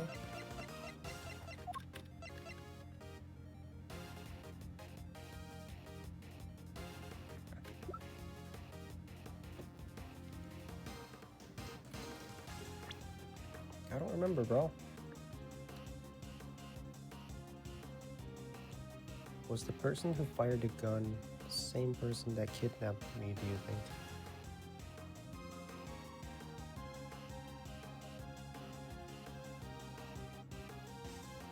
How did she die again? I forgot how she died. She was hit in the back of the head, right? Someone hit her on the head. Excelsius hit her on the head and then stabbed her chest. It was Rose Ringer. Was it you?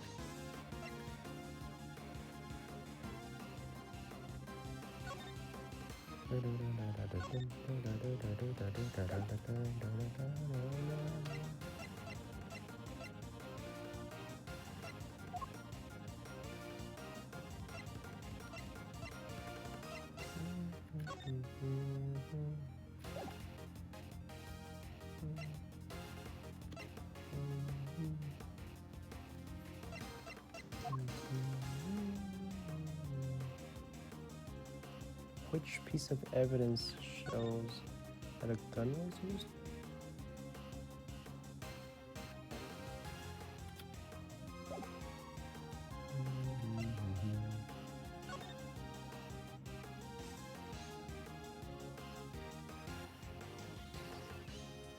Is it this?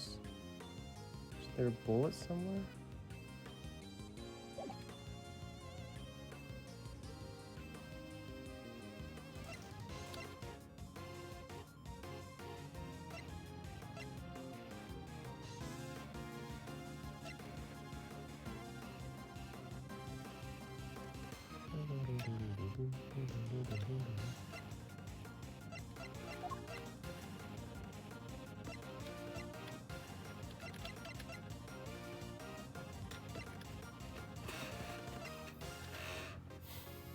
Long to win, it can record, but it's not that.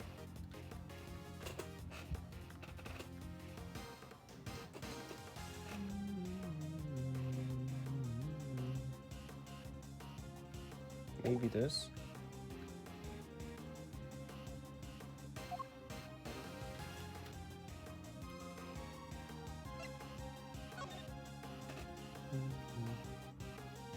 Robotic concussion and bone breakage is caused by extreme pressure from above. Effects of yellow substance found in clothing.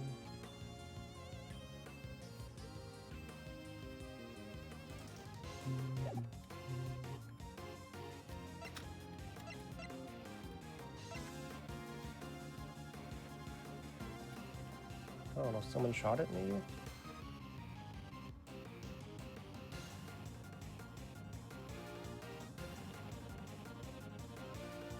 There's a left untouched. All the chain. Take that! Like that.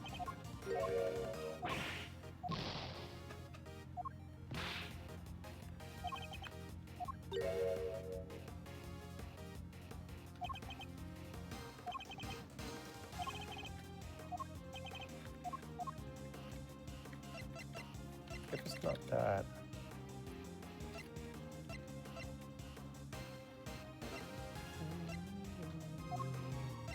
If it's not that, I was thinking it was this.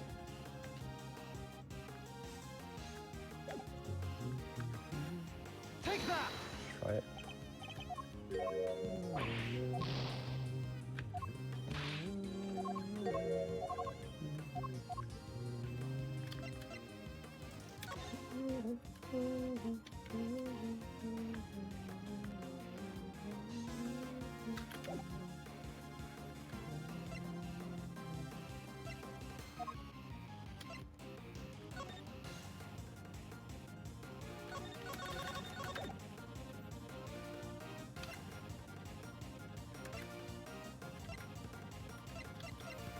It's not these two.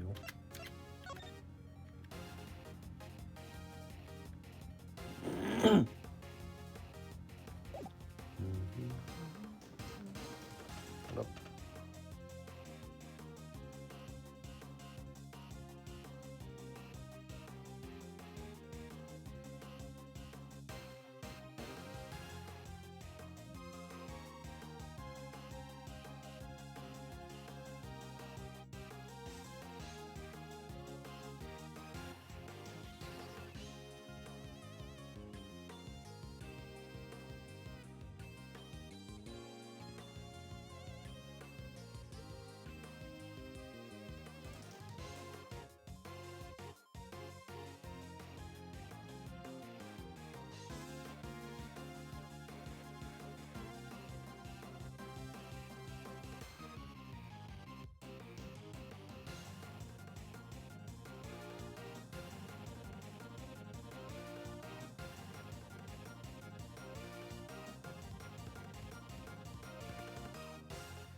Hello? Alright. What piece of evidence shows that a gun was used? So it's not these two.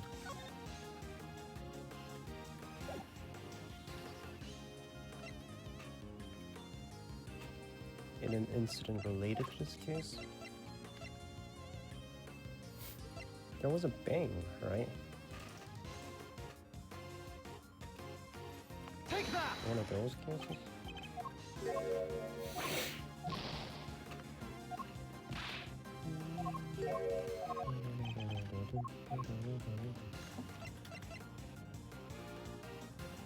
Left untouched while the side gate chain was cut sometime last night.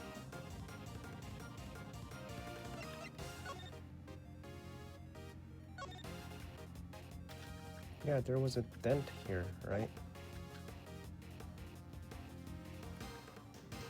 Is it that? Take that!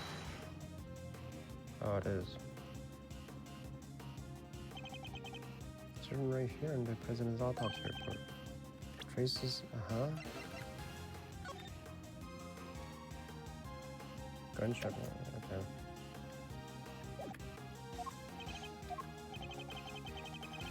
And where was Kay when the gunshot was reported? That's right. She was in the balloon, being taken by you to the top of the big building. However, the roof wasn't as deserted as you needed to be.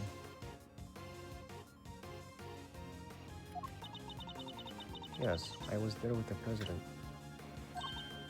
Wait, not long after we started talking, he noticed something and told me to leave. If a gunshot rang out shortly after that, don't tell me you didn't hear it yourself. Now when it sounds crystal clear in the recording, you're just gonna pretend to ignore me? What else do I expect to do when you keep spouting weird things? We didn't just hear gunshot on that tape. Thanks. Ka-ching. You can hear that the bullet hit something too. Could the president have been aiming at Mr. Singh? What would the bullet have struck? I think the balloon, right? I think the president was firing at the balloon. And if he was, what we heard on the tape could have been the bullet hitting the basket. Let's take a look and see, shall we? There it is. A hole. There's a bullet hole in the bottom of the basket. I call that pretty conclusive. Well, Mr. Saint, how do you explain not just the sound of the tape, but the accompanying bullet hole? You see everything, don't you? It's pretty impressive, I have to admit. I doubt there's anything I could hide from you if you really wanted to find it. Try to confess, will you? Alright. No need to get cranky.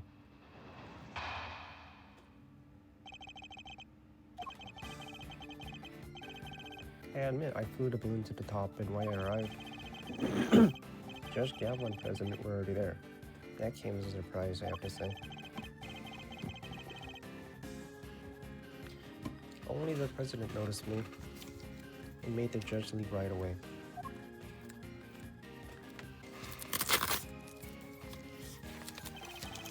Then he pointed the gun at me and fired. But why was he trying to shoot down the balloon? That was simple enough. When I arrived, he was just about to murder your friend Judge there.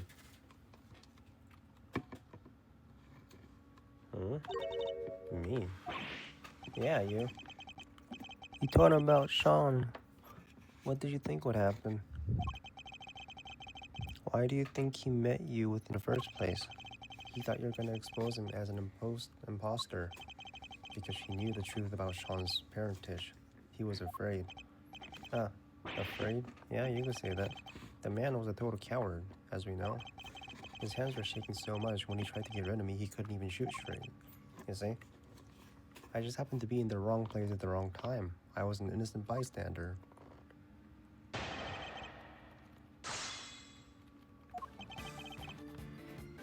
Hold it!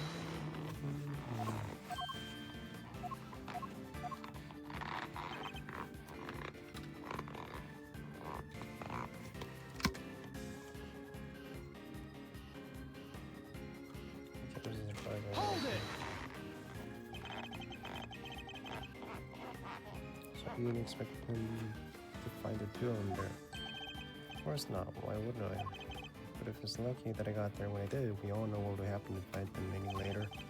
Just about to try to kill you, Gavel. You didn't suspect a thing? I'm afraid I did not. Had no idea. Yeah, glad I'm around the kid. Objection!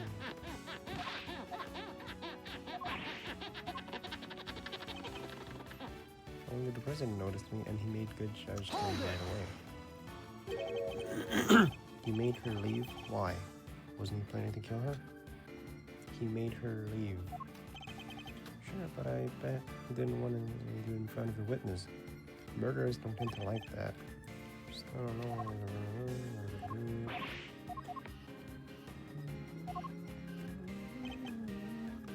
Then he pointed his gun and fired at me. There's a problem with whatever it is. You managed to leave Kay there out of the roof, which means you didn't actually leave the Within Bay, did you? Oh yeah, I guess I forgot to tell you the next part. After he shot me, he escaped through the hatch. Come around a little, make a room. Oh, there he is. Objection! There we go. You're lying to us again. I am. The president never entered the storeroom. Miss Hart testified to that, fact. And you believe the word of a 2-bit hack over mine?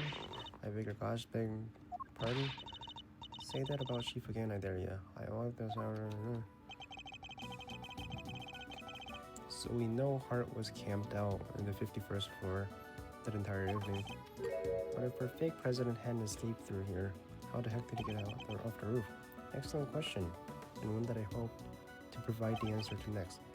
We know that he didn't leave via the elevator, so neither that nor the hatch are possibilities, which leaves only one possible way of escaping the rooftop.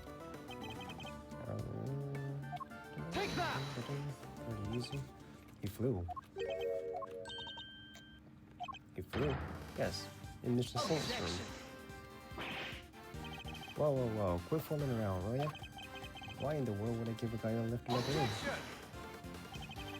There was a security camera under the elevator, and Miss Hart was on the 51st floor the whole time. There's no way he could have left that rooftop. You know what? The circus is all about making the audience think they're in danger, leaving them a thrill.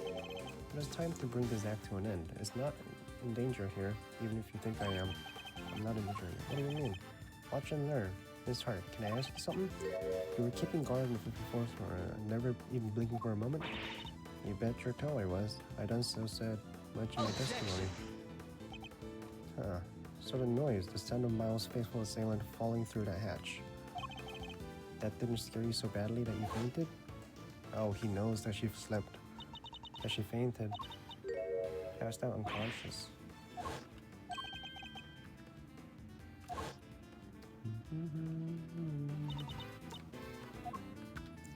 Sorry, Miles, but that's what you get for putting your faith in these people. Doesn't matter. Kate couldn't have fallen down the hatch until after the prison left the roof. Allow me to offer a little counter theory. The coward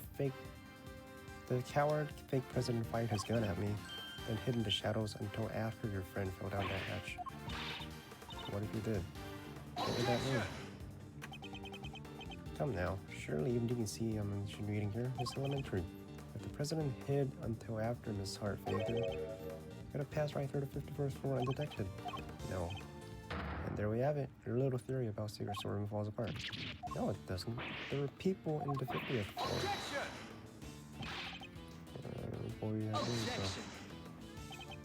Oh, pretty good one. He already knew he was the president's son. And how did he discover that exactly? Because I told him in one of my trademark letters. What? He's lying. Oh, you bet I am. Or am I? Maybe I did tell him. Maybe I didn't. Well, Shawnee boy, which is it? It was my fault that terrorists fell off the roof. I admitted that much already. But I didn't find out about my dad until today. I swear. Well. I knew about the falling head thanks to the bug. But who knew it was you who made it fall? And the president died from being crushed, was it? Alright, well that's confirmed at least. You were the murderer. Congrats on getting your revenge. That ties up everything neatly, wouldn't you say? Though, I guess you say something more like, and so the pieces fall into place of as well. Counter my unassailable logic if you can. The murder of the so-called president. You know my Mo by now, right? Mr. Bronco, Chairman Winner. Why would you think I'd let that fake president set a foot in my balloon? Besides, it was crushed by the death of a model monster. And who said that old cars haven't fallen? Well, makes perfect sense. That's how our imposter wound up dead. And what was the motive behind the murder? The little truth I shared. Get it? The truth. That thing you're so fond of. It's what caused the murder here. No, that's not possible. There's a detective in my house? Somebody arrest that boy. Can't help noticing nobody rushing to slap on the handcuffs. What's the matter? Curse you. Okay, just a minute. I mean, it doesn't disprove the fact, or it doesn't disprove the theory that you put him in your hot air balloon. I admit it. You're all the same. You, Winner, that idiot phony president. When a real culprit to go free, you can railroad me into a jail cell, don't you? That's the justice you all claim to love so much. You only love it when you can twist it to suit your needs. That's not true. Well, if you're gonna make moves, guess I'll have to step outside and speak to an officer myself. So tell them the kid, he's the murderer. Maybe they'll finally do something. We're not done with your testimony, as I say. Just get to the point. How did I know you'd make some excuse for stalling even longer? Still don't have proof, do you? Or any chance of winning this? Tell me I'm wrong. And yet you still want to prolong the agony? What? You can just do that? What, did you forget that little Shawnee's life is on the line too? Hey, Miles Areno. Take a deep breath. Because it's times like these you need to kick back and take stock and be grateful for what you have. The worst of times are when lawyers calmly show their biggest smiles. The way in which the president made his escape is what you and the laughing boy can't agree on. How about this for a little experiment? What if it's not about whether the big guy in the purple jacket got on the airwheel or not, but rather, under what conditions would Simeon have been cool with letting him get on board?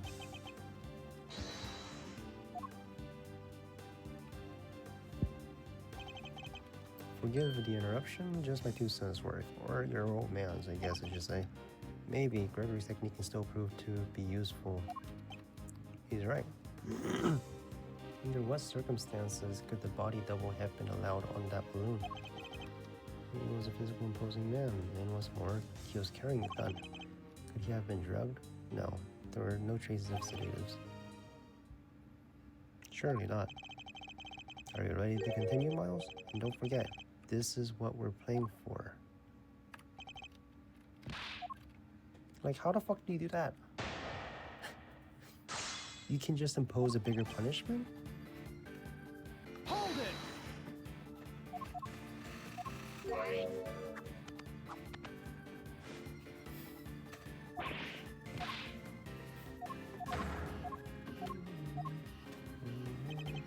Hold it!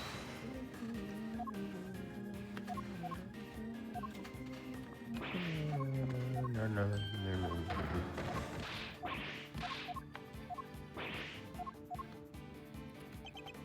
Hold it!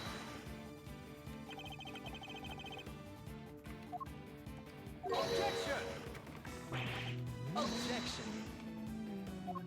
Objection! Objection! Objection! Objection!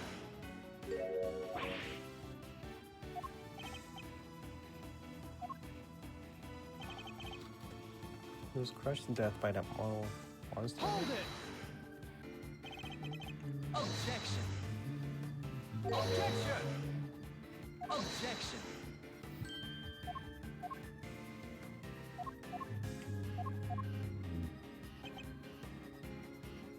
And who said old Taurus is noggin falling? Hold it! Objection!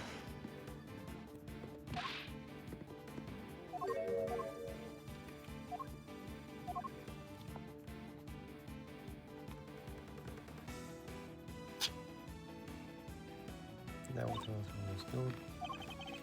We need to think about how the president died. It was a very particular cause, to say the least. If you assume he was crushed by Torres, then the whole thing becomes Sean's fault. What if it wasn't that the president crushed by similar kind of force?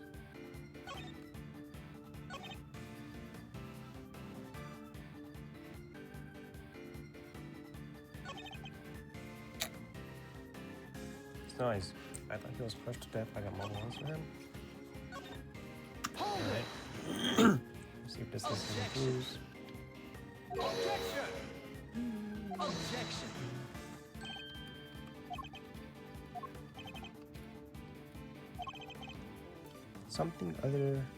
Some other piece of evidence that could link this man to President death by crushing. Yeah, the balloon? Crushed with the balloon? Can I check the bottom of it?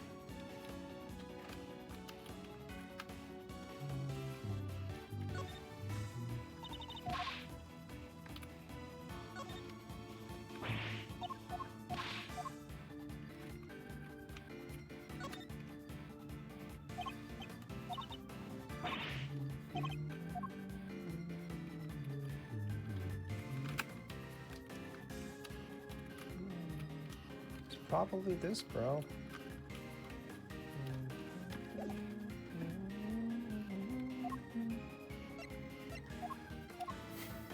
The balloon, bro. He was crushed by the balloon. By that monster head.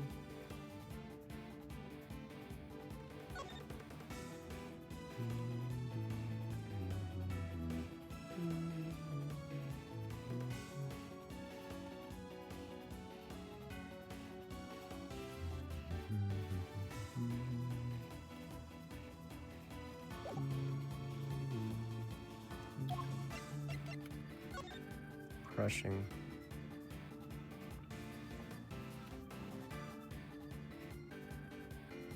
Death was due to full body contusions and bone breakages caused by extreme pressure from above.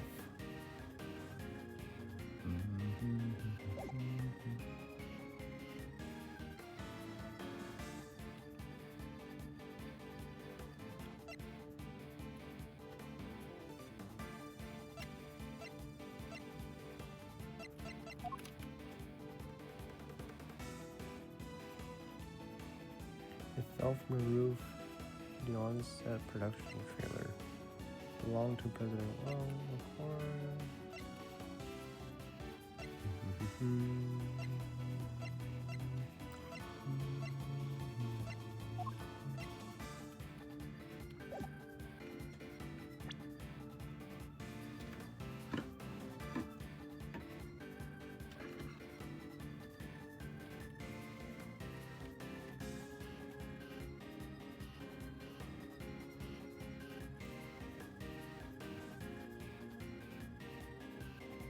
It's not like you have anything else right now. The president's body was crushed under the falling person effect. There must be something. Some other piece of evidence that could link this man to the president's death by crushing.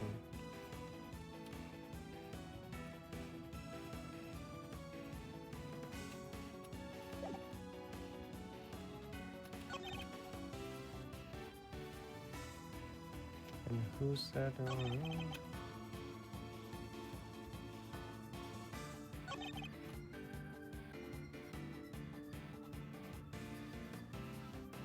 So what makes you think I let that fake president sit those things with wrong clothes? I mean, winner, you know, alright, there's a guy.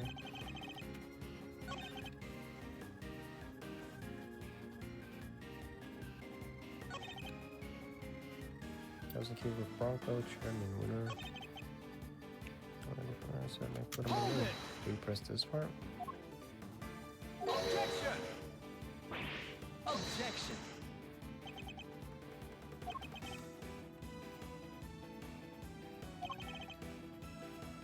Or did you really think Objection!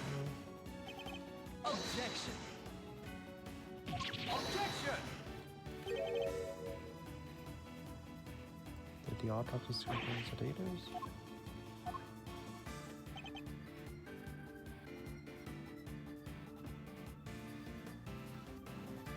I'm gonna press it again one more time. I'm gonna read it through. Actually, I have doubts about that. If the president really cares, Objection. don't understand your own pet theory in the trash. Aren't you the one who went all that trouble to be your man squished by head hypothesis was true? Objection. That may have been my theory at one point, but that was when we thought the head was the only thing that could question. Why the past tense? That's your theory now. I don't have anything else right now. The president's body double questioned the following are as a fact. No, there must be something.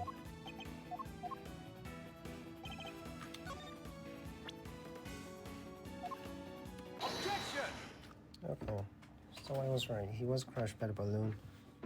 But I wasn't sure if the game would accept it. Sean didn't kill the president. The president was crushed by a monster. I get it. He's the kid who can communicate with giant beasts, right?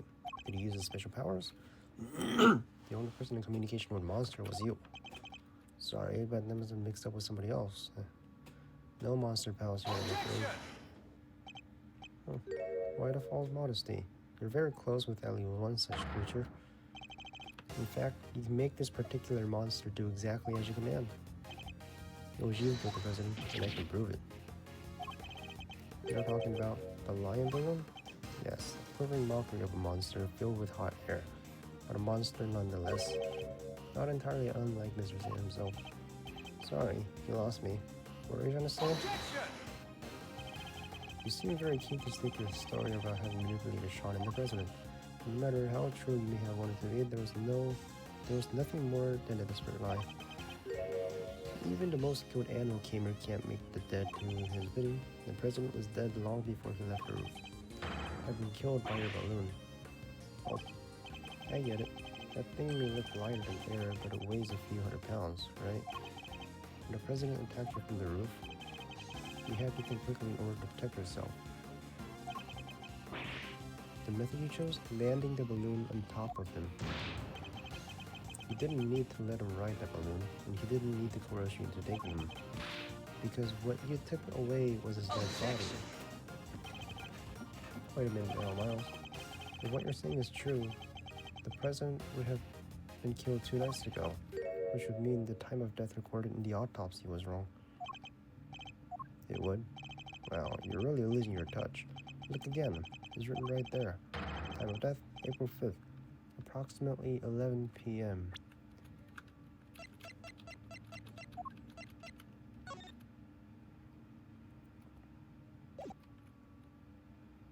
So the next day?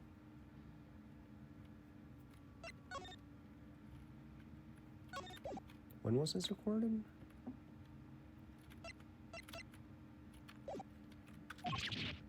Yeah, April 5th, that was yesterday, which means... Exactly, it means he died when a Taurus head fell off of that roof. Alright, Sean, time to be honest with us. You know it's the right thing to do. You killed your dad, didn't you? You hated him, didn't you? We get it. Who wouldn't? He just left you. What kind of a father would do that? No, that's not what happened. I already told you. I don't know who he was until today. But you did know, because I told you myself. Can my theory really have been so wide off the mark? I want to get you once again. Thank you once again, Miles. You hounded Winter and the guard until their crimes were finally exposed. By ruining them both, you helped me get my revenge. I love those powers of deduction. If the time of death matched up, everything else would fit. So, could he possibly have cheated the time of death somehow? Oh, and what was the other guy's name? Camilo Gusto? You even ran him down for me. That was some great work you did there. Of course, Gusto. IS-7 incident. He killed Frost and froze his body in order to conceal it. Mr. Gusto needed to freeze Mr. Frost's body in order to obscure the time of death. If they determined the murder occurred during afternoon tea, he would have been an obvious suspect. Bingo.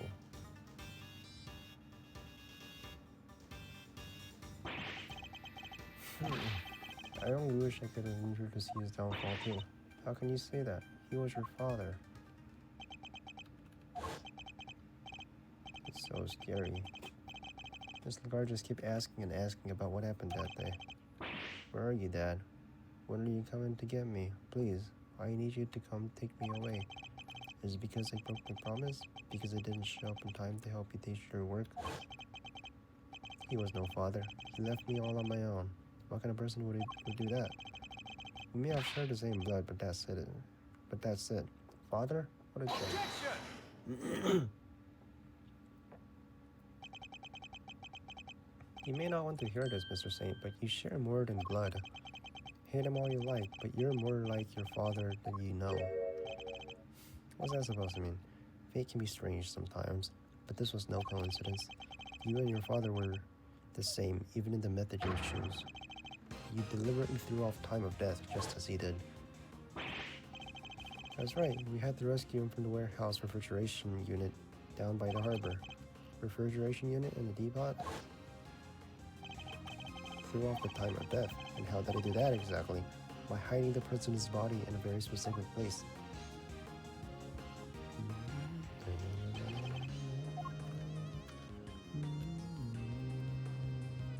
Take that! You needed to keep the body cool somewhere, and you needed somewhere to keep Sean.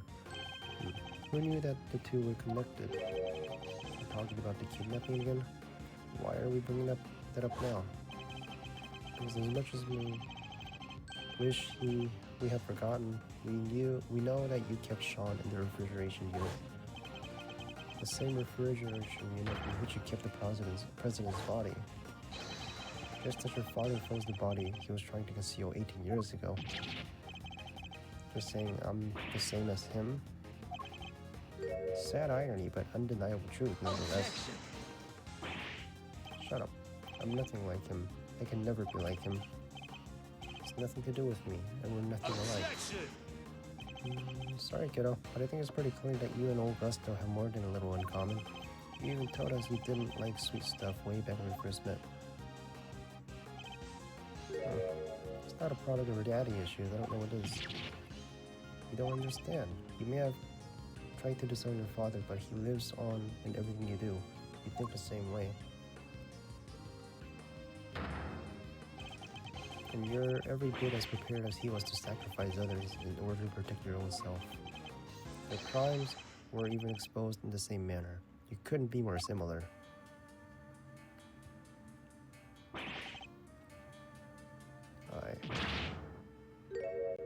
Or should I say, I don't know anything about refrigeration unit. And kidnapping? Nothing to do with her. Nonsense. You did it so you could blackmail Judge Gavel. We know for a fact you're involved. You're a real danger to be around, you know that, Miles? What aren't you going to accuse me of? Changes nothing. You still don't have any proof, or of incitement, of kidnapping, of anything. Oh wait, are you planning on maybe fabricating some? Taking a leaf out of the old winter playbook? Never. I would never do that. No matter what happens, we must find the truth, something like that. But only when the truth suits you, huh? That's how the law keeps people down, isn't it?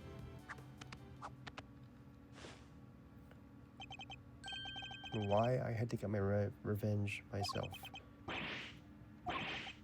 The guard, Winter, and now you. None of you can touch me. This is bad. Is there anything we can do?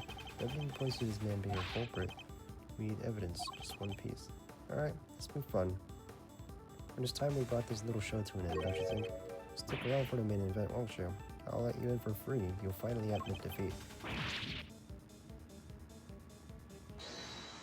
Hold it.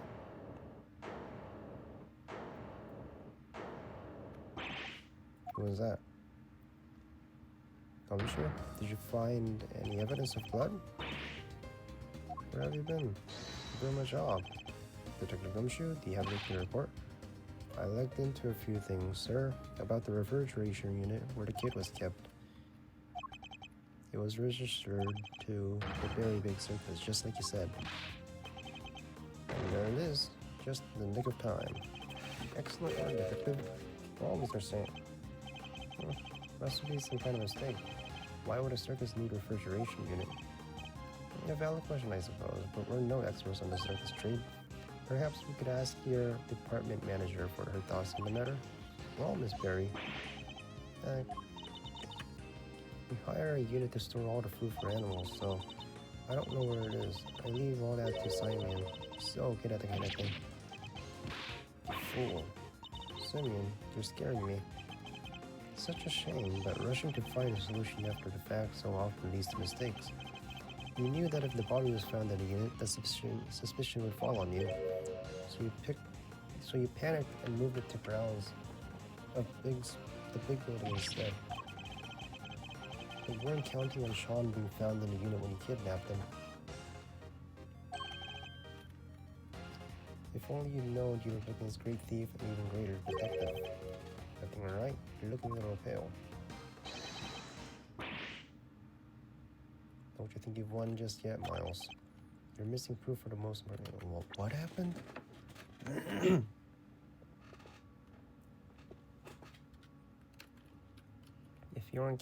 But you weren't counting on Sean being found in the unit when you kidnapped him.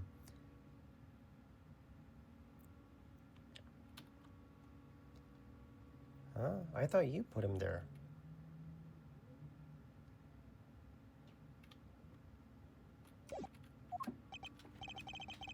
I am?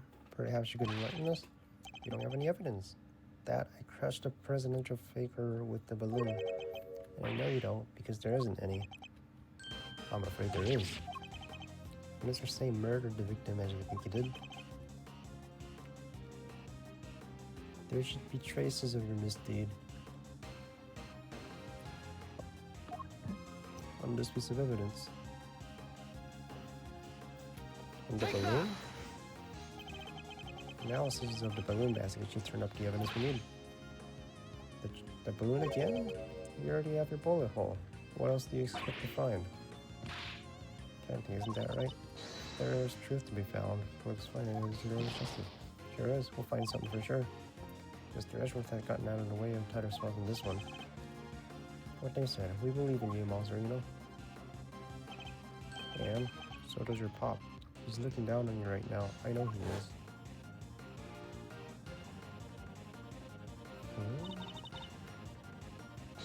Stay calm and see the end. A perfect balloon moments away. The president's body double was killed by the balloon. Traces of a certain substance. When you know something, you'll pay for your crimes at last. Time to wrap up the mysteries of past and present once and for all. Here to find a balloon. There's a fucking fly in here. What should we expect to find in the balloon that was used to crush the president? The flower? Take that! Bucket. When Sean found the president's body, he also found a bucket of lion lilies. Lion lilies, a symbol of connection between parent and child. A popular flower back in Zangfa.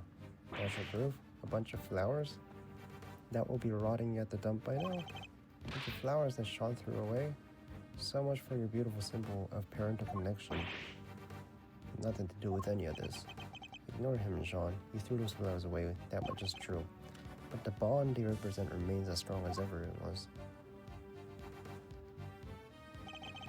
The president held on to them until the last, an act which provided us with their final piece of evidence. What are you talking about? The flowers Sean disposed of had been squashed flat. They must have been crushed by the balloon. If we examine the basket for traces of lion lily pollen, what do you think we might find? No, you don't need to do that. You looked over the basket just now. Anyway, if there was a pollen stuck to it, you would have seen it. Those flowers are bright yellow. Not all evidence is visible to the naked eye, Mr. Saint. Emma. Yeah? Call into scientific skills again if you don't mind. Leave it to me.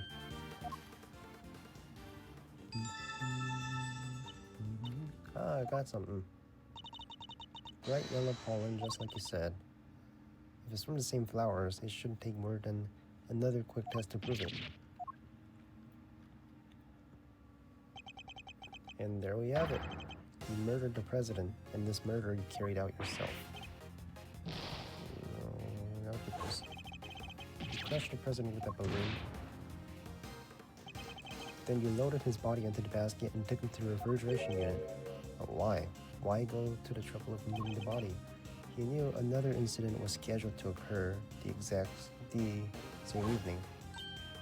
Oh, Rosie Ring's murderer. Exactly. If you had left the body there, it would have been interfering with other plans. I get it. And you couldn't leave the body in the refrigeration unit for long. Indeed not.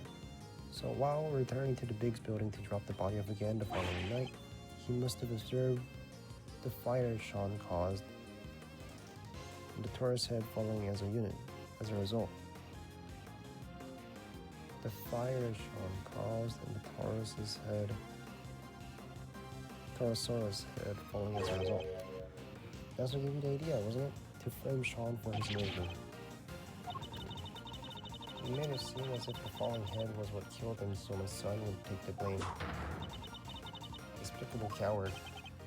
In order to achieve your aim, you lowered the president's body from the balloon to the lot below. And while he was dangling from the rope you used, he was caught in Sean's reversal tape.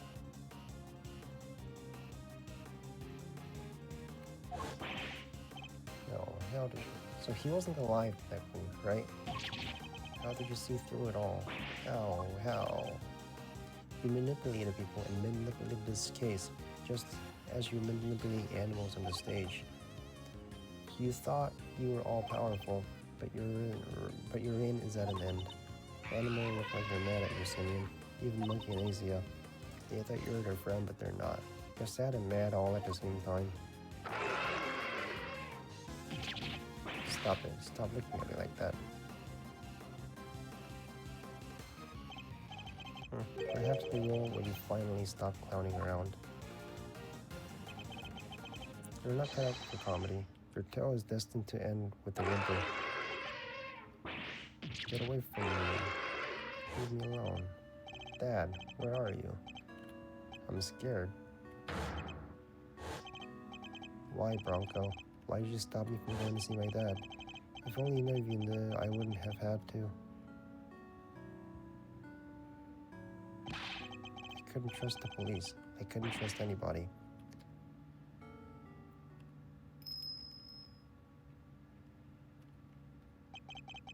But that man, he helped me. Candace was the only one I had to. No, leave me alone. What? Even the gorilla? No. Damn, bro.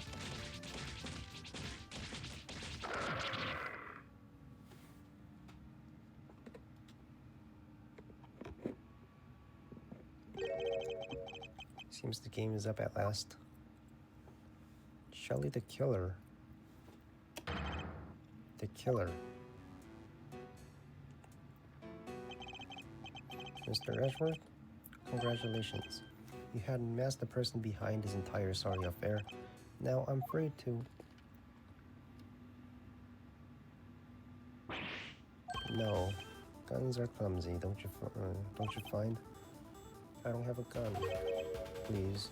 Not only are you carrying one, you were just about to draw it.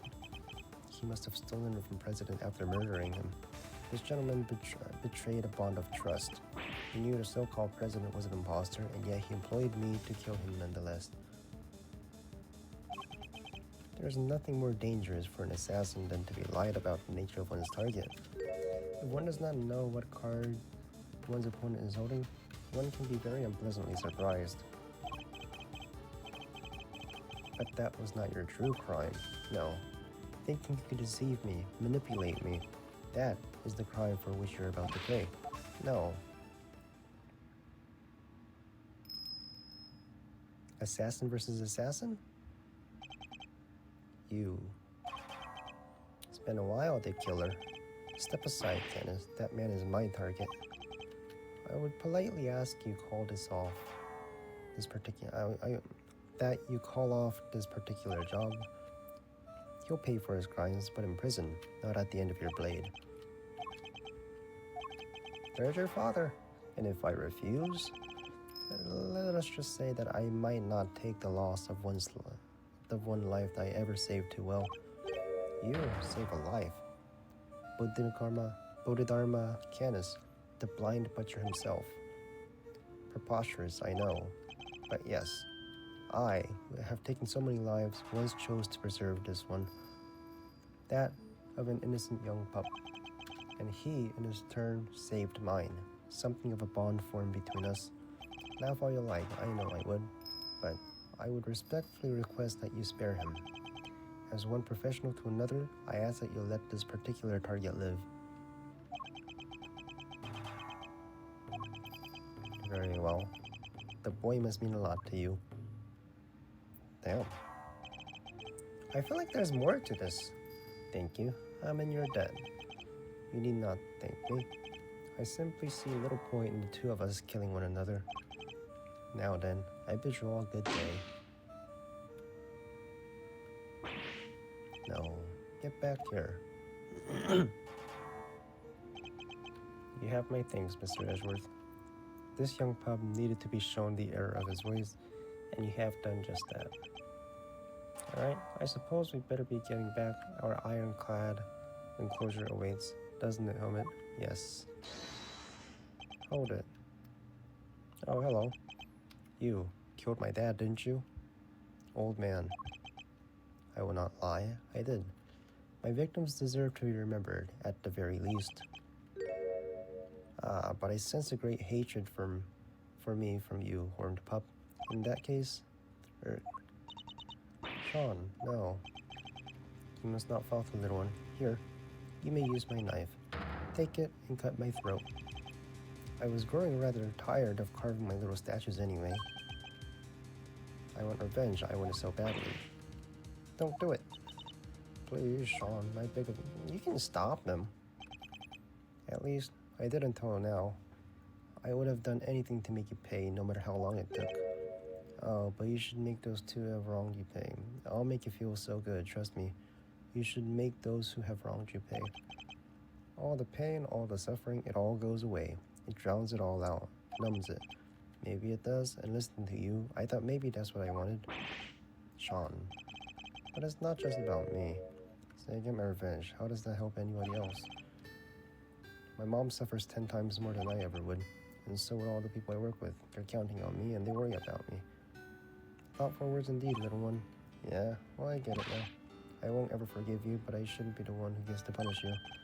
That's what these guys are for. Mom, prosecutor, people like that. But you're way wiser than I'll ever be. You can at least consider trying to be better yourself, Kay. Very well. Then I suppose we'll be on our way with me, young pup. On our way to where? Where else? To prison. Our home. Our home.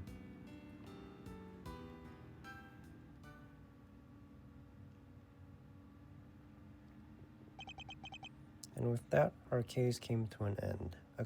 A case that has dragged so many people into its orbit. But as for me, there was one less thing I had to do. Lady Justice? Take my badge back? Become a defense attorney? Sorry to keep you waiting, Edgeworth. What's the big idea, big guy? Wanna tell us what we're doing here? Mr. Edgeworth? Your request has been proceeded and approved. What now? I asked for my prosecutor's badge to be reinstated. Your badge? What's the meaning of this? Returning it. From this day forth, I'm a prosecutor no longer. Still can't believe you did that for me. Great man once said that an attorney's job is to be a friend to the friendless, and to trust the clients to show him the way to the truth.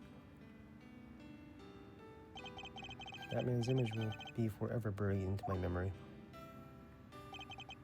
My father in the courtroom, fighting for those who could not fight for themselves. Good old Gregory. But that was his path, your path. Mine lies elsewhere. Mr. Edgeworth, My path is that of the prosecutor. It always was. Well, I guess that's that. No, I dig it. And besides, I can tell by the look in your eyes that your mind's made up. It is. Alright then. Looks like our work together is diddly done. Just don't come crying to old Eddie if you change your mind. This club's now closed to his new members. I understand. We can at least keep contact? Hey, Milestar. Care to tell me why, at least? How come you're so dead set on popping the old prosecutor's hat back on? You once asked me something, Fender. Are you gonna keep fighting crimes as prosecutor or help people as an attorney? Something's telling me you got a big decision ahead of you. One only you can answer. I've been thinking about that question ever since, and how I mean to live my life. Now, this case is over. I think I finally know the answer. I'm gonna help people as a prosecutor. But can't you also do that as an attorney? Look at it this way. Simon Saint was also a victim of sorts.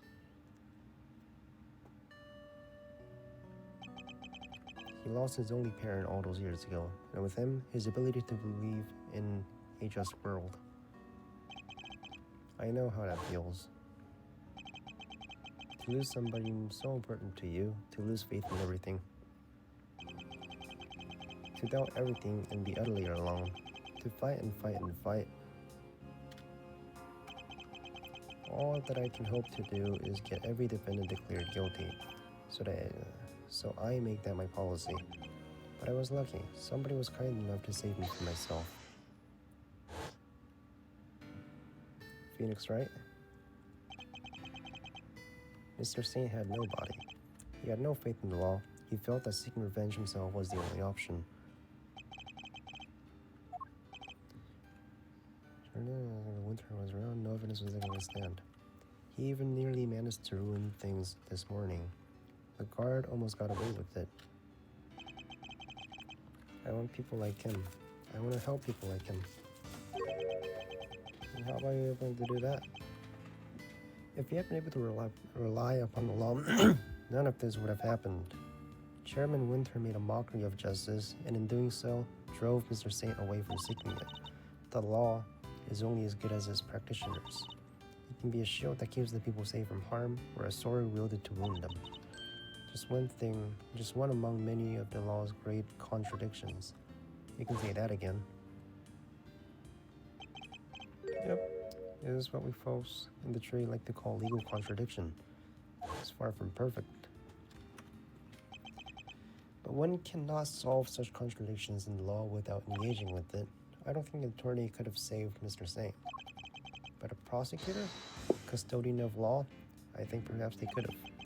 Planned to take up my badge again and confront those contradictions at every turn.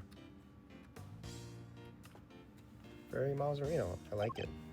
You know, it won't be easy breezy though. Fighting the law itself, that's lawyering on hard mode. But somebody has to do it. I don't doubt that. And if it has to be anybody, it should be you. Laws are like people, I guess. They both gotta grow and change, adapt or perish, am I right? You're gonna smash this, I just know it. After all, you're Gregory's boy through and through. If there's one thing that man did not know how to do, it's give up. Eyes on the prize and straight on till sunset, that was his motto.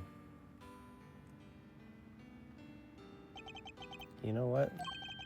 I saw that same determination in your face the second you mentioned taking up prosecuting again.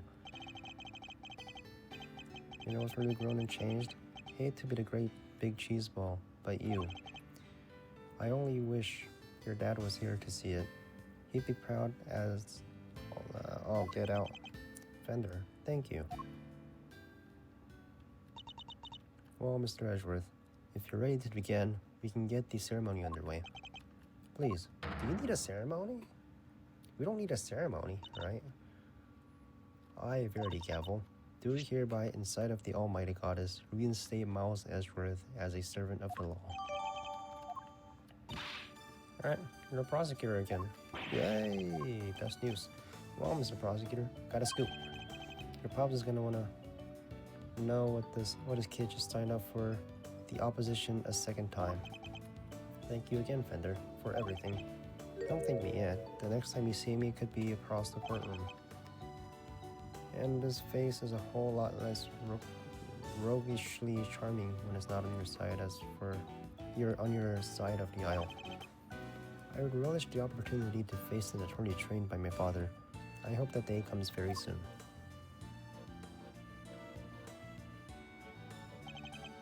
Alrighty, Fender out. Welcome back to the fold, Prosecutor Edgeworth. Thank you, Judge Gavel. I owe you more than I can say. You kinda owe me. You strove to right the wrongs of the committee from the inside. That must have been a lonely battle indeed. Not at all. I was never truly alone.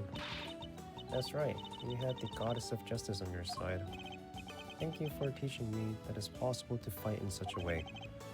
The contradictions within the committee are like those within the legal system itself. If we aren't able to overcome them, the real truth will forever evade us. I have you to thank for teaching me that, and for setting me on this path. I hereby swear to confront the contradictions that afflict the law and to overcome them. And I thank you for your commitment to that cause, as does the Almighty Goddess. I truly believe that such efforts are necessary in order for the law to grow and improve. I look forward to seeing you in the courtroom again soon, as will I. You did not see the best of me when last I oversaw the trial. The next time will be different. I will show you what it means to serve justice with true imparity. Judge Gavel, I don't mean to call your motivation into question, but to my mind, the ideal judge is not wholly impartial. The ideal judge is human. Even in the courtroom, they laugh, they cry, they rage, they smile. And then, when all is said and done, they pass down a judgment based on that very humanity. I'm not sure exactly how to put this, but perfection isn't always the loftiest of ideals, and it's certainly not the only thing to strive for. Forgive me, this is my opinion, nothing more. You're right, of course, there are other ways. I thank you for sharing your insights. Mr. Edgeworth? There is another reason I was never truly alone during my long struggle against Charming Winter. Someone else was with me, someone other than the goddess. Of course, Sean. The clipping gave me more courage than words can express. Simply having it near gave me hope. No matter how hard things get, no matter how formidable one's opponent, when we feel we're not alone, we can keep going no matter how hard the road ahead. Mistakes have been made, we must fix them, for Sean's sake more than anyone's. Like the mistake made in the incident which father died, so you see, there is something more important even to me than the words of goddess. Though it may anger her to hear me say such things. So that was your secret weapon, the strength of your bond with your son. Perhaps you're right. Perhaps I should not strive for an unachievable perfection, but I must grow. As a servant of law and as a mother, that I believe above all else. I see. It seems that we both have plenty still to learn. Indeed, we're neither of us perfect yet. We are neither of us perfect yet. Let us continue along our chosen paths and continue to grow as we tread them. Until we meet again, I will look forward to that day. Maybe the goddess watch over you as you embark upon your next step of your journey. See ya.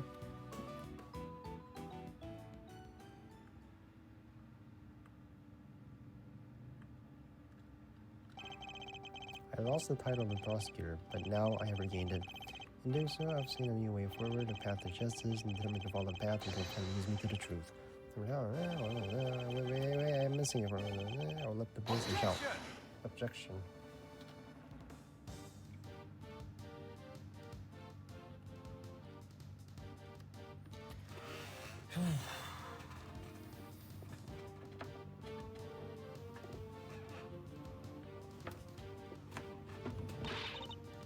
So, Chief.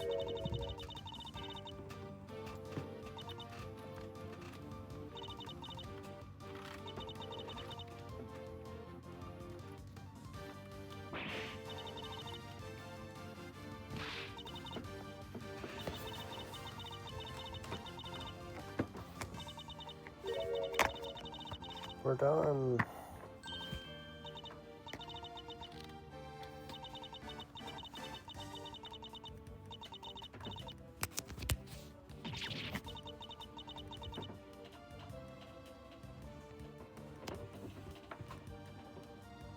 done.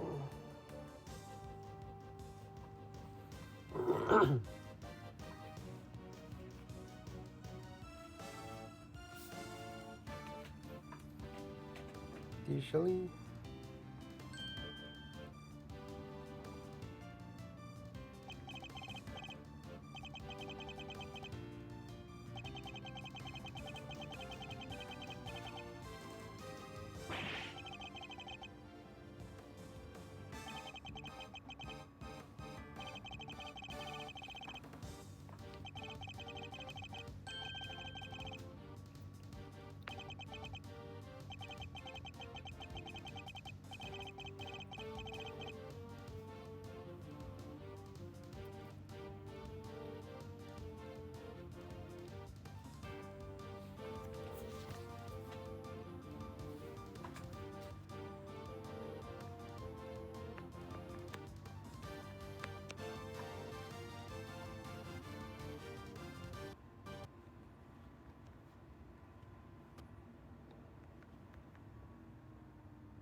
It crashed.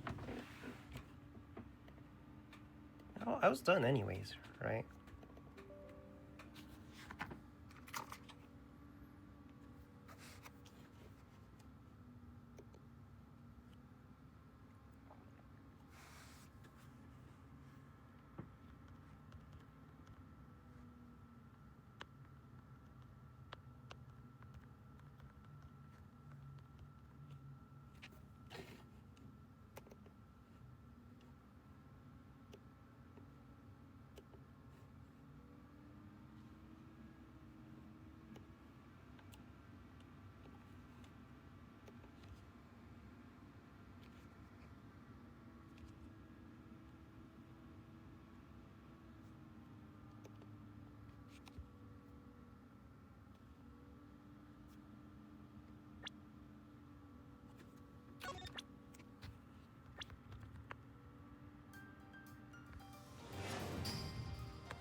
Wait, I gotta see the end.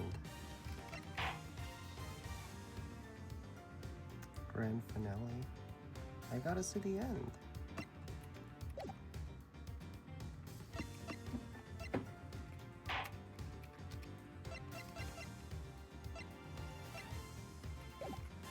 Grand finale. Can you see it?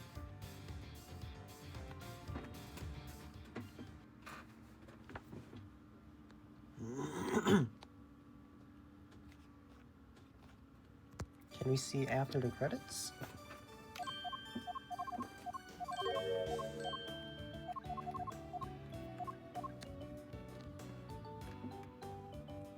I want to see the credits. How do you skip credits here?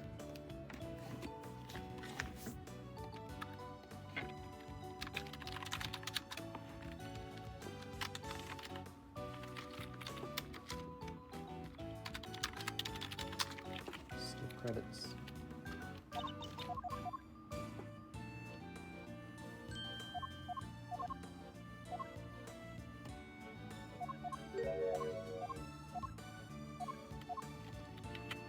Skip to the credits.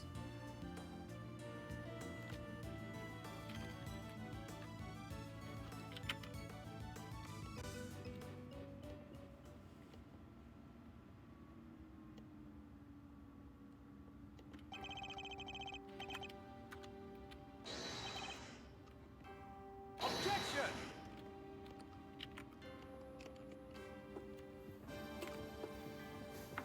Alright. Can we skip?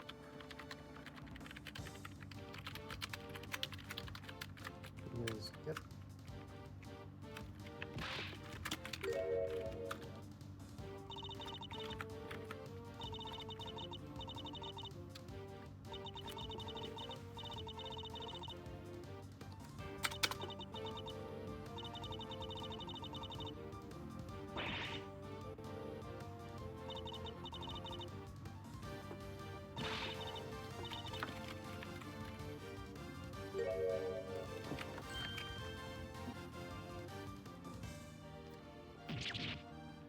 Skip.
use this.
All right.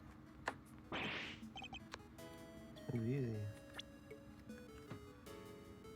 It's April 8th, 2 days after? I believe so. How did so many important cases come along all of a sudden? There's no dog moving around. So all that stuff happened because of you? No, dummy. How could you say that?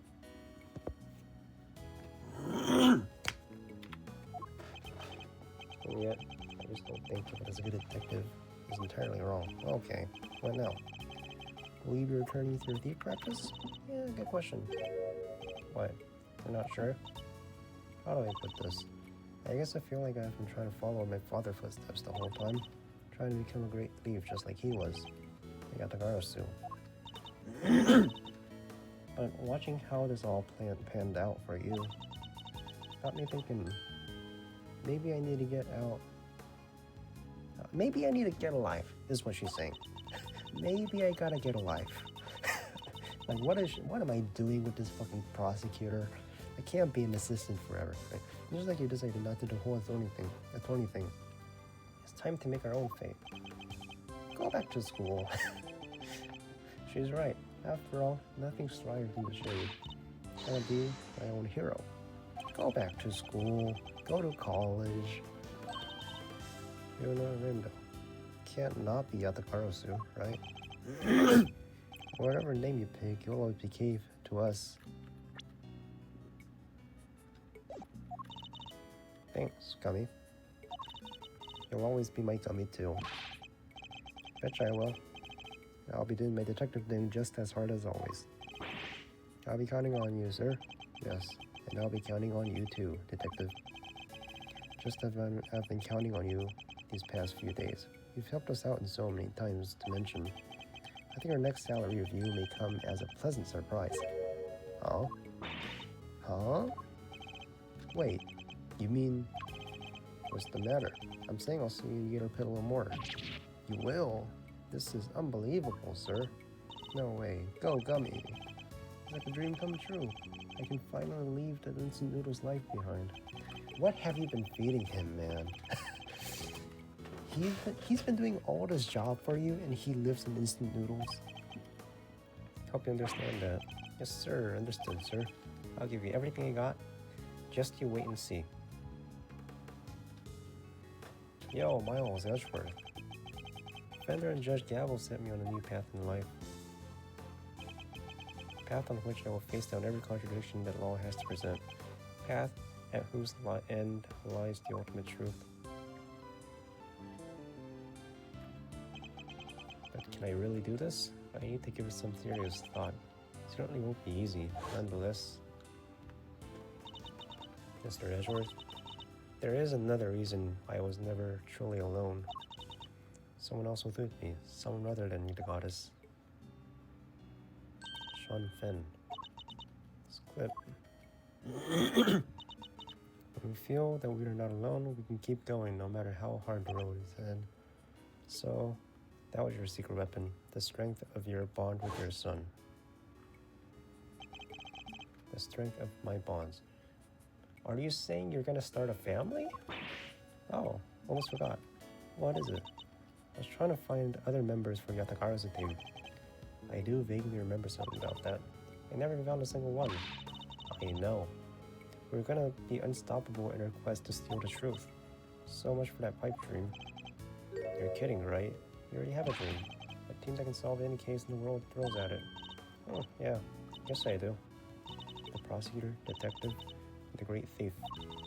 Between the three of us, we can hunt down the truth. But I'm not gonna become a Yatagarasu, right? I can't help feeling a little sorry for the truth in that case. As long as the three of us stick together, we have nothing to fear, right? That's right. Where was Kay in the next games?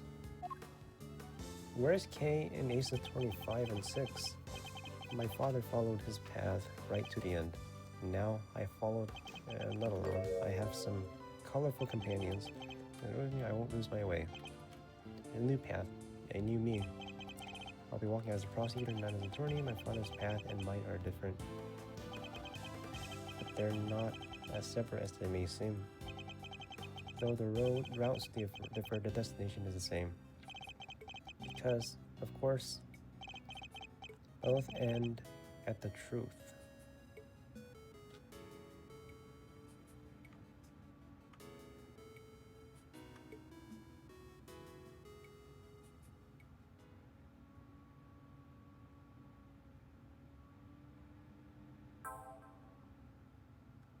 That's the end.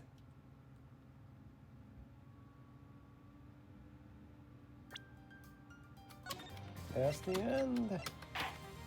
Gallery. This is accolades, photo album, character companion, music collection. What is an accolade? What are these? Wait, what is this? For being awarded all other accolades? Ace Investigator. Okay, so that comes last. Episode 3, P's G without using story mode. We're going to see familiar face in the distance from the bridge in front of main gate just after fighting Lance Amano. Episode 3. Right over here. We're examining the side gate twice to see familiar face. PG episode 5. Huh? Ladders and step ladders. We're looking into the future, true nature of ladders and step ladders. We're listening to Gumshoe talk in the hallway about what he thinks Jin came from. Examining Edgeworth's seat while investigating Gumshoe.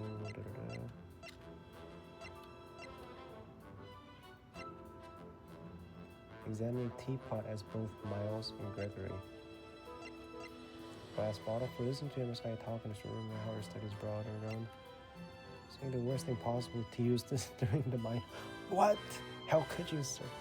Alright. There's more. No, there's only 30. Photo album.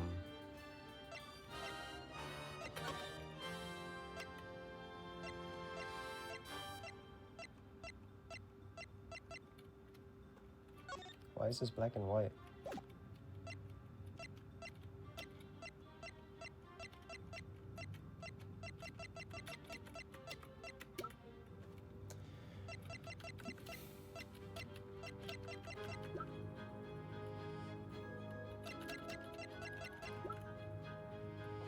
Man, what a journey. What a journey. Character companion.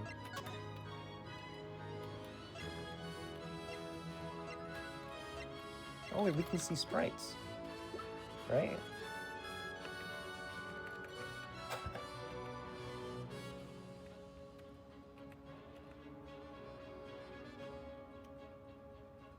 Do that again. What?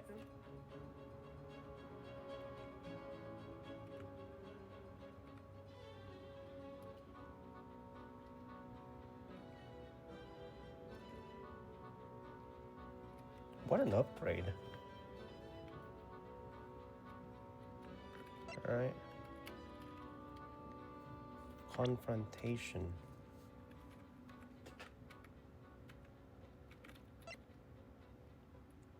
Objection!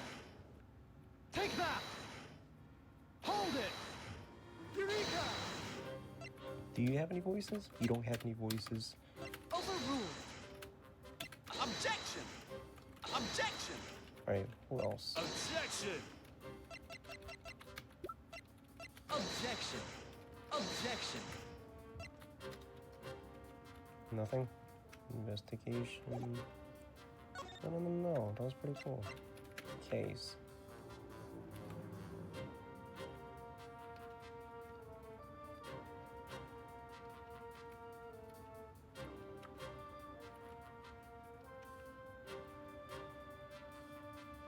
She got taller.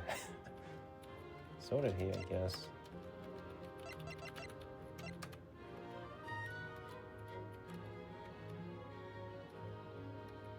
Alright, is there any sprites that we have never seen? Any animation we've never seen?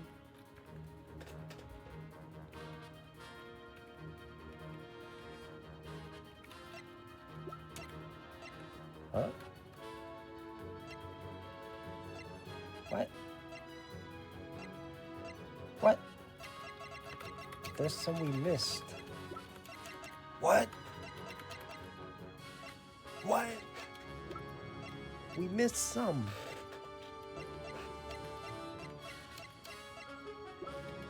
Alright. 18 years old, 16. We missed them too. No. We never talked to her. Who are you? Man in Black. Alright, well, I'm done.